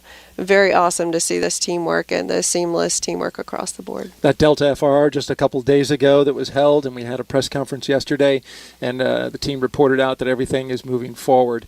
You're talking about how hard the team worked. They deserved a little time off, so you guys took Memorial Day weekend to kind of recharge a little bit. Yes, we did. We allowed some the folks to go and take a little bit of a break, have a barbecue if they needed to, and get a little bit of a recharge, as you said, to be able to get back into and have a clear mind and be able to get back into the procedures for this week. Further proof that you are indeed a human being. These are human people that are working on all this. I just got to flash this really quick. This is Dana Hutcherson on a local community magazine in our city. And here she is with her husband, Jeremy, and her two dogs, her two labs. I sat down to my dining room table. My wife had this sitting on, and I said, "Well, look at this. This is the woman I'm interviewing today for the launch broadcast." Learned some interesting things about you, Dana. You like to, obviously travel and do fun water sports all around Florida.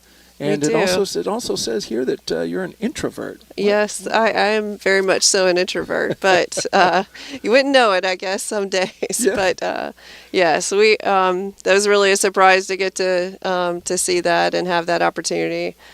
Being featured on Cocoa Beach Living. Cocoa Beach's own Dana Hutcherson, Deputy Program Manager for CCP. Thank you so much for being here. We appreciate it. And continued good luck on the team working towards launch. Appreciate it. Yep. All right, we'll send it back to you. We have teams monitoring today's launch operations here in Florida as well as in Houston. In the room right next to Leroy, you have ULA's Dylan Rice and Boeing's Lauren Brennicke, who have been monitoring operations with the rocket and the spacecraft for the last 3 hours. Yeah, Dia, we've actually been monitoring them close the hatch and start the pressurization process. As you've seen there on your screen, I want to give you a little bit of perspective on how this works, and it's kind of interesting what the astronauts will experience sitting in there. It's a lot like when you feel a pressure change when you're in an aircraft. So their ears will pop, and the whole process, doesn't take very long. It just takes a couple of minutes. But our team is checking about half a dozen valves and more than 60 seals. So things like windows and hatches and vestibules. And they will let the spacecraft sit for about 10 minutes while they check. You could think of this as like inflating a balloon. When you start to inflate a balloon, you'd be able to tell pretty quickly if there was any kind of a leak where the air would be coming back out of it. So very similar process here, and that's what the team is going through. If you are just joining us, we are just under 1 hour till launch time. A couple of hours ago, our teams, the Boeing teams, were able to confirm that the leak rate remains acceptable. If you've been following along with us this week, you may have heard about the helium leak that we had, but we know now the leak rate remains acceptable. And in fact, our teams even said that it looks better than before. So all good news. And Dylan, Atlas really has been all over the solar system. Today's a little different because we have crew on board. Well, that's right, Lauren. And so, we really are thrilled to have Butch and Suni on board, and thrilled to be a part of this program as we put Atlas back in service for human space flight. This on the one hand, we have some really thoroughly established processes and procedures that we've used for missions to the sun, the moon, Mars, and we're using those today. But this countdown really is unlike anything we've done before, and so we're just absolutely thrilled to be a part of it. We remain in our final built-in hold now as we continue to prepare for liftoff, but there are still a few things ahead of us today. As you talked about, the blue team is on the pad while that leak check is going on. They're continuing their preps to clear out. Once we do get the area clear, we'll be preparing the vehicle's propulsion and hydraulic systems for launch. We'll also be getting some data and loading that into the flight computer that will help Atlas and Centaur steer through the upper level winds as we pierce the atmosphere. You'll also be hearing some comm checks between the Chief Launch Conductor Doug Lebo and the Starliner crew and Houston as well. As we get all those things will take us closer and closer to our launch opportunity today, coming up at 12:25 and 40 seconds. And of course, the one big visual cue that you will get that we're moving right along will be a retraction of that big crew access arm. So that's going to be coming up here in just a little over 40 minutes. A little under 40 minutes, I should say. But yeah, the big crew access arm will retract, and at that point we'll be very close to launch. And it's really important that the crew cleans everything FTS up. on channel 1. Go FTS. Operation 55, step 270, FTS open loop test is complete. Roger. All right. All right, we just heard that leak check is complete. Again, we are just under 1 hour. We're about 56, 57 minutes right now away from launch. The cabin leak check is complete, and we are moving forward nominally. Feeling like a great day to go to space, Dylan. I agree. Let's do it. Megan, we will check back in with you in just a little bit. Back over to you guys. Well said, Dylan. Let's do it. And actually, why don't we take the time now to take another look at the crew making history with this test flight. You see Commander Butch Wilmore closest to the screen here, corner right. Now, Commander Butch Wilmore, NASA astronaut and retired U.S. Navy captain, was raised in Mount Juliet, Tennessee, is married to Deanna Wilmore, and they have 2 daughters. As a naval pilot, Butch racked up more than 8,000 flight hours and 663 carrier landings, all in tactical jet aircraft. He completed 4 operational deployments supporting missions like Operation Desert Storm. Before his selection to NASA, Wilmore was on exchange to the Air Force as a flight test instructor at the Air Force Test Pilot School at Edwards Air Force Base in California. Butch is a veteran of 2 space flights as a pilot on Space Shuttle Atlantis in 2009, and then in 2014 he served as flight engineer for Expedition 41. And so far, Wilmore has spent 178 days in space and performed 4 spacewalks. This flight test will be his 3rd mission to the ISS. And Suni Williams, CFT's pilot and a retired U.S. Navy captain. NASA selected her as an astronaut in 1998, just 2 years before Butch. This will be Suni's 3rd mission to space, making her the first woman on a test flight of an orbital spacecraft. Her first trip to the ISS launched in 2006. She served as flight engineer for Expeditions 14-15. She then returned to the orbiting lab in 2012 and was commander of Expedition 33. Suni has more than 50 hours of spacewalk time, the 2nd most cumulative time by a female astronaut. So far, she has spent 322 days in space. Before NASA, Suni was a former naval test pilot and instructor, logging more than 3,000 flight hours in more than 30 different aircraft. Williams grew up in Needham, Massachusetts, and is married to Michael Williams. Starliner at Houston on 1. Good pressure. The side hatch is being configured now. Audible noises may be heard. Standing by, thanks. She enjoys hanging out with her dogs, working out, hiking and camping, as well as working on cars and houses. What do these 2 not do, Mike? No, they are some of NASA's finest, and were chosen to fly on this mission so that we can get Starliner certified and fly more Starliners to the space station in the future. Mm-hmm. How does it feel, seeing your friends who you've trained alongside with so many years now? How does it feel to see them about 53 minutes to launch? I am so proud of my friends. I've been working with Butch and Suni for, as like Butch likes to say, half a decade, 5 years or so, and we're as you can see today, and all the all the work as we were getting ready to launch today, how much Butch and Suni, as well as we appreciate the whole team that we're part of. Sure. And Butch and Suni have really expressed their gratitude to everyone and try to include the team as we all go forward on this mission. And so I'm super proud of them, and I'm a little envious, but I'm really happy for them to be this close to flight. 53 minutes to go. You're not the only astronaut that says that. It's okay. As the crew aboard Starliner prepares to launch to the space station, let's take a look at what's in store for them, for Suni and Butch, while on this mission.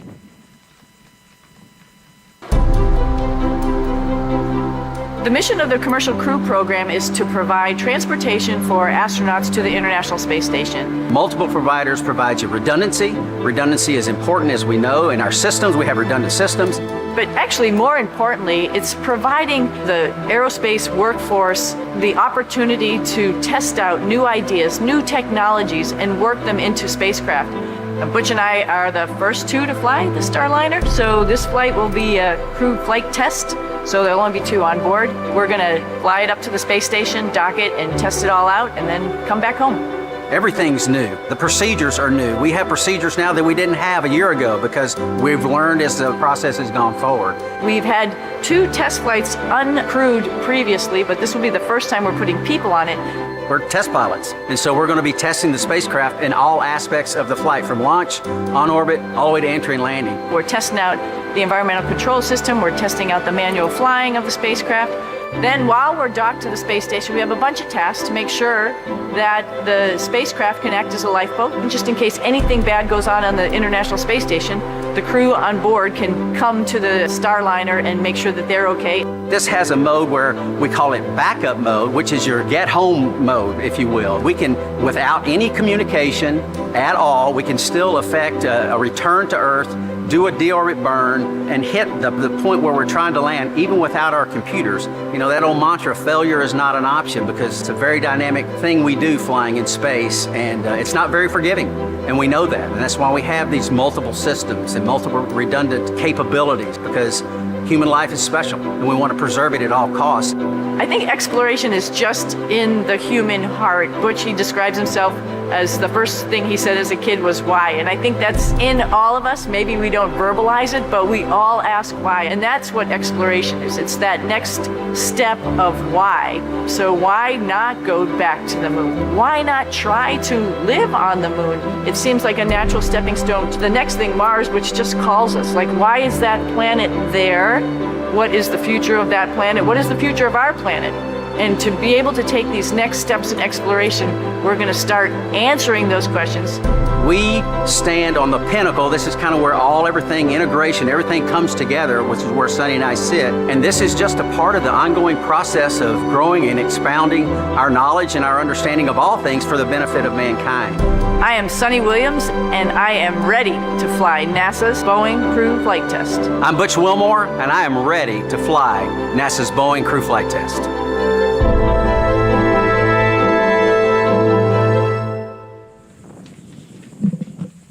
And we are ready to see them fly as well. You know, we've been inviting our viewers, you guys, to reach out to us on social media and ask us any questions you might have about this historic flight test. And one that we've been seeing a lot is, you know, why are teams still launching while there is a helium leak on Starliner, on the Starliner spacecraft? Mike, can you address that? No, that's a really good question, and we spent a whole week and a half getting ready to be able to answer that to ourselves and to Butch and Suni, saying, why is this okay, or how is this okay, or should we take the spacecraft back and replace it? Well, we looked at not just the data that we've seen, but also the what could happen in the worst case, and then what could happen even worse than that. And at every point, and because Starliner, you heard what Butch said on the overview there, was that Starliner has a lot of redundant systems. So even if we were to, if that leak were to get bigger, and it hasn't, but if it were to get bigger, it could get a lot bigger, and we'd still be okay. And even if it leaked out the entire bottle of helium for that manifold, we could still fly back and land safely in the desert in southwest United States. So NASA looked at what the risks were, and working with the crew, and the crew office said, hey, this is not ideal. We don't like this. But this is a test flight, and we were able to manage this risk and accept this risk. And it's a really tiny leak. We will be okay. And if it isn't, here's what we do. And we spent a lot of time in the simulators and writing procedures just in case. Just like we saw a little bit earlier, United Launch Alliance, they had a small anomaly. They said, all right, here's our alternative procedures. Let's run through it. And they went through it methodically. We do the same thing on board. So we have everything ready just in case. Yeah, and just for more context, as you said, this is a very small leak. Starliner could handle 4 more leaks, or this one leak growing by 100 times its current size before needing to be managed in flight. And actually, other spacecraft like Shuttle have launched with similar helium leaks in the past. Also important to note, teams continue to watch and monitor this leak to make sure that it's not growing. And as we've said, it has not grown in the time that they've first detected this leak. So again, that's why the decision is being made to fly, and that's why we continue to march towards our instantaneous launch opportunity at 12:25 and 40 seconds Eastern Time. Meanwhile, inside Mission Control at Johnson Space Center in Houston, folks there are keeping a close eye on launch, continue to do so. Here's NASA's Brandy Dean and Boeing's Jim May.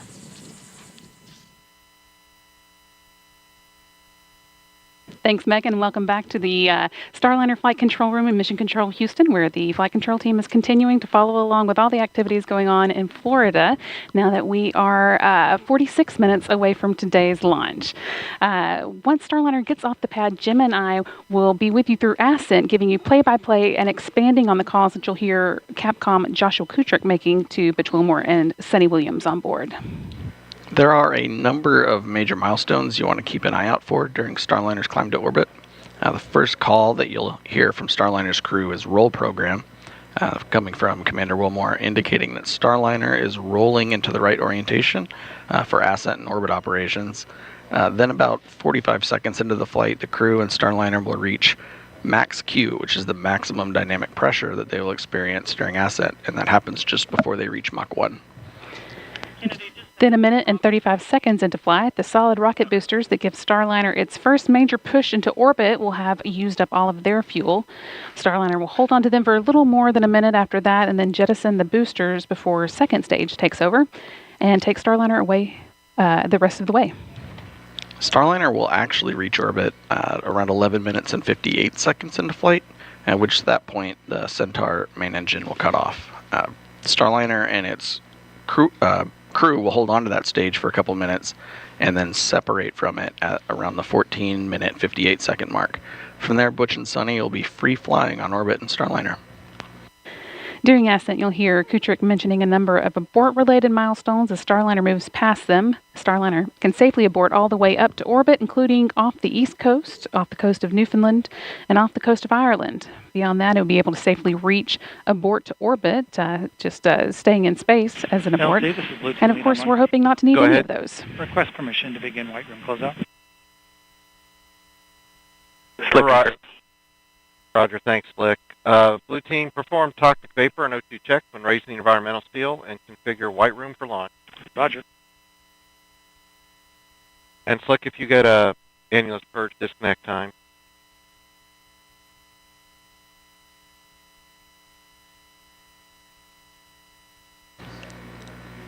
And once Starliner has made it to orbit, the last major milestone before the crew begins what we called orbit ops is called the orbit insertion, or OI burn.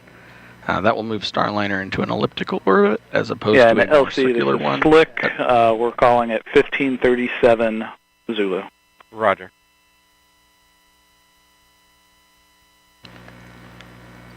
Going from a circular orbit, which they get off of after separating from Atlas, into an elliptical orbit, and then from there, Starliner will be on its way to International Space Station. Yeah, and it sounds like the teams that have been getting Butch and Suni ready are just about done with their job and ready to move, or getting ready to move away from the white room. But before we go back to Florida, let's check in with Rob Navius and the International Space Station Flight Control Team. Rob? Thanks, Brandy. Just inside 44 minutes until launch, and back here in the ISS flight control room, flight controllers are keeping tabs on the countdown and monitoring the work on board in the aftermath of the docking of the unpiloted Progress resupply craft earlier today at 7:43 a.m. Eastern Time.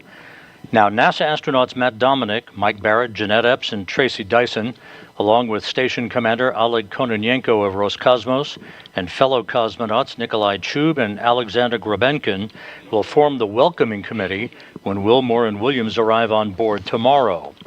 The dock timeline is elastic. That means that the number of days that Starliner could stay at the station could be pared down or expanded depending on any further launch delays or undocking delays driven by weather conditions at the western U.S. landing sites for Starliner.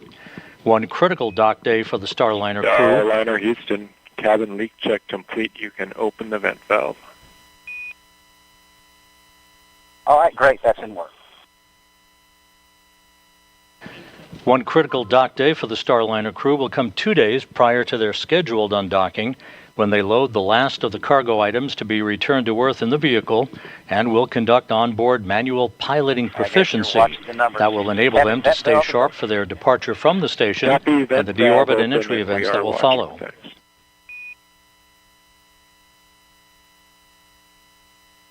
So here we are at the intersection of Cape Canaveral, Houston, and space.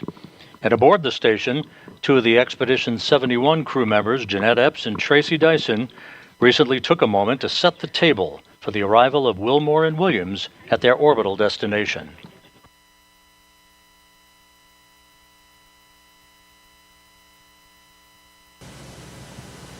Hey, Suni and Butch, we can't wait for you guys to join us here on station. We'll be monitoring your every move on the journey, and we'll be waiting to open the hatch and welcome you to your home away from home. Butch and Suni, we know you've waited a while to get your ride aboard Starliner, but we know it will have been worth every minute. So from all of us on the International Space Station, Godspeed, and we'll see you soon.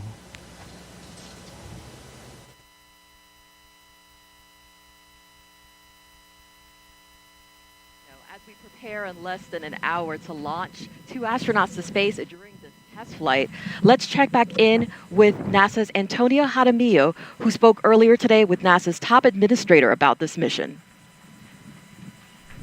It's always an honor to be joined by NASA leadership, and joining me today is NASA Administrator Bill Nelson. Administrator Nelson, can you tell us why it's so important for the space agency that we have another American space company launching from American soil? You always want to have a backup position, and in this case, a second spacecraft. For example, when we go to the moon, we will have two landers. We will have a SpaceX lander, that's first, and then the Blue Origin lander.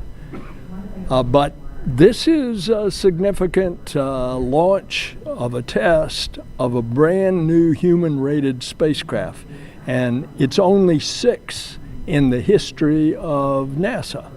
There was Mercury, Gemini, Apollo, then the Space Shuttle, then Dragon, and now the Boeing Starliner launching for the first time with humans on board. That's right. It's very historic, very important. And you touched on this. Why is it important in general that we do have multiple spacecraft available to send humans to space? Because we want to explore. We are exploring in many different ways with humans as our astronauts. We go back to the moon, not just to go to the moon, but to get ready, to learn, to live, to create in order to go to Mars. But that's just one part of our space program. The science, research, the exploration of the heavens, the commercial program. We're going back to the moon later this year with a commercial lander with a NASA instrument that's going to dig to see if there is water on the South Pole. It's a whole combination of a bunch of things that are going on. That's right. You briefly touched on that. I mean, there's already been a ton of exciting missions this year. What else can the public look forward to? Well, in addition to those, remember the first A in NASA is aeronautics. and we're going to fly the needle nose new supersonic. It goes faster than the speed of sound, and it's designed so that it will not make the sonic boom, so that it could fly faster than the speed of sound over populated areas. That's one. We got another aviation project to improve the fuel efficiency by 30% of a mid-range single-aisle transport aircraft like the Boeing 737. That is fascinating. Administrator Nelson, thank you so much for joining us here today. We'll send it back over to you. We interviewed the administrator earlier because he is currently at the ASOC with the launch team as we watch the crew access arm moving away from the Starliner spacecraft. Now, the plan is for Butch and Suni to be docked to the ISS for at least 8 days, and after they will return to Earth with a soft touchdown in the American Southwest.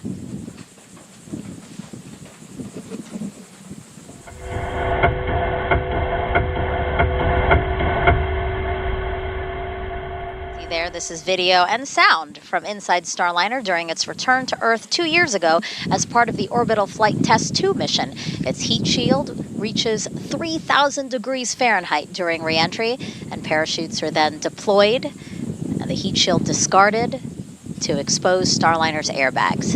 The original test pilot, Rosie the Rocketeer, you see there, collected data of what astronauts might experience during landing. Starliner is the first and only American orbital crew capsule to land on land. This allows for quicker access to crew and cargo. It also makes turning the spacecraft around for future missions quicker. But, Mike, Starliner can also land in water, like we were talking about earlier. Yes, Starliner is a very capable spacecraft. Of course, we want it to land on land for the reasons you said. I love those airbags. I can't wait to ask Butch and Suni how good those are. But in case of emergency, we can land on water. And we have a central airbag, another one. 28 seconds, excess burn duration, and we'll go north to triage 6 if necessary.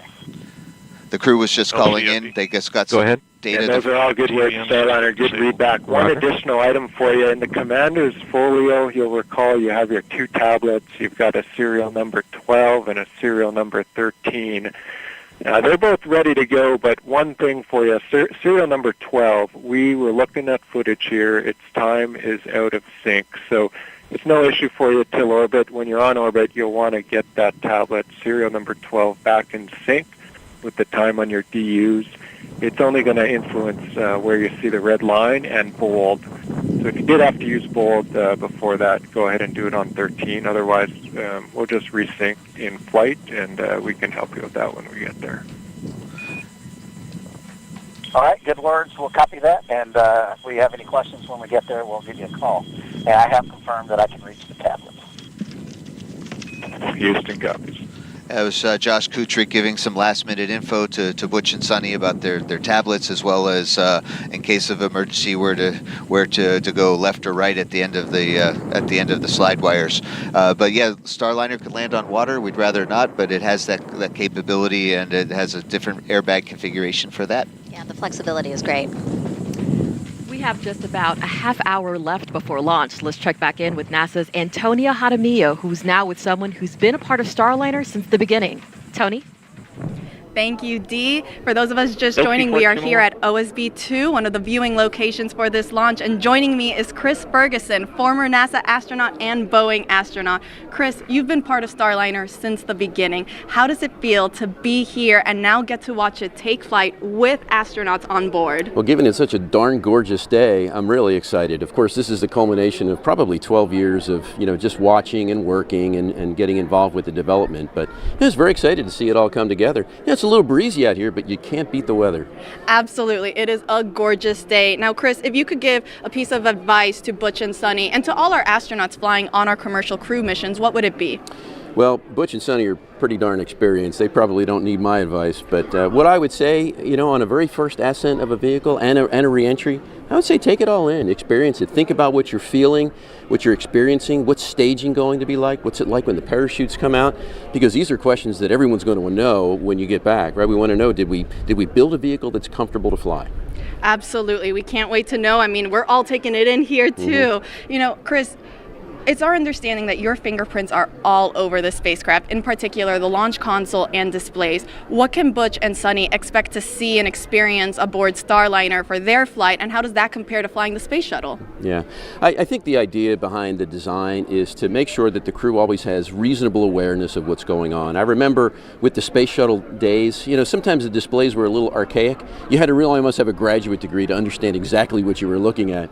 So the idea is to make it a lot more airplane-like, because the crews are very experienced pilots and aviators, and for the next generation of Starliner astronauts to come along, we want to make it very intuitive. So we've reduced the number of switches to the bare minimum. You know, the shuttle had 1,000. We have 25 maybe. I don't know what the right number is, but it's a very streamlined. It's capable of being flown by a single person. So there's a lot of, I would say, upgrades that make it, you know, safer and a lot more flexible than its predecessor, the space shuttle.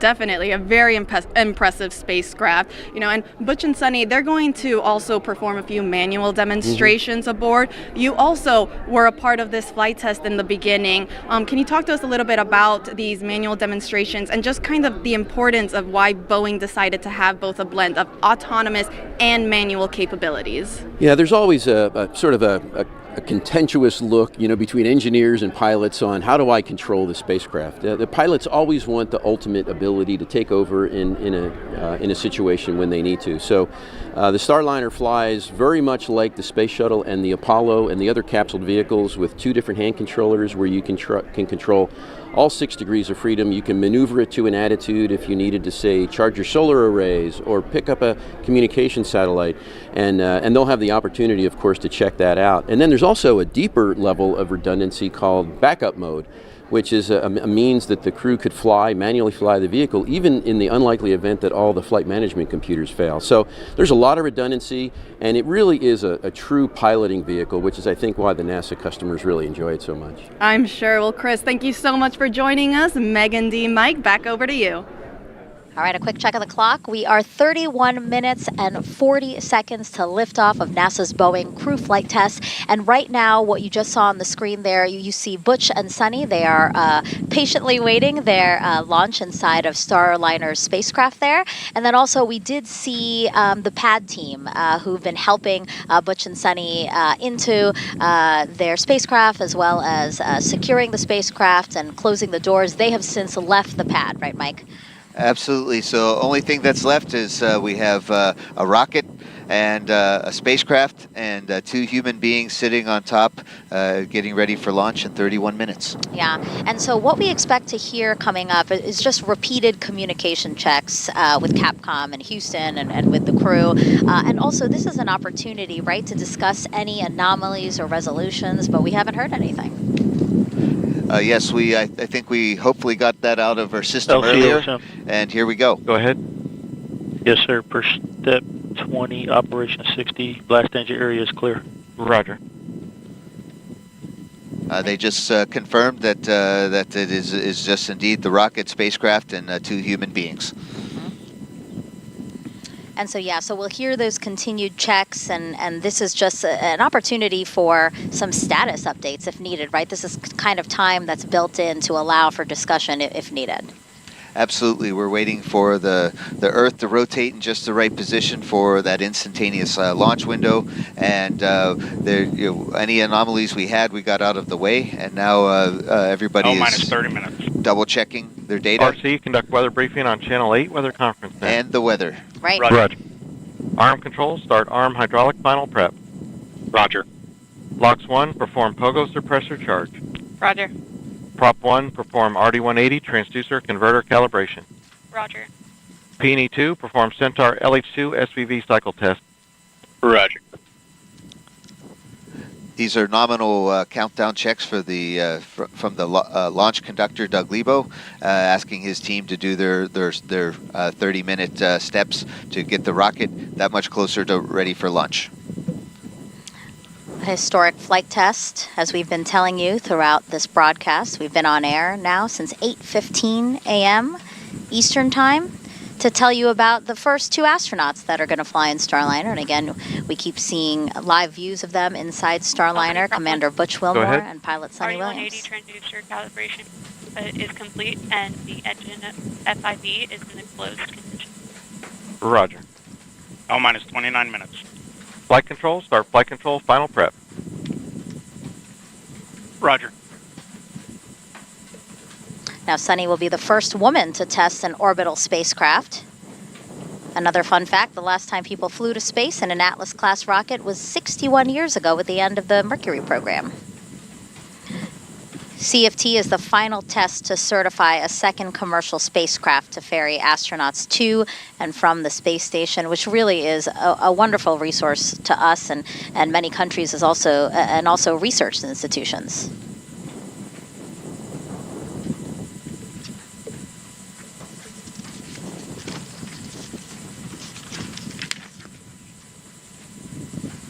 All right, again, 28 minutes, 5 seconds to liftoff. Let's head back over to Brandy and Jim inside Mission Control in Houston. LC, PNE2. Go ahead. Centaur LH2 SVB cycle tests are Crew complete. Flight Test Roger. Flight Director Mike Lammers is just about to poll the flight control team here in Houston for a go or no-go, verifying that all of Starliner systems are ready for launch today. Everything's looking good at the moment, and Lammers will use this poll to determine his own response to the final go-no-go poll by the launch conductor just before liftoff. Once we do get into the terminal countdown time frame, there are... Go ahead. Roger. Do we have the temperature update complete?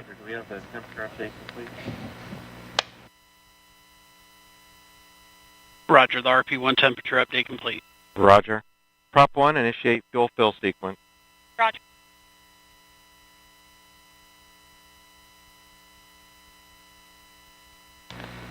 And once we're in that terminal countdown time frame, go ahead. Yeah, we've been discussing before the CISA temp. It's a noisy measurement. I'd like to take this to 6, get a recommendation probably to disable. Roger. Convene the anomaly team and provide a recommendation. We'll go. L minus 27 minutes.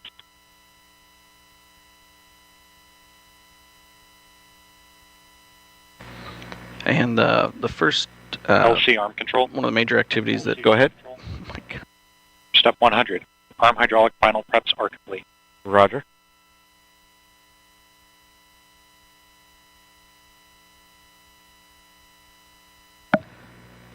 One of the first activities Mike Lammer's team will be doing is transitioning Starliner from ground power to battery power. That'll come about 18 minutes before launch. We leave it about as late as possible so that the team can launch with those batteries as close to full power as possible. A few minutes later, with less than 10 minutes to go before liftoff, Starliner's ordnance will be armed, and that activates the critical systems that are needed to detach all the things from Starliner that will ultimately jettison as it climbs to orbit, and if it were needed to abort. And finally, just 1 minute and 15 seconds before launch, they'll work with the crew to activate the launch abort system, which would rocket the crew to safety in the case of an abort, or on the pad, or early in the ascent. This is likely the last you'll hear from us until liftoff, so we are going to send you back to the team in Florida to let Megan, Dee, and Mike see us through the rest of the countdown. We'll be back once Starliner is on its way. Go Starliner. Brandy and Jim. Okay, let's take a closer look now at Starliner. The next generation crew capsule measures 16.5 feet tall with a diameter of 15 feet. That's about the size of a mid-size SUV. It was designed to carry up to 7 astronauts or a mix of crew and cargo for missions to the International Space Station. After today's test flight, NASA will fly crews of 4 or 5 with cargo. And Starliner is also reusable up to 10 times. Yeah, we're looking LCOSM. to getting... Go ahead. Yes, sir. Per step 60, flight hazard area has been cleared. All personnel accounted for. Roger. All right, everybody is in place for launch. Starliner, we're looking forward to getting it certified so we can continue our missions to the International Space Station with 4 NASA astronauts. And Boeing will have the option to use Starliner to fly to other space stations and to help build the low Earth economy, low Earth orbit economy. Hey, Mike, let's squeeze in a social question since we've invited viewers to send them to us. This is from John on YouTube asking, how did the astronaut train for this mission? It's actually a question from a 10-year-old named Maddie.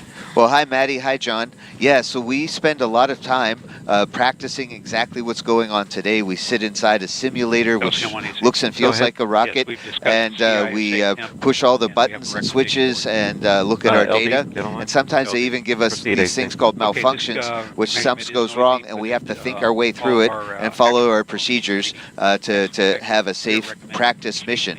And we do that for about a year and a half. In this case, for us, it's a new spacecraft, so it took us 5 years, but it takes us about a year and a half to train for new spacecraft. Roger, please disable line item 390. Active.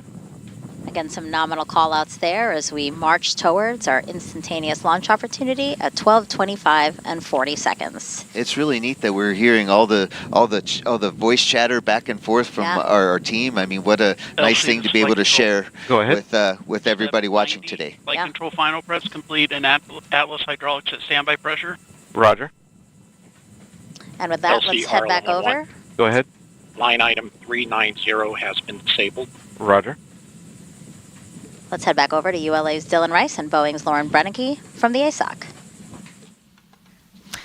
Thank you, Megan. So you may have heard just a few minutes ago the team talking about they're actually telling Butch and Suni once they get up into space that they will need to sync their tablet. Wanted to give a little bit of a perspective on that.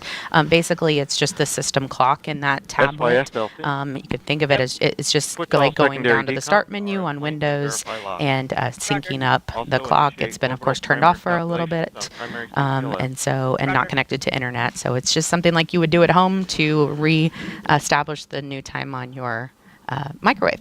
But Dylan, they've also heard about an anomaly on the ULA side.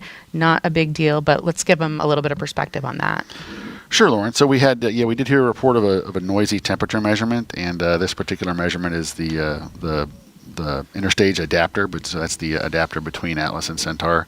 And this measurement is something that's automatically disabled when we enter our terminal count at T-minus 4 minutes. Minus but 22 minutes. Over the past few minutes, we've observed this measurement bouncing around a little bit. So now that the vehicle is fully loaded with propellants and we've been stable for quite a while, this measurement is really not something that we rely heavily on when we're fully tanked and stable. So we're going to go ahead and disable it early rather than waiting for the automatic disable as we approach terminal count.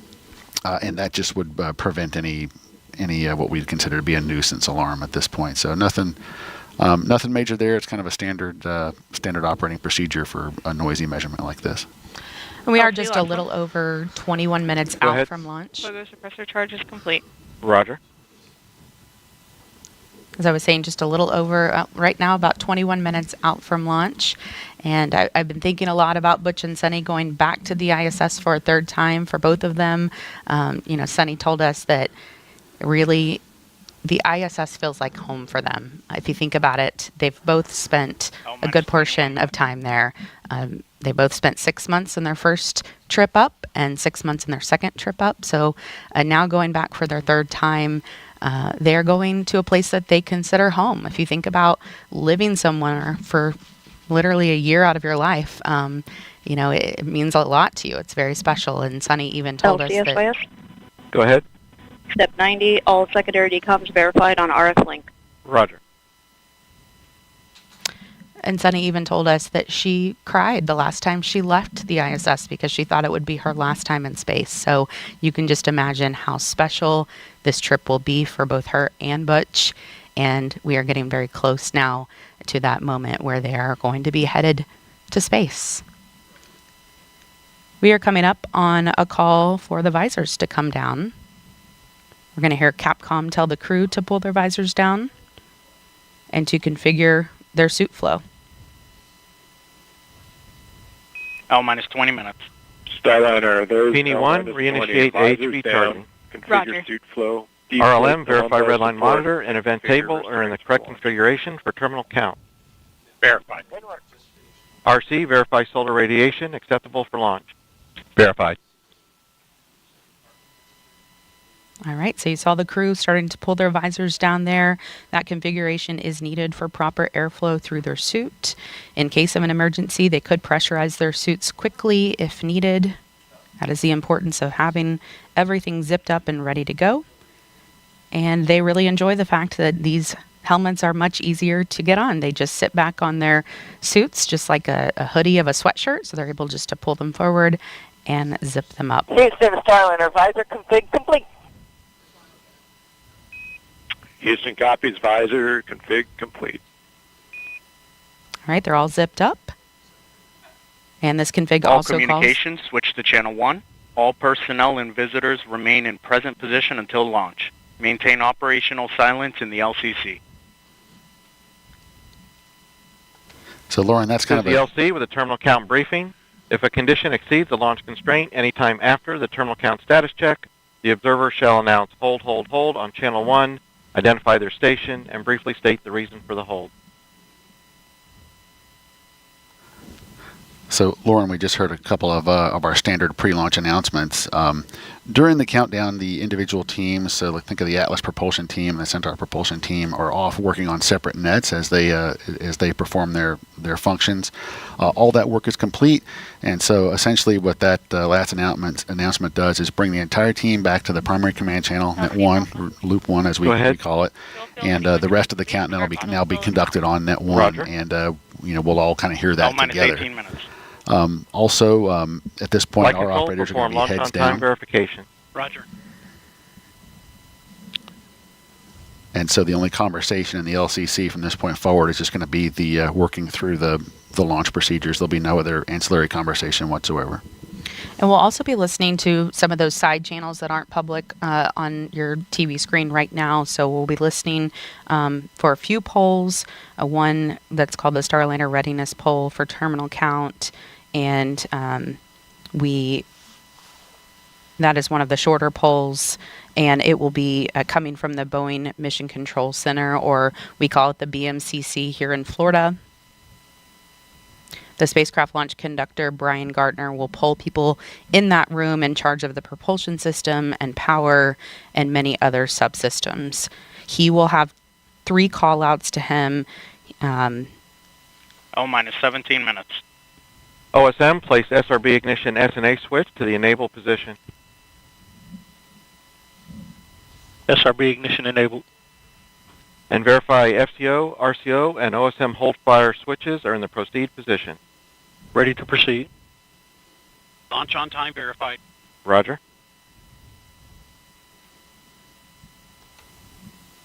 And LCP-1. Go ahead. AHB charging reestablish and at flight mass.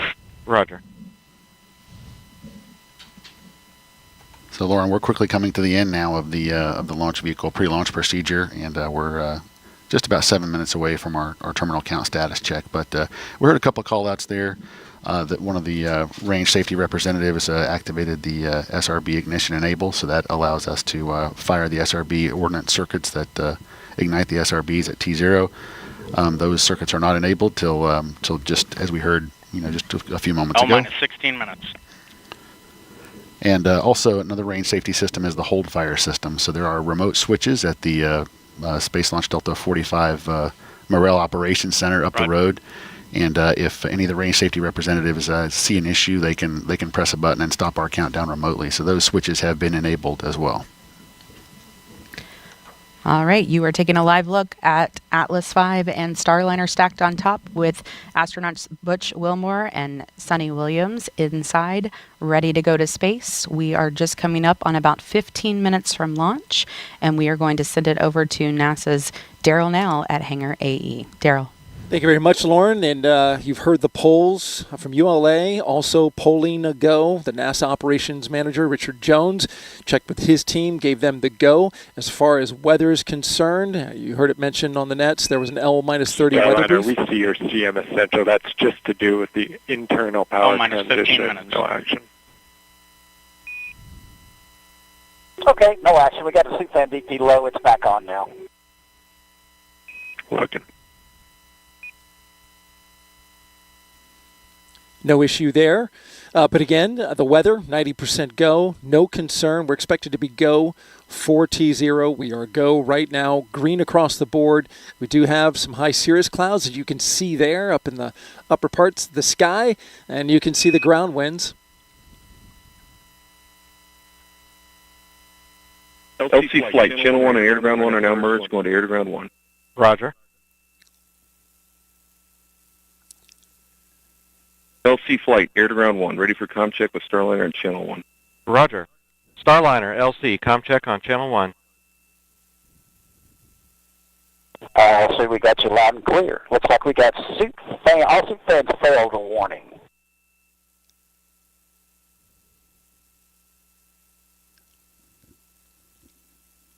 Butch Wilmore. And I copied your comm check, Starliner. And Capcom, did you catch that message? And Starliner and LC Capcom A-Firm, we see the messages. We're working. More to follow. Stand by. Standing by. Butch Wilmore has a warning light on his console. He's talking it over with Capcom.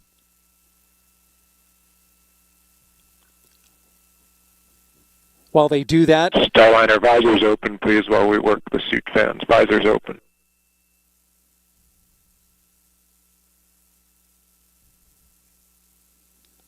So they're going to have the astronauts open their visors. All right, visors are open. While they work an issue with them. Houston, but suit fan Bravo went down and switched to Alpha. It had a DP low, and then it, of course, went off. We still show power to Alpha is on. Working an issue with Houston the suit. copies. minus 13 minutes. And Starliner, we showed the same for your info. We're swapping suit fans back to Bravo. Continue to stand by for us. Standing by.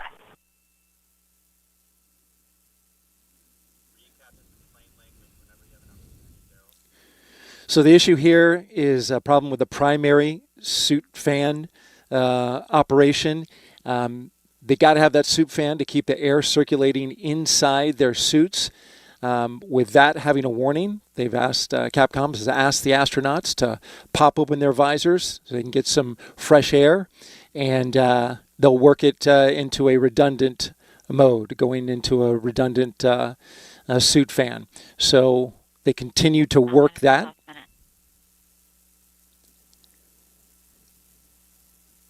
As we get under T-minus 12 minutes and counting.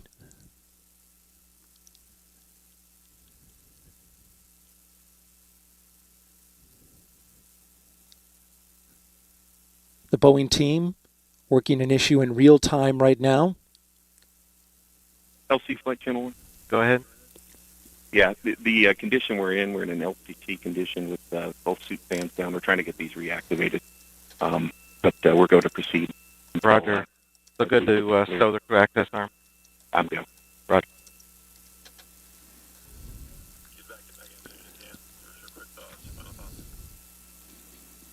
All right, the team continuing to work the suit fan issue.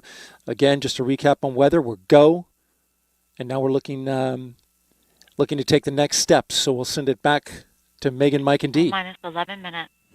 As you just heard there, 11 minutes to liftoff. Roger. From only the 6th-time NASA astronauts will launch on a new spacecraft designed for crew. I want to ask you really quick before we toss it over for that terminal count, the final moments of the countdown. How are you guys feeling? Feeling great, excited, making sure teams work to troubleshoot the last little bit, and hopefully we'll see liftoff today.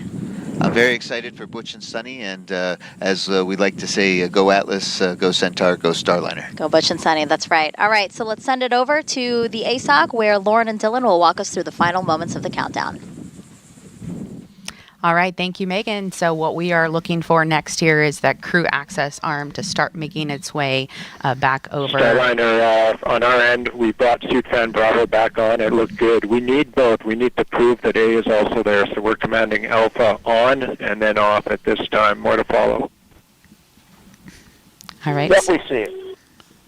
And we're still visors up, so you know. All right. So you hear this troubleshooting happening in real time.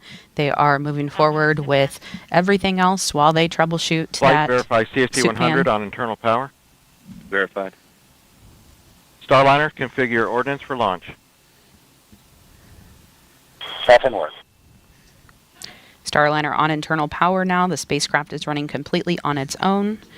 Ordnance has also been configured for launch. That means the devices that initiate our separation events. Yeah, we reactivated suit fan Bravo. Suit fan Alpha is also working to a clear LCC condition. And for the crew, you can take visors down. Visors down and ordnance configured. LC copies both. All right, it's got to feel good to put those visors down now.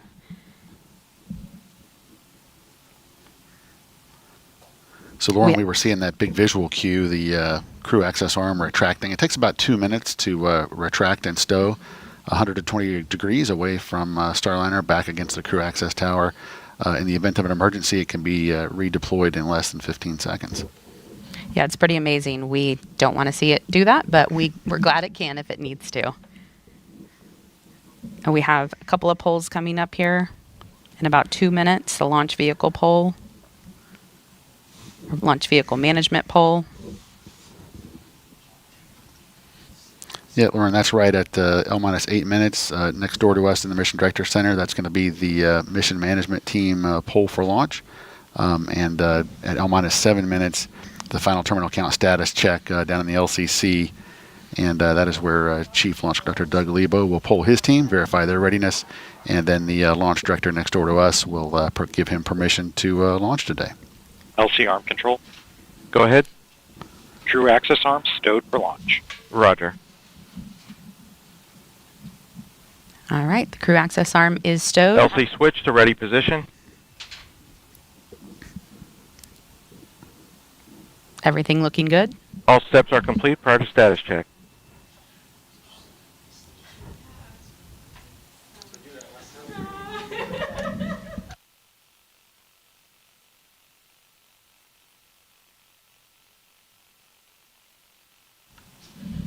And Dylan and I will be a little more quiet as we get closer here to launch so we can listen in to all of the actions as they're happening in real time.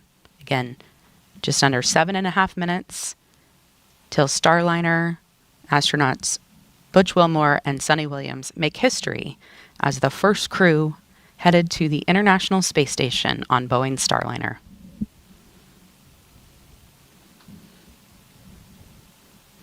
L-7 minutes.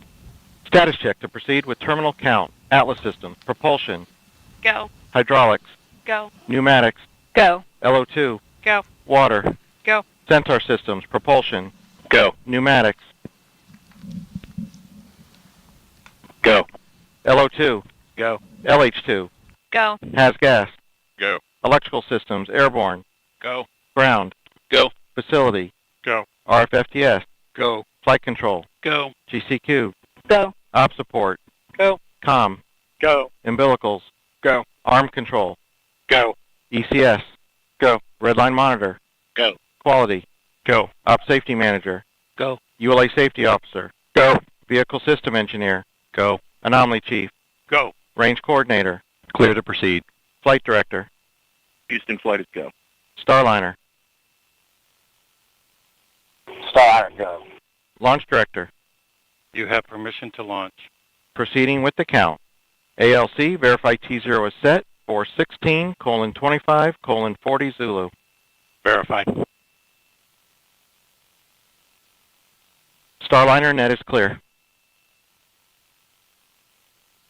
Thank you, LC. To all of you sitting on console, whether you're in Houston, BMCC, ASOC, Atlas, this is a great day to be proud of your nation. And all of you listening as well, whether you're at Banana Creek or the Causeway or the rooftop of LCC or the ASOC and other places around our nation, like the Bay Area building and other places where you are viewing what's taking place. Again, for you, it's a great day to be proud of your nation, great day to be proud of Boeing, great day to be proud of ULA and NASA. And we are one nation under God, indivisible. And when we together use the power of that combination, we can do some pretty amazing things. So LC, with that, we are ready to put some fire in this rocket and propel this spacecraft to the International Space Station, where all these fine Americans have designed and have prepared it to be. Calypso, take us to space and back. Roger, Starliner.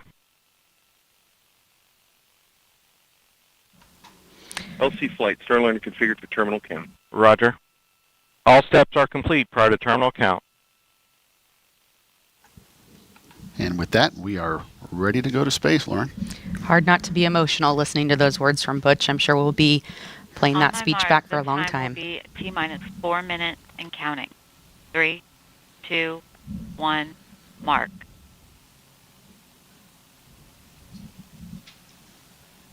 355. Ground pyros enabled. Launch pad ordnance circuits are now enabled. Hold. Flight control received a CCLS. Hold it. Approximately T-minus 350. LC switch not ready. All personnel turn to recycle section. Operation 80. LC switch is not ready. Clock stopped at T-minus 3 minutes 50 seconds. Starliner, you should not hear any vent at this point. Starliner standing by. ALC, reset countdown clock to T-minus 4 minutes and holding. Active.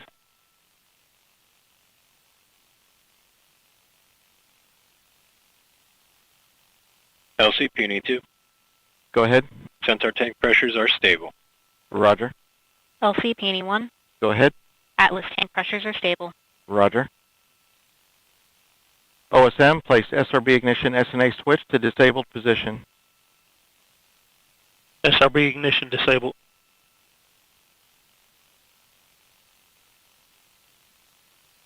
Okay, consoles, step 60, report launch vehicle status. Atlas lead. Atlas tank pressures and helium bottles stable. Atlas propulsion system stable.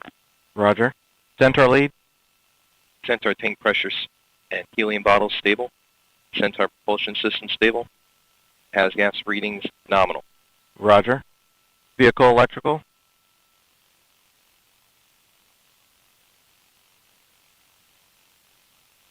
VE channel 1.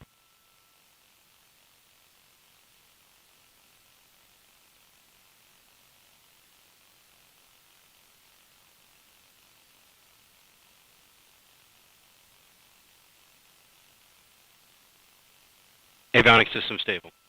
Roger. And LC can verify no indications of hazards. Flight LC. LC Starliner systems are stable. Roger. Starliner, last arm switch to off. Last arm switches off.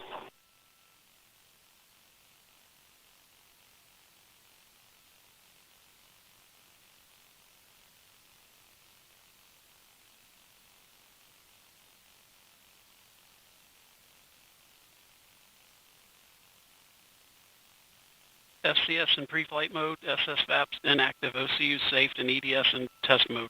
Roger. Arm control, deploy the crew access arm. Roger. Starliner, proceed with ordnance deactivation. Action 1.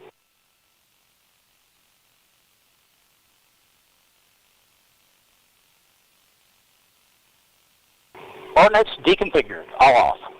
Roger. LC. And go ahead, ALC. Countdown clocks reset T-minus 4 minutes and holding. Roger. Flight, verify CST 100 ordnance is safe. Verified.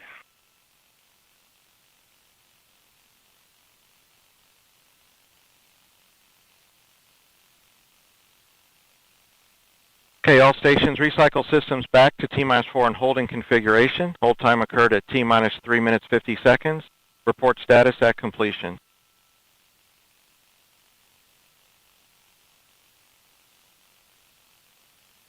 And flight LC. LC. CST 100 power to external. Copy. We'll put it in order.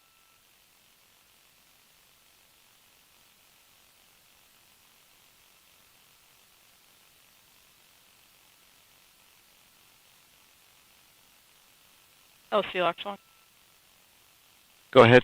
Subset Bravo, Atlas Pillar 2, continuing topping. Roger. LC locks 2. Go ahead. Substep Golf, Centaur LO2, continuing topic. Roger. LC Field 2. Go ahead. Centaur LH2, continuing topping. Roger. LC LC. Peony 1. Go ahead, Peony 1. Atlas Pneumatics, pressure stable. Roger.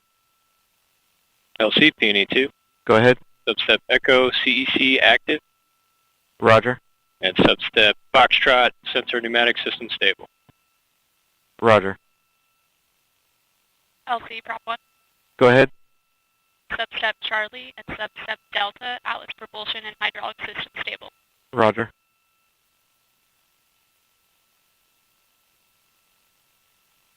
LC ECS.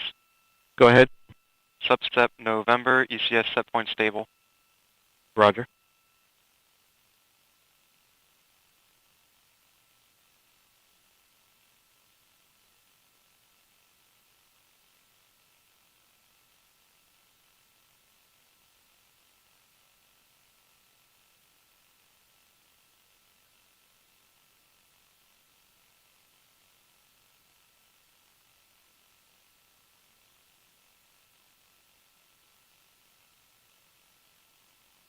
LC, this flight control. Go ahead. Substep Kilo, flight control ready. Roger.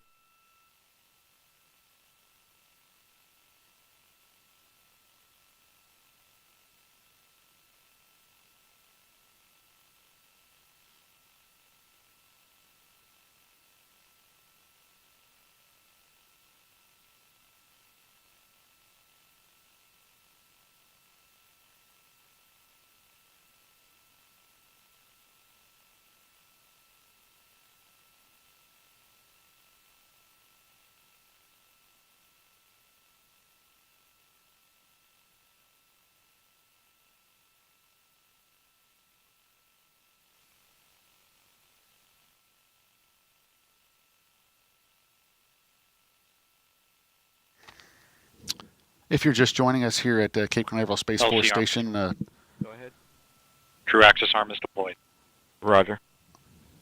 We did have a automatic hold of our ground launch sequencer shortly after we began our terminal count for today's launch attempt. No indication yet as to what caused that hold of the automatic ground launch sequencer. The team is still evaluating data. In the meantime, the team is active recycling the vehicle to a good holding state so that we can prepare for our next steps. But for now, Roger. We are holding at T-minus 4 minutes, recycling the vehicle after a hold of our ground launch sequencer shortly after picking up terminal count for today's launch opportunity.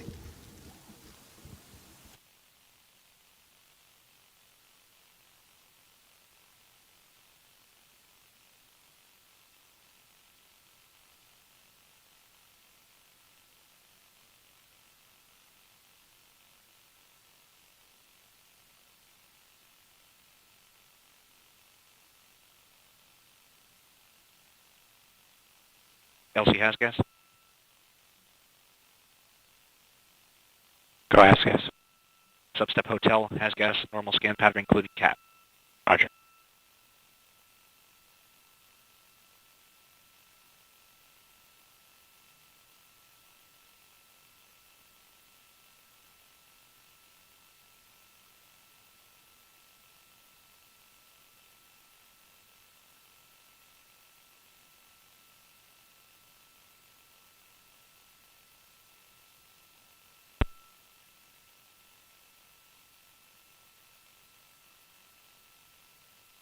And flight LC.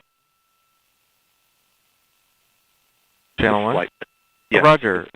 Secure CST-100 prop system. Last valve to remain open. Flight copies. Probably take us at least 5 minutes here. Yeah, copy.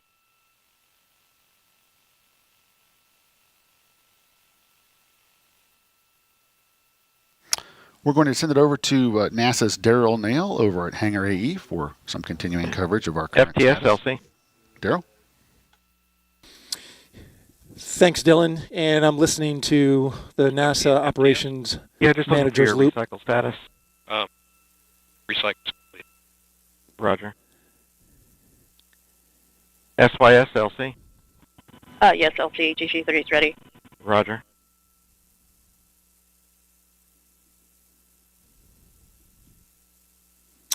As you mentioned, the ULA team now safing the vehicle, making sure all the high energy systems that were prepared to launch are now put into a safe configuration. At 12:21 p.m., roughly T-minus 3 minutes and 39 seconds, we got a hold. Launch Director, LC Channel 1. LDM1. Yes, sir. So we had a hold call at T-minus 3 minutes and 50 seconds by the CCLS launch sequencer. So at this time, we've completed our recycle back to T-minus 4 and holding configuration and ready to proceed with a scrub crew egress operation. Yeah, roger that. Stand by. Roger. There you heard confirmation of the scrub call for this launch attempt today. Again, this was the ground launch sequencer, essentially the computer that launches. Roger.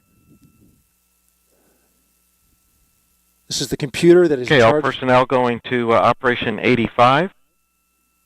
OSM, LC. OSM. Establish the BDA roadblocks and open the flight hazard area. Roger. And all personnel on Channel 1 will be starting an approximate 65-minute hold at this time for flight crew egress. All systems maintain T-minus 4 and holding configuration.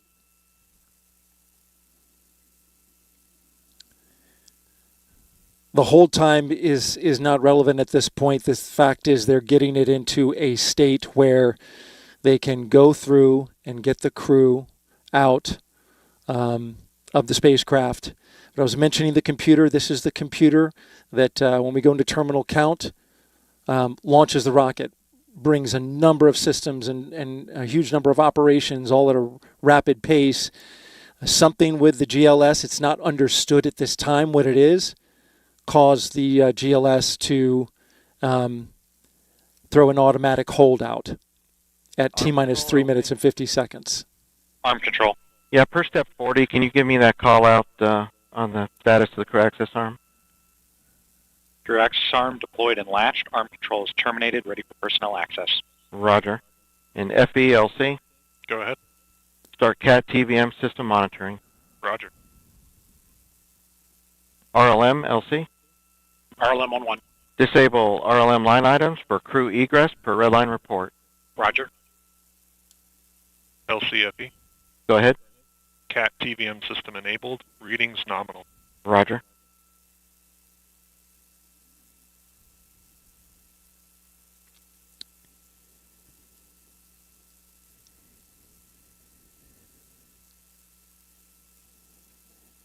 The NASA operations manager now conveying to his team that they are looking at possibly a 24-hour turnaround. Go ahead, flight. Yeah, CST 100's on ground power. Roger.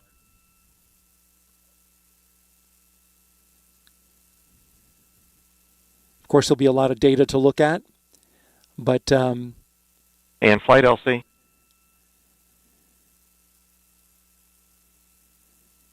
LC, go ahead. Yeah, just looking for your estimate for prop system securing, to support pad entry. Need 5 more minutes. Roger. Thank you. Everything you're hearing now is about getting the crew, which is the primary focus at this moment by the launch team, out of the spacecraft and back on the ground. So configuring the crew access arm, it's locked in. They continue to do the operations, which are in their schedule for a launch scrub, moving through those methodically.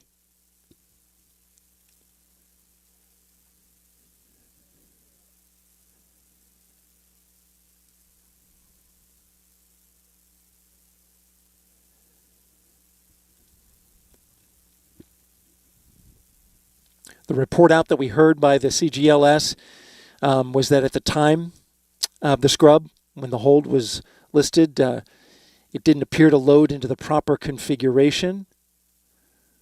ULA will work to try to understand the cause behind that. They don't know that at this time. They'll be studying the data NASA's commercial crew team will be right there with them, helping and assisting throughout this process.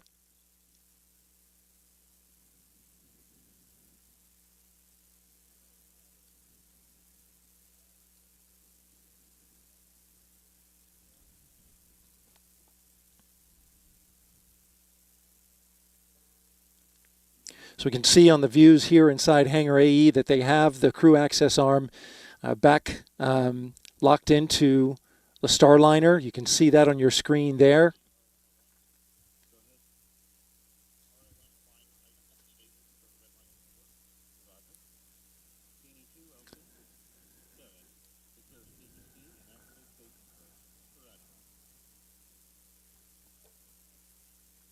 Essentially the team now working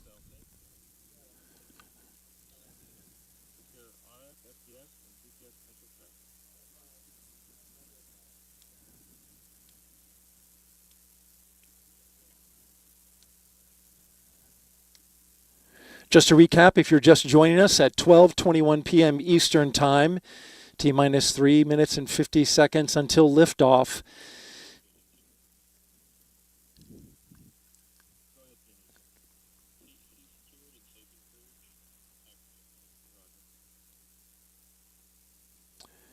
A hold was given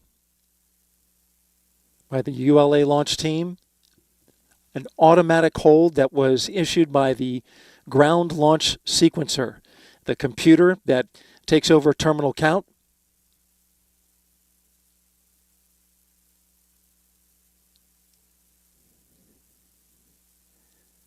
The reason for that hold is not known at this time.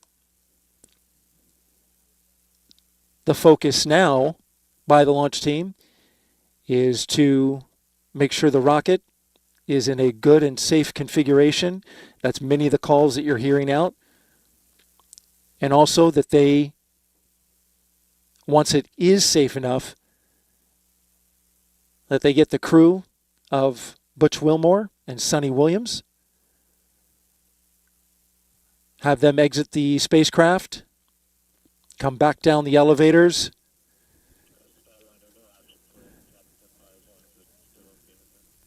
and head back to crew quarters.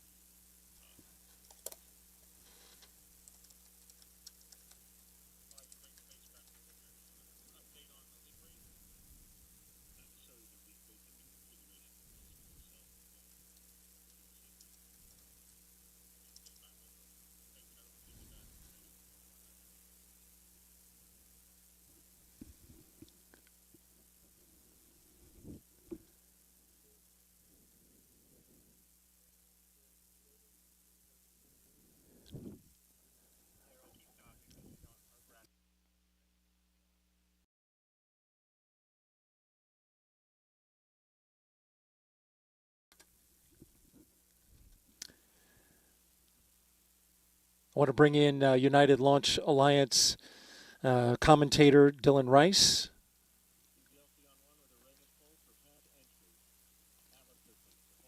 System stable. Pneumatic.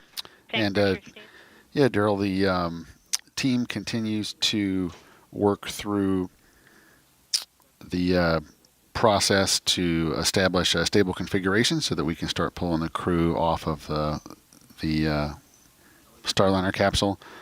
Still no update yet in terms of what caused the ground launch sequencer abort, but just like loading the crew, we establish a safe and stable configuration with the launch vehicle before we begin the egress process, and the configurations are very, very, very close to the same actually.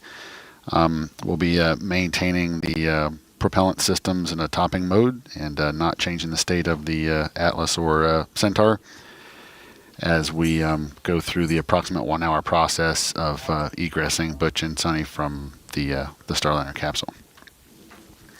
But teams are continuing to evaluate the data and look into the cause of the ground launch sequencer abort. In the meantime, we will start to see indications that the team is re-entering the pad. And in fact, the direction was just given to allow the blue team back into the pad. So we will start to see that activity now, and teams come back into the pad, back up the tower, and begin the process of opening up Starliner and egressing Butch and Suni. Yeah, so that's a good sign there. You mentioned with the blue team coming back to the pad, they are the ones that will pull the crew out of Starliner. We heard that the pad area is cleared for them to come in. It's a good sign. Dylan, what's your time estimation on the team going through the rest of their procedures to make sure that the crew can go ahead and get up the elevator? Actually, I think that we're there. So it's been just about 20 minutes since the hold was called, and in that 20 minutes time, we've established those configurations. In fact, we don't even let the pad team come back through the fence line until those safe and stable configurations have been established. So, once the team will of course be standing by at the fallback area, and they were contacted via radio and told to proceed back to the gate, and they will proceed through the gate and right back up to the crew access tower and on up to level 12, where they can begin configuring the white room. So we are there at this point in terms of being ready to redeploy the environmental seal, which kind of encloses the Starliner door into the white room, and then we'll begin opening up Starliner so that we can egress Butch and Suni. Yeah, we can see from this shot here that environmental seal is not on. Of course, this is the configuration right before you move the crew access arm either away or back to the capsule. So you can see the open air between the white room and the crew capsule. That will take the blue team, of course, getting up to the white room to put that environmental seal in place, which they are on the way. I'm monitoring some of the camera feeds.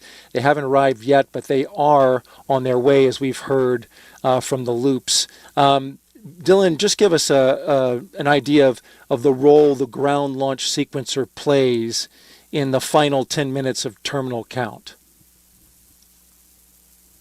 So essentially, the launch sequencer is performing all the actions that are occurring during the terminal count. So you will hear our operators provide status throughout the terminal count, but those operators are not actually performing manual actions. They're just reporting on the actions of the ground launch sequencer. So, for instance, the vehicle propellant tanks will transition from a topping mode into a pressurization mode as they are pressurized to their flight pressure. Once the tanks are pressurized, we'll start to configure the avionics systems as well for launch, and ultimately hand over to from the ground computer to the flight computer, which handles the actual final seconds of the countdown prior to liftoff. But the ground launch sequencer is securing propellant topping. It's beginning the process of pressurizing the vehicle for flight. It will be transitioning the vehicle from the ground electrical systems to the onboard batteries, and enabling the ordnance systems, ultimately leading to the engine ignition sequence once the control has been handed over from the ground computer over to the flight computers. And you've mentioned just some of the things that GLS does, right? It is a very busy computer in the final 10 minutes, as you mentioned, going through all of these very timely high-energy systems that are being configured at in the last minutes before liftoff. To recap, if you're just joining us, the mission, the NASA's Boeing's Crew Flight Test of the Boeing Starliner was scrubbed at 12:21 p.m. Eastern Time when a hold was issued by the ground launch sequencer for the Atlas V rocket. It was at T-minus 3 minutes and 50 seconds, just a little less than 4 minutes before liftoff when that abort was called.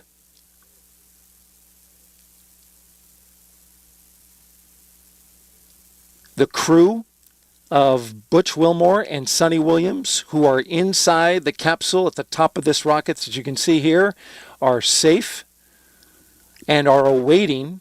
There you see a shot of them. There's Suni on the left and Butch on the right. They are awaiting the arrival of the blue team to come out to the launch pad and help them egress, which essentially means get out of the Starliner capsule and head back to crew quarters. It's a process that requires that team to do some manual work to lock in the crew access arm to the Starliner capsule. And so they will wait for those moments to arrive.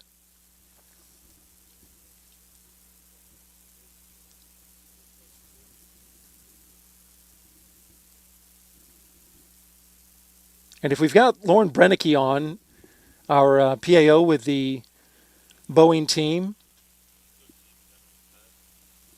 Okay, we just heard a call that the blue team is entering the pad, and I can see them on the closed circuit television. They are in their van, as you can see there, the shot there, arriving back. This is the team that will head back up the launch tower and up into the white room. They will secure the crew access arm to Boeing Starliner, open up the hatch, and get the astronauts out. Just prior to this, 20, 30 minutes or so, we've been listening to the ULA team safe the Atlas V vehicle, basically going through a number of steps to make sure that the tanks for the liquid oxygen, liquid hydrogen, the RP-1 propellant, make sure everything is in a safe configuration before they allowed this crew to get on the pad. And you see the van there with the 321 backing up to the launch tower. Lauren, I want to ask you about, you've spent a lot of time studying the procedures for Starliner. Talk a little bit about the egress and this process that we're getting ready to undergo. Yeah, Daryl, a lot of what they'll be doing is really what we've watched during this countdown, just in reverse. I'm listening on some of the side channels to the teams talking about going through their checklist, and this is something that we've practiced many, many times in the simulator, and the teams follow along during those sims where a scrub is often the case in some of the different sim scenarios they put together. And so they will go through this checklist that they know very well, where they will go through the everything that it takes to basically get the spacecraft back in the shape that it needs to be in so that we can turn around and do this again and go for it again.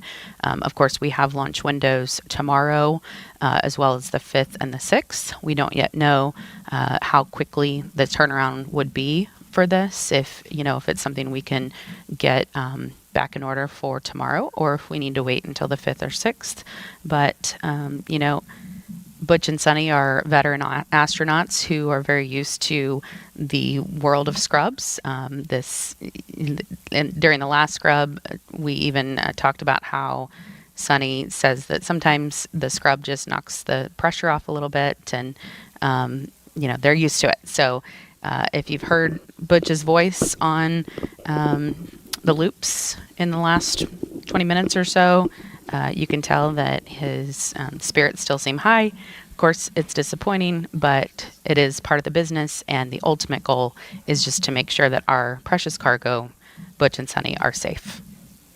Absolutely. Well said, Lauren. And there you see the blue team at the base of the launch tower, getting ready to head up the elevator to make their way to the crew access arm and then into the white room. We did hear, of course, they wouldn't be there if this weren't the case, but Starliner is also safed. We talked about the rocket, the Atlas V, and the procedures they had to go through to make sure it was safe for people to go back to the pad and to pull the crew out. Starliner, as you know, was also safed. And they are headed in the elevator, getting ready to go up.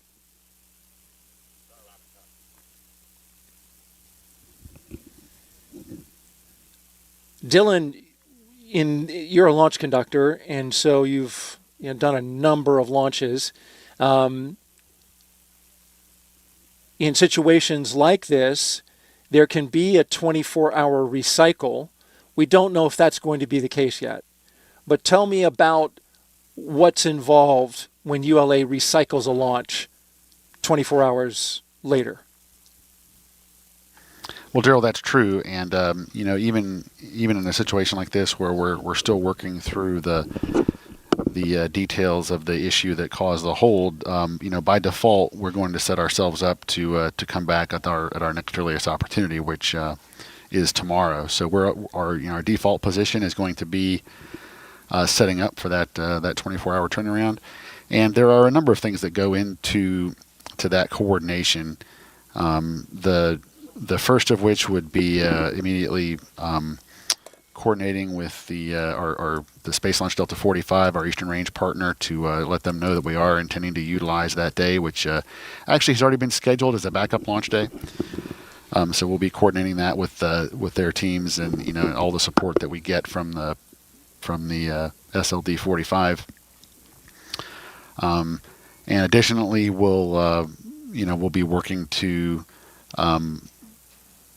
establish our systems on Launchpad 41 in a state that is ready for another launch attempt tomorrow. So even though we do still have some work to do this afternoon, which will include detanking Atlas and Centaur, at the end of the day, probably approximately 4 hours from now, we'll have the vehicle fully detanked, and we'll have the systems turned around and ready for another countdown opportunity tomorrow. So that could take a little bit longer if the anomaly team comes up with some troubleshooting steps that we need to run through, but have not heard anything like that just yet. For now, I think our team is still looking at data, but we're going to proceed as if we're going to make an attempt tomorrow until such time as we learn that wouldn't be possible. But for now, we are proceeding for a launch attempt tomorrow. Yeah, the great point about the launch attempt is already there and available tomorrow if the NASA, ULA, and Boeing teams decide to take it. It's worth noting that T0 is already set for June 2nd, and it's 12:03 and roughly 07 seconds p.m. Eastern Time. Again, 12:03:05 p.m. Eastern Time, as you're looking at the blue team configuring the crew access arm around the Starliner capsule, where inside astronauts Butch Wilmore and Suni Williams are inside awaiting to be egressed or pulled out of the capsule. You can see the tethers that the blue team are attached to for safety reasons. They're 212 feet up in the air on level 12, and you see they've got make sure their tethers are attached well as they work to bring that environmental seal down. We'll see them doing that.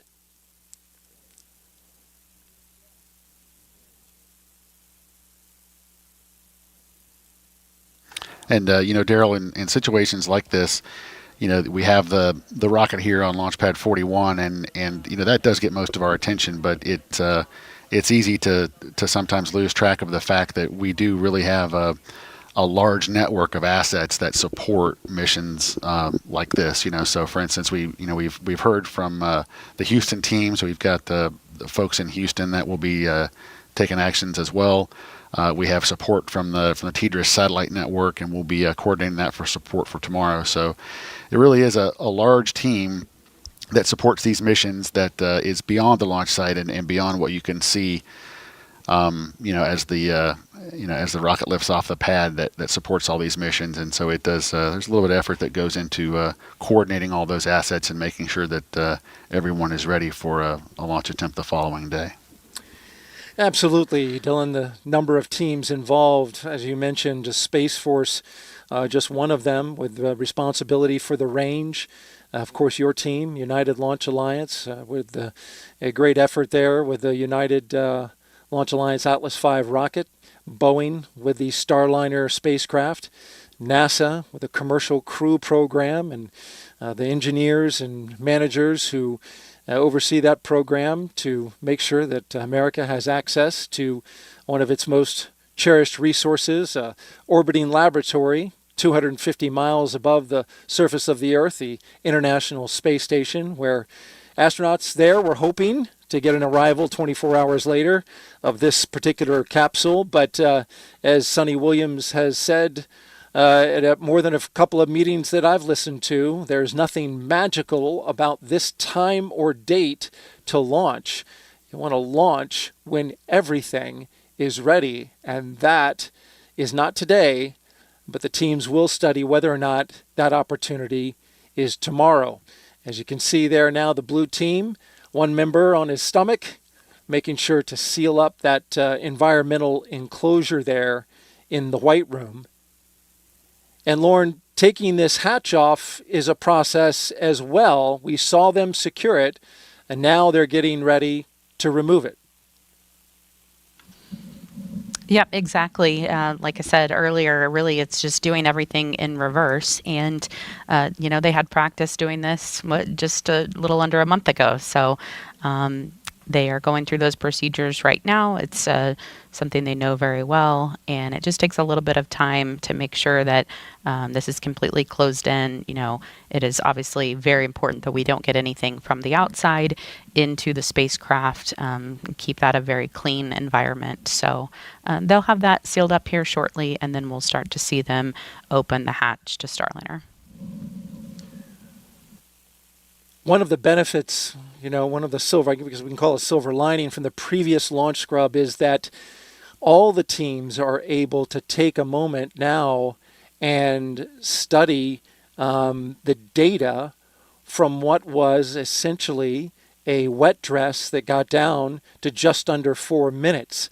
The launch team will do this. They'll look at the data. They'll study and see how everything responded. Starliner and the Boeing team will do the same thing. And of course, on the May 6th attempt, that's when they discovered the helium leak and then studied that issue for a number of days and came up with a plan to make sure that was accounted for should the Boeing Starliner go to the International Space Station and then need to deorbit.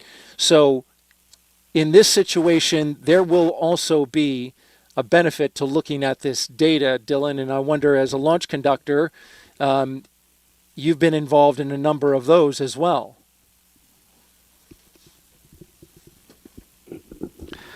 That's true. And, really we're just going to keep the team focused on the tasks ahead of us. And, right now that is the most important thing. So we're focused on supporting the blue team, the team on the pad, as they get the white room configured and prepare to egress Suni and Butch, and then we'll move on to the next step, and we'll proceed methodically until we're we have the vehicle detanked, and in parallel to that, the engineering teams will continue to pore over that data that we collected today and come up with a troubleshooting and plan for resolution, as we always do. Like you said, even with a successful launch, there's an extensive data review that goes into every bit of data that was collected during that flight.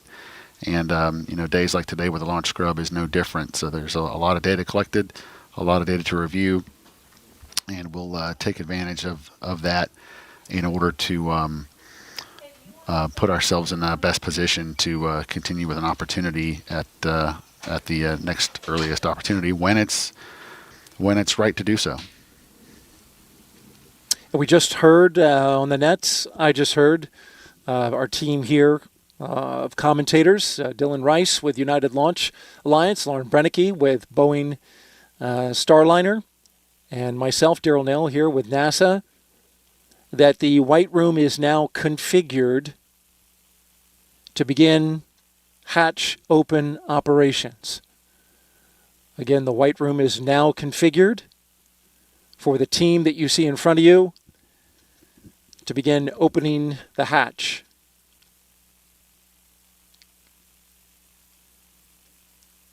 If you're just joining us, we had a launch abort at T-minus 3 minutes and 50 seconds.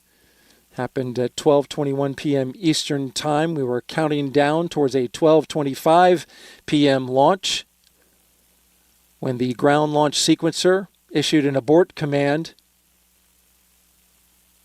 that stopped the launch of the Atlas V rocket and Boeing Starliner spacecraft.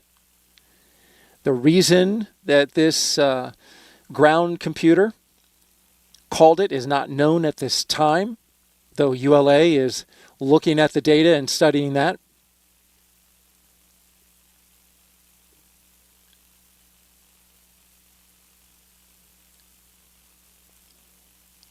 Immediately afterwards, the ULA team began to what's called safe the rocket, essentially making sure that all of those high energy systems are put into a configuration that is safe for people to be out there on the pad and for the astronauts, Butch Wilmore and Suni Williams, to come out of the capsule and head back to astronaut crew quarters. It also signals a time where this team right here was able to re-enter what's called a blast danger area, or BDA, and that's the area around the pad, because when this rocket is fully tanked, should something happen to it, there's an area in which it is considered dangerous. That rocket has to be put into a safe configuration before they allowed the blue team to come on board. That took about 20 or 30 minutes, the ULA team working through their procedures and successfully so, as you can see now.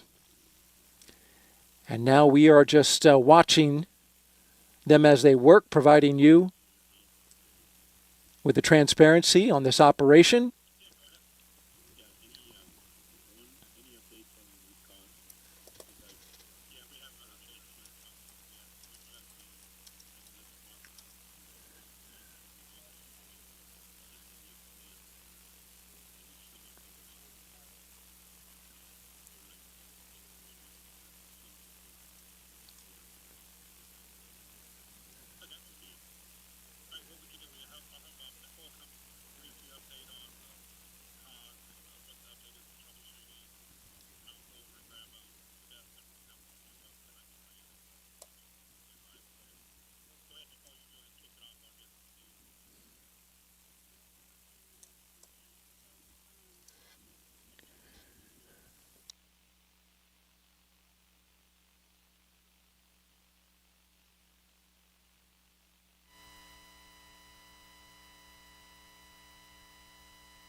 You're watching NASA's coverage of the scrub of the Boeing Starliner and Atlas V rocket launch scheduled for today at 12:25 p.m. Eastern Time. It was scrubbed just 4 minutes before.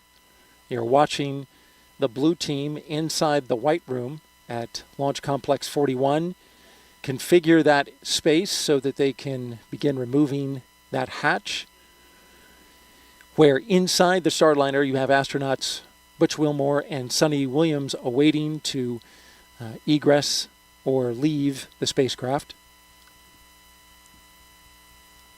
ULA teams are studying an issue that popped up during the countdown. The ground launch sequencer issued an abort call and the countdown was halted just 4 minutes before liftoff. Cause for that is unknown, but teams are discussing.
Boeing's blue team now working on the hatch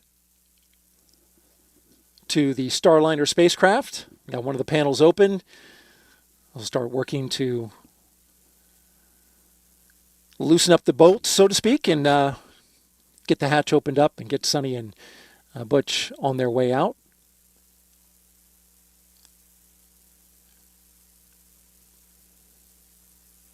I've got Dylan Rice with us here. He is a launch conductor for ULA, not for this mission, but many other missions that ULA has launched. And he is our commentator for today with ULA. And as he has said in our coverage, our post-scrub coverage here, that teams are very much focused on the objective of getting Suni and Butch out. To recap for our audience, Dylan, we got this scrub at just under T-minus 4 minutes, a moment where the ground launch sequencer, the computer that orchestrates the final systems and operations in the terminal count, issued an abort. And kind of talk me through what you saw as we went through that sequence of events. Sure, Daryl. So, as we heard, the computers did automatically generate a hold, and that's done when the computer detects a condition that it did not expect during terminal count. So the computer is really in control of the final 4 minutes of the countdown. Our operators verbalize the status of the terminal countdown as the computer runs its script and executes the final steps to launch the rocket. But the computer is really monitoring thousands of parameters and executing commands very, very quickly. And so we still don't have any good clear word yet on what caused this particular hold, but these kinds of holds occur when a command goes out and the computer cannot verify the proper response to a command. And so don't really have any indication yet as to which system that the issue may have been associated with. We just know that it was a computer controlled hold that was initiated. And so our team immediately went into the securing steps to establish a safe, stable configuration for the vehicle.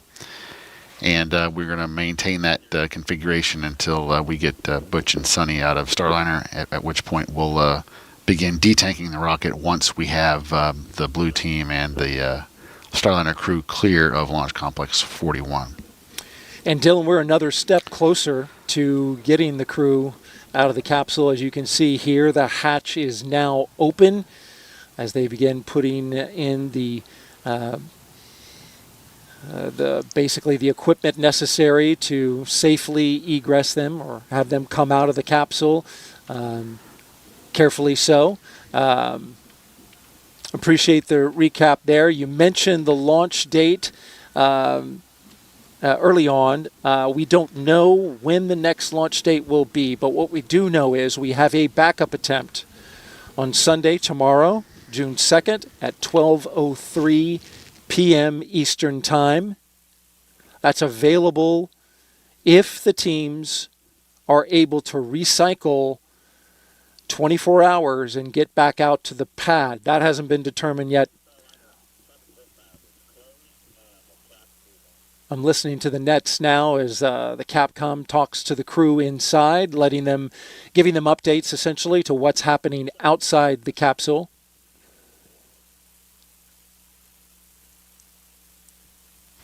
Yeah, Daryl, and one other thing that I'll add is that we have our primary launch control team, which is executing our countdown procedures in the launch control center, as was visible on some of the cameras, and that team is really focused on maintaining the configuration of the vehicle. We do have a separate engineering team that is going to be poring over the data that we collected in order to assess the issue that caused the scrub, and that way that data evaluation does not in any way take away from the focus of our launch team in maintaining a proper and safe configuration of the rocket and of Launch Complex 41 while we have people out there. So it's two separate teams that are kind of dividing and conquering what we have ahead of us today with the scrub, and we'll continue to maintain that posture with the one team maintaining control of the vehicle, and that'll be the same team that handles the detanking while the other team begins that data evaluation and works through the cause of the hold we had today. That's a great point, Dylan. It is. I think you can liken it to the same posture that the systems engineers who are sitting on console, responsible for the numerous systems that allow a rocket to launch into space. It's just like we're in a countdown, about T- or L-1 hour out. Very much focused on their consoles, watching the data, making sure that this rocket, which is still very much a live rocket at this point, is behaving and the data is coming back that is all nominal and safe while this operation happens. So I don't think it can be understated the focus that ULA is putting on that at this moment in time. But again, as you said, a separate team studying the data because time is of the essence. So reviewing that data to understand what happened with the ground launch sequencer, and whether or not that's something that can be remedied in the next 24 hours. I want to just recap briefly what Suni Williams said during a recent flight readiness review, which seems applicable here. She said that spaceflight is complicated. Every step of the way we're realizing this. It makes us rethink how we do business. She said, we have a capable spacecraft and we have people that can find solutions. We expect to find things that'll help us make the spacecraft safer to fly and the launch vehicle. These launch dates are not magical. They are an opportunity to do our job, she went on to say, and that her and Butch are armed and ready to handle any contingencies. She said there will be more issues, and we'll be ready to handle them. How else can we be ready to do our job? That's astronaut Suni Williams, who you can see on the left-hand side of your screen, is getting ready to come out of the spacecraft. All right, we're going to send it back to the hostess now with Megan, Mike, and Dee. Yeah, thank you so much, Daryl, Dylan, and Lauren for providing commentary about the hold that was called around T-minus 3 minutes and 50 seconds to launch. We here at the hostess, obviously, visibly and audibly disappointed. And Mike, I just wanted to ask you again, you know Butch and Suni so well, what might be going through their minds right now? Well, of course, this is emotionally disappointing, and I know that Butch and Suni didn't sound disappointed when we heard them on the loops, and it's because again, it comes back to professionalism. I think everybody on the working console is probably a little disappointed today, and that comes with flight tests. That comes with space flights. I remember back in the shuttle days, we would play this game, of getting ready for launch, and then scrubbing, and then coming back and getting the mission done.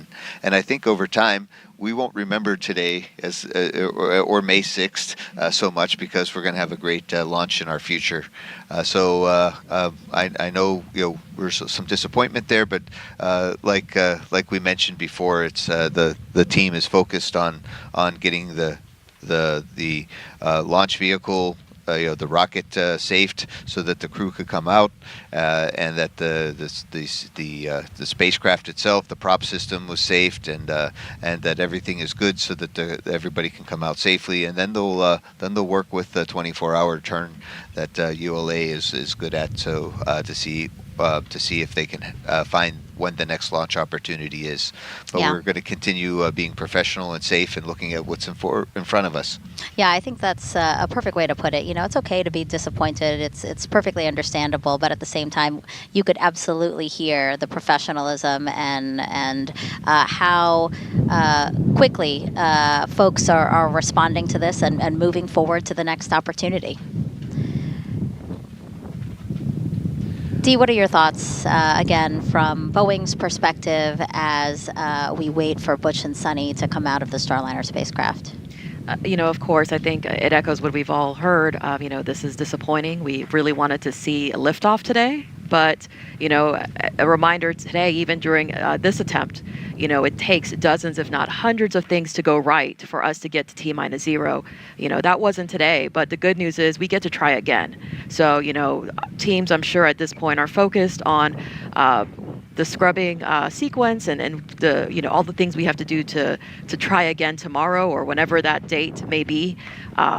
So we're focused and just going through the process, simulations, a process we have gone through many simulations until again we get to try to do this again. Looks like Suni is out of the spacecraft, and she's going to put some protective boot covers on her shoes, and they'll take her some items from her put it back in her helmet bag, and it looks like Butch is about to be heading out also. They're going to go back to crew quarters at this time and get ready to do it again when the time is right. And you were there when they returned to crew quarters on May 6th after the first launch attempt. Can you talk to us about their demeanor then? Yes, they were. You could tell that they had a long day, but they actually had a little bit of a smile on their face, which I was. I don't say I was surprised, but I was glad to see. It made me feel a little bit better about things too, because they do bring the whole team with them, and they've had a great attitude during the whole long quarantine period. So hopefully this is a shorter round, and getting ready for the next time. And Dee, you said it right. Practice doesn't make perfect, but it makes us a lot better. And we learned a lot of good things about our rocket and our spacecraft today. So the next launch countdown should be that much more smoother, and we're that much more practiced, which is good because Starliner 1's going to be coming, Starliner 2's going to be coming, Starliner 3's going to be coming, and all these lessons are good lessons to learn, and that's flight test for you. Yeah, one thing that I remember Butch saying at one point was, people might see setbacks and think that they're bad, right? But to him, he always thinks of them as steps forward. And today, that's definitely a step. Today was definitely a step forward in that case. But we'll be ready for the next time, and you can see them right now. They obviously are looking good, and they're smiling a little bit and enjoying. Again, the pad crew is there to help them, and they're just it's a really great team. And I think a step forward is, I would think that Butch would say a step forward today is this was, again, another great rehearsal, you know what I mean? And whenever we do try to launch again, I can imagine that things will be faster and smoother and more choreographed and rehearsed because they did have this opportunity today. Yeah, for sure. The commander for Starliner 1, he was in the BMCC. It's Scott Tingle, and I know he and I and our crewmate Josh Kutrick, who was Capcom, we all got a lot out of today. So again, this is just all helping the next missions be even that much better. And you can see Butch is having a nice chat. They're going to get ready to go down the elevator and back to the crew van and back to crew quarters. Yeah, he does seem like he's in good spirits. Again, like you said, chatting with the pad team members who just helped him and Suni get out of the spacecraft. So that pad team had left the pad, obviously. And in those final moments, it was just Butch and Suni before that hold call at T-minus 3 minutes and 50 seconds. And so right after that call, as we heard from Daryl and Dylan and Lauren, they safed the vehicle, made sure it was in a safe configuration for the pad team to return to the launch pad and to begin the procedures to open up the side hatch there so that Butch and Suni could get out.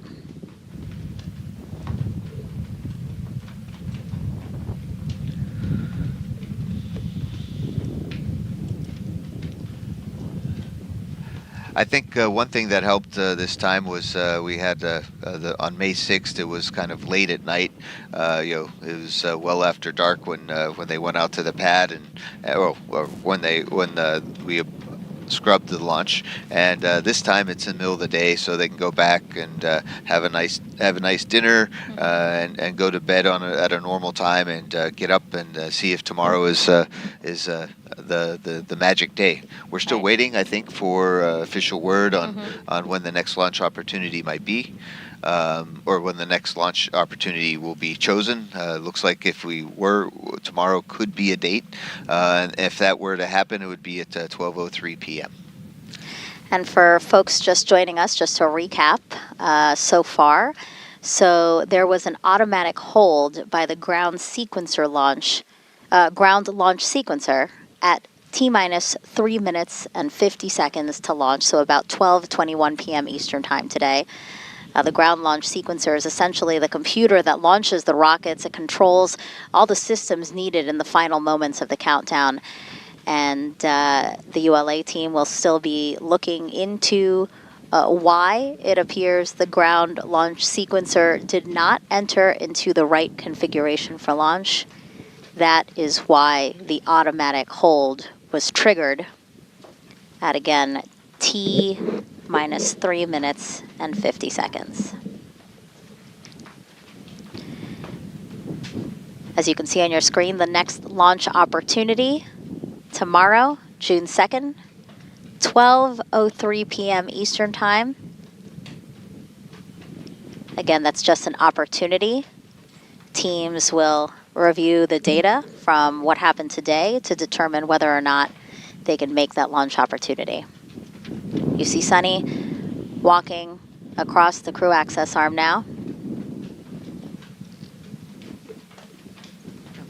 back into the white room, where a pad team member is helping her to put back on her helmet. Or the cover. A visor cover, yes. Yeah.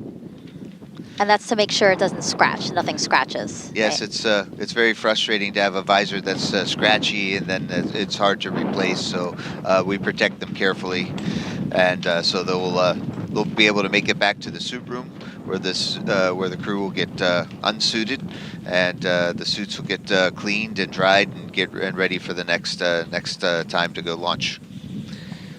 And give us some insight as to what happened. So, we ended our coverage last time on May 6th after Butch and Suni arrived to crew quarters. What happens after that? Yes, so they arrive at crew quarters. It was kind of funny because I met them right at the Astrovan. We said a few joking words, and then I asked Butch if I could carry his helmet bag, and he said nope. And same with Suni. They're I don't say fiercely independent, but they just say, hey, we're professionals, we got this. So we went up to the suit room where the Boeing and David Clark team, the suit team, was there, and they helped the crew get out of their suits safely. You can see it's a little windy, and it blew Suni's helmet covers a little bit loose. Hopefully somebody sees it and puts it carefully back on, or we'll have a piece of FOD. Oh, there it is. And so then they get out of their suits, and then they go back to their rooms at the astronaut quarantine facility or crew quarters, and they will get out of their undergarments and take a quick shower, get refreshed, and then find out what the plan is for the next time, whether it's tomorrow or not. And so that's what happened last time, and at this point last time we thought the launch might be the next day also. So they're keeping their optimism right now and keeping options open. Sure. And so we just saw Butch and Suni and the pad team members get inside the elevator at level 12, which is the level that allows them access to the Starliner spacecraft. So now they are making their way down to the base of the crew access tower.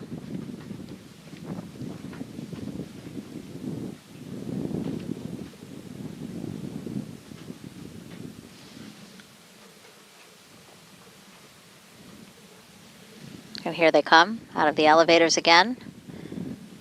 You can see they have their white booties on there. That's to make sure that any gravel or any small little pieces of dirt or rocks don't get into their fancy boots, and it protects the spacecraft, the Calypso, for the next opportunity. And so we just saw there that the Astrovan is already at the base of the crew access tower. So they will get on in there, and then it's a short ride over to astronaut crew quarters, which is basically it's like the whole west wing of the third floor of the operations and checkout building here, right? Yes, and not only are the flight crew there, but we have the chief astronaut, we have our vehicle integration and test office folks there. So it's there's many rooms at the astronaut crew quarters for sure, and of course the team that makes the meals. They do a fantastic job on feeding us while we're in quarantine, and I think they probably just got word that they're going to have to come up with a dinner for tonight, and they're scrambling like all the rest of us, and I know they're going to do a great job. And I bet you Butch and Suni are hungry now. I was going to say, I remember specifically Butch and Suni both saying that they felt like the food at astronaut crew quarters was excellent. So, there's always these silver linings, right? A good meal tonight would do them good, I would assume. Well, to be honest, Butch and Suni are my heroes, and I consider them national heroes too. And at least we can do is feed them nicely. And so there have still been family members who've been quarantining with them. Will they have some family time, after they probably debrief and some of the things that you already mentioned? Yeah, that's a great point. Last time it was kind of late at night, and family time was a little bit hard to come by. But this time we there might be a great opportunity to have the families come by. I think Butch and Suni are staying quarantined. The families may have gotten out of quarantine, but we have a nice glass room where Butch and Suni can sit and talk to their families. We call it BTG, or behind the glass. Oh. All right, and we see the Astrovan there, turning around, driving away now from the crew access tower. Again, a short drive back to crew quarters, about 15-20 minutes.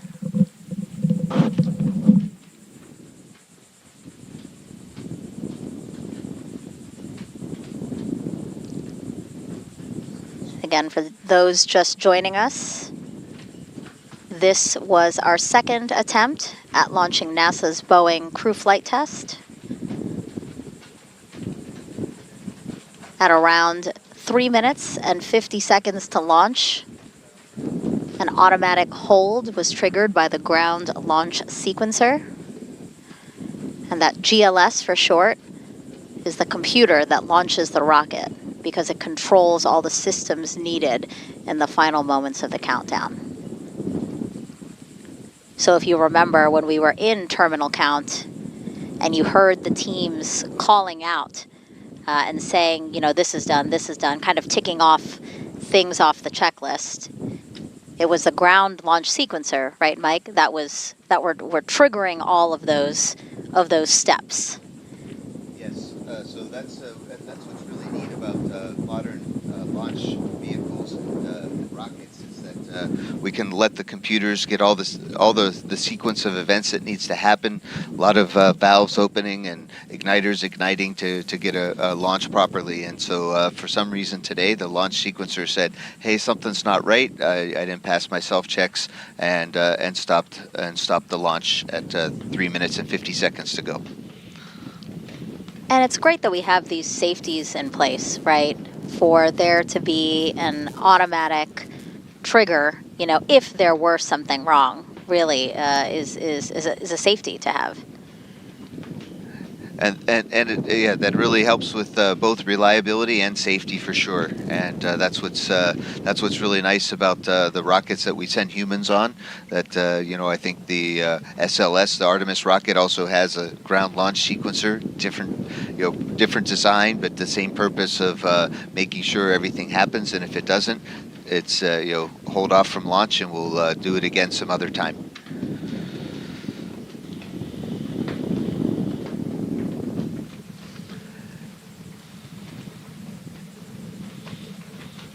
Well, the good news is they can watch the next chapter of Maverick on their way back and get excited again for the next time.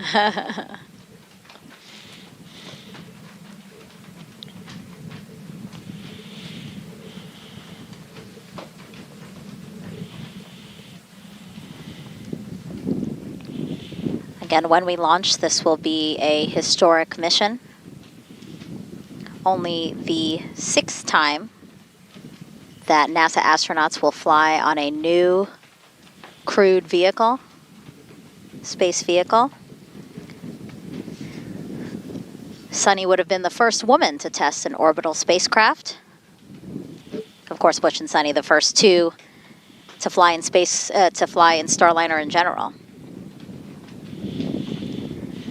This crewed flight test, part of NASA's commercial crew program, to certify a second commercial spacecraft to ferry astronauts to and from the space station. And this is interesting, actually. Once in orbit, for the first time in NASA history, the agency will have 3 different crew spacecraft operating in space simultaneously. So you would have the International Space Station, the SpaceX Crew Dragon, and also Boeing Starliner spacecraft. So again, once in orbit, another milestone. Yeah, I have a feeling, Megan and Dee, that low Earth orbit's going to become more and more busy, and that's a really good thing for our country, and it's very good for the space program overall, and good for humans. And let's talk about this crew flight test again.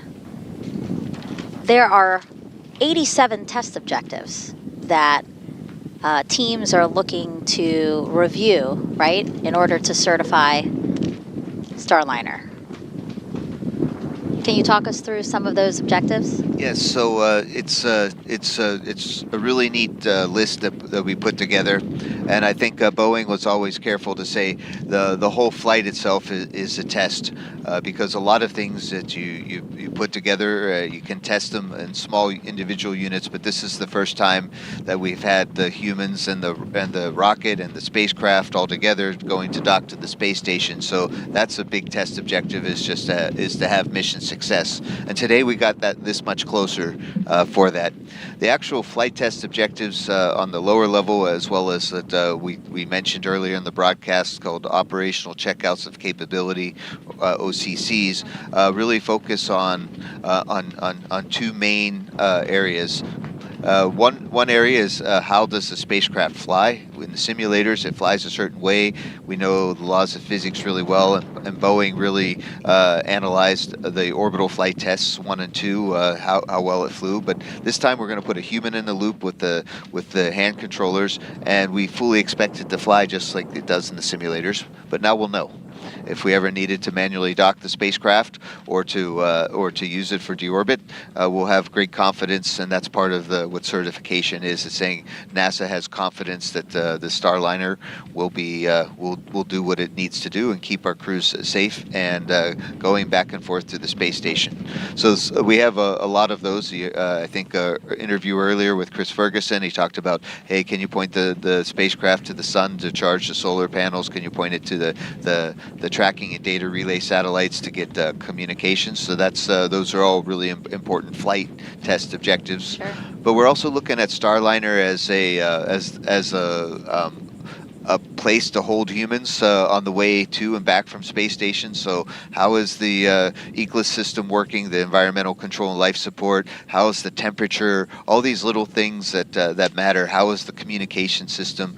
A lot of these things that are really important for what you would expect in a spacecraft. And we think they're all great. We did a lot of ground testing, but you never know till you actually try.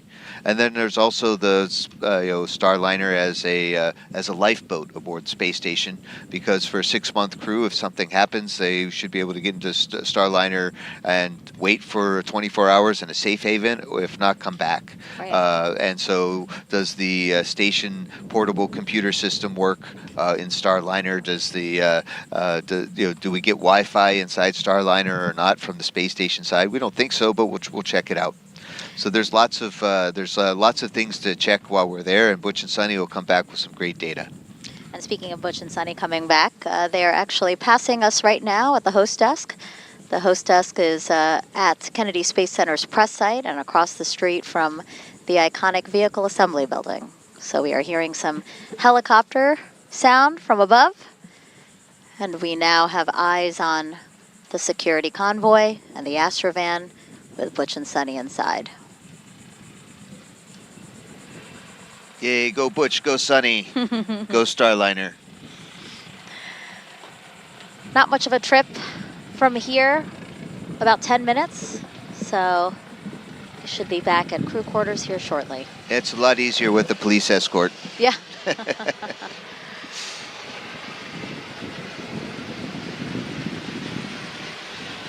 Again, we're talking about Commander Butch Wilmore, NASA astronaut and retired U.S. Navy captain. As a naval pilot, he racked up more than 8,000 flight hours. Before his selection to NASA, he was on exchange to the Air Force as a flight test instructor.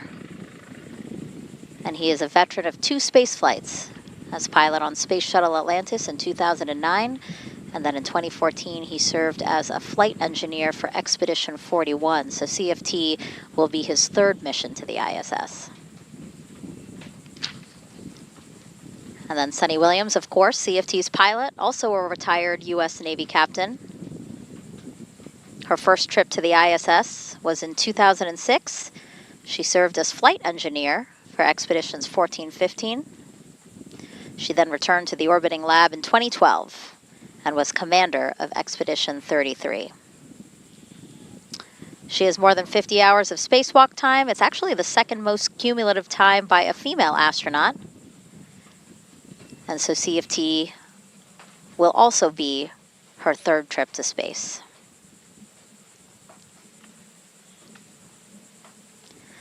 Again, their background is something to be said here. Mike, again, they're used to this. Scrubs are par for the course. And with a new spacecraft on a new to us rocket, and for ULA having humans on board, this is all new. So we expect to have some hiccups, small hiccups like this for the new things. So yeah, it's a little bit disappointing, but we're moving forward and looking forward to the next time to suit up and go again. But I think they like being a test pilot for a new vehicle, right? They've spoken about that a bunch of times. Oh my goodness, Yeah. yes, that's a dream come true for all of us. Right. And I'm really glad that Butch and Suni had this opportunity. I've kept in touch with Doug Hurley, for example, from Bob and Doug. Remember that show Sure. from 4 years ago? And so yeah, they was it's a point of professional pride to be selected to go fly on a first flight. And Butch and Suni are definitely ready to go, and so they understand it comes this way with flight test. Yeah, I remember Butch in particular saying, like, to be in the same group as, John Young, Robert Crippen, Wally Schirra, like those folks who flew on the previous 5 new spacecraft. He really feels that is a point of pride, and same with Suni as well. Well, I'm very proud to work with them and very proud to know them, and I'm proud of what we've all accomplished so far. Yeah, I mean, you guys have been working together for so many years now, again, to bring Starliner online, to bring SpaceX's Dragon online, to really make it so that we do have a robust commercial crew program. It's really a testament to you guys. Well, as personally as an engineer and as a flight tester, I really this is what I dream about, and having this chance to do it and work with such fantastic teams, both in industry like Boeing and SpaceX, as well as with our NASA team and the commercial crew program. It's a very exciting time, and all of these lessons I hope that we're taking with us will help us, as the administrator said earlier on in this broadcast, help us be much more ready for the moon, for our gateway the gateway space station around the moon, the 2 landers that we have. All of these are good lessons learned. Some of the lessons that we saw today are we saw United Launch Alliance. Something went wrong with one of their sensors and controllers, and they had a plan and they executed it. When the clock is ticking, it was a little bit of a stressful time for the Centaur upper stage, and they handled that magnificently. Yeah. And so those are the lessons learned, to be operationally ready for things, because they will happen, and have plans in advance. What did Edna Mode say on The Incredibles? Luck favors the prepared. Wow. That's a perfect quote. You had to have that ready. Come on. Oh, yes. That was so good. That was too perfect.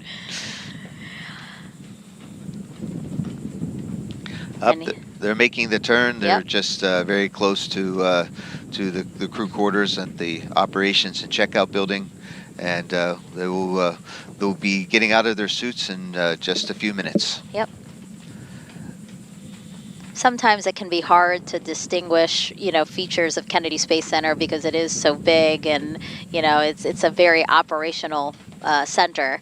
But yes, I did know where we were by that turn in particular. That really, there's only a couple more minutes in this ride left.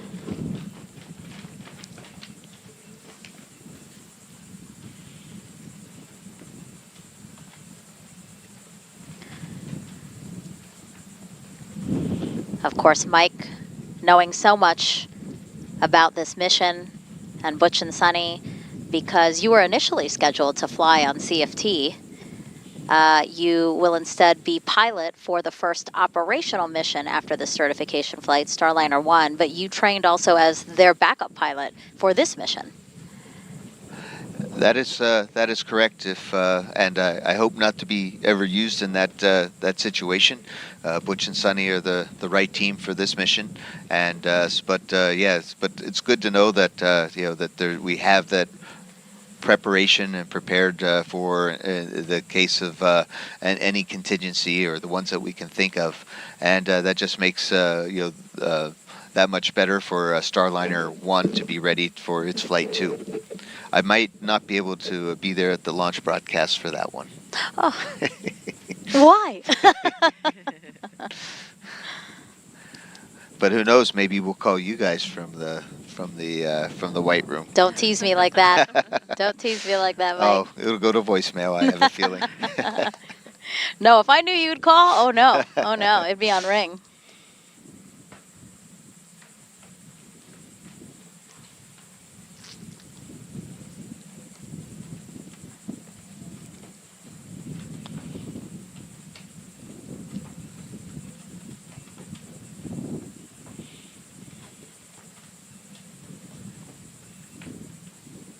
Okay, and when the crew arrives at astronaut crew quarters here, as Mike has been saying, they will have some time to relax, get out of their suits, likely a debrief, right, of what we know so far, because the ULA team is continuing to look at the data and try to see exactly what happened with the ground launch sequencer today. They might have a chance to spend a little bit of time with their families who are here for the launch, and get a chance to talk it through, and then of course dinner. Maybe maybe it's just me missing the dinners at crew quarters.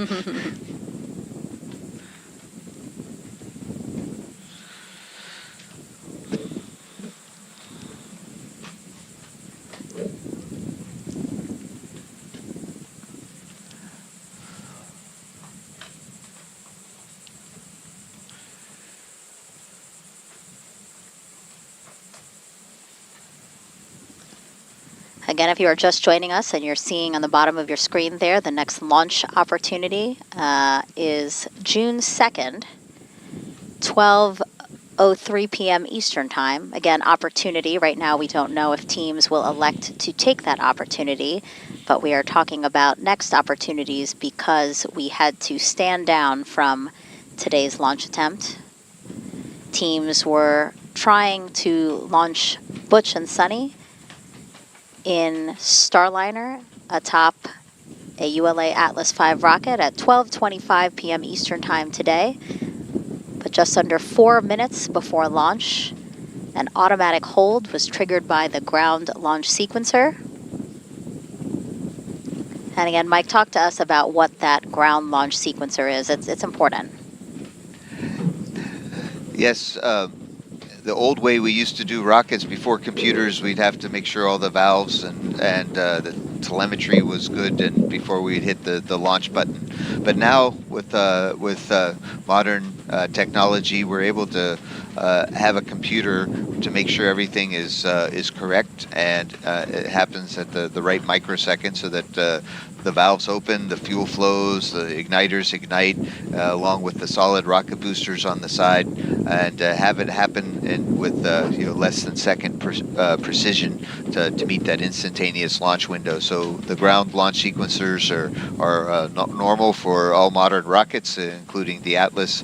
And for some reason today, when the ground launch sequencer at 3 minutes and 50 seconds to launch said, "Hey, something's not right. I'm gonna stop the sequence," and that's when our opportunity for today went away. But like you mentioned, Megan, indeed, as before, is that just keeps things safe and keeps us on track for a successful mission in the future. And as you said, as teams review what happened today, NASA, Boeing, and ULA, we are planning a news conference at 3 p.m. Eastern today. An opportunity for us to be as transparent as possible about what happened today. Also gives us a little bit more time for teams to, again, review as much as they can so that they can release the most up-to-date information that they have. So again, you see it on your screen there. News conference scheduled for 3 p.m. Eastern Time here from Kennedy Space Center to give you any new information we can about today's scrub of NASA's Boeing Crew Flight Test. You can watch it on NASA TV, NASA Plus, and our social media channels. Again, 3 p.m. Eastern Time today. And also, as you know, for more information as you follow along with launch and also this entire mission, you can always head to blogs.nasa.gov/Boeing Crew Flight Test. You see that there on your screen. A great resource. It's where we put all of our information so that you can follow along on this exciting journey we have for this flight test. Now, it's hard to see. Did we see Butch and Suni get out of the Astrovan yet? We didn't, but if it happened like last time, as soon as those doors opened and the steps went down, they were out. And okay. There we go. Yeah, the Astrovan leaving now. So again, if you're just joining us, there was a decision to stand down from today's launch attempt at 12:25 p.m. Eastern of NASA's Boeing Crew Flight Test.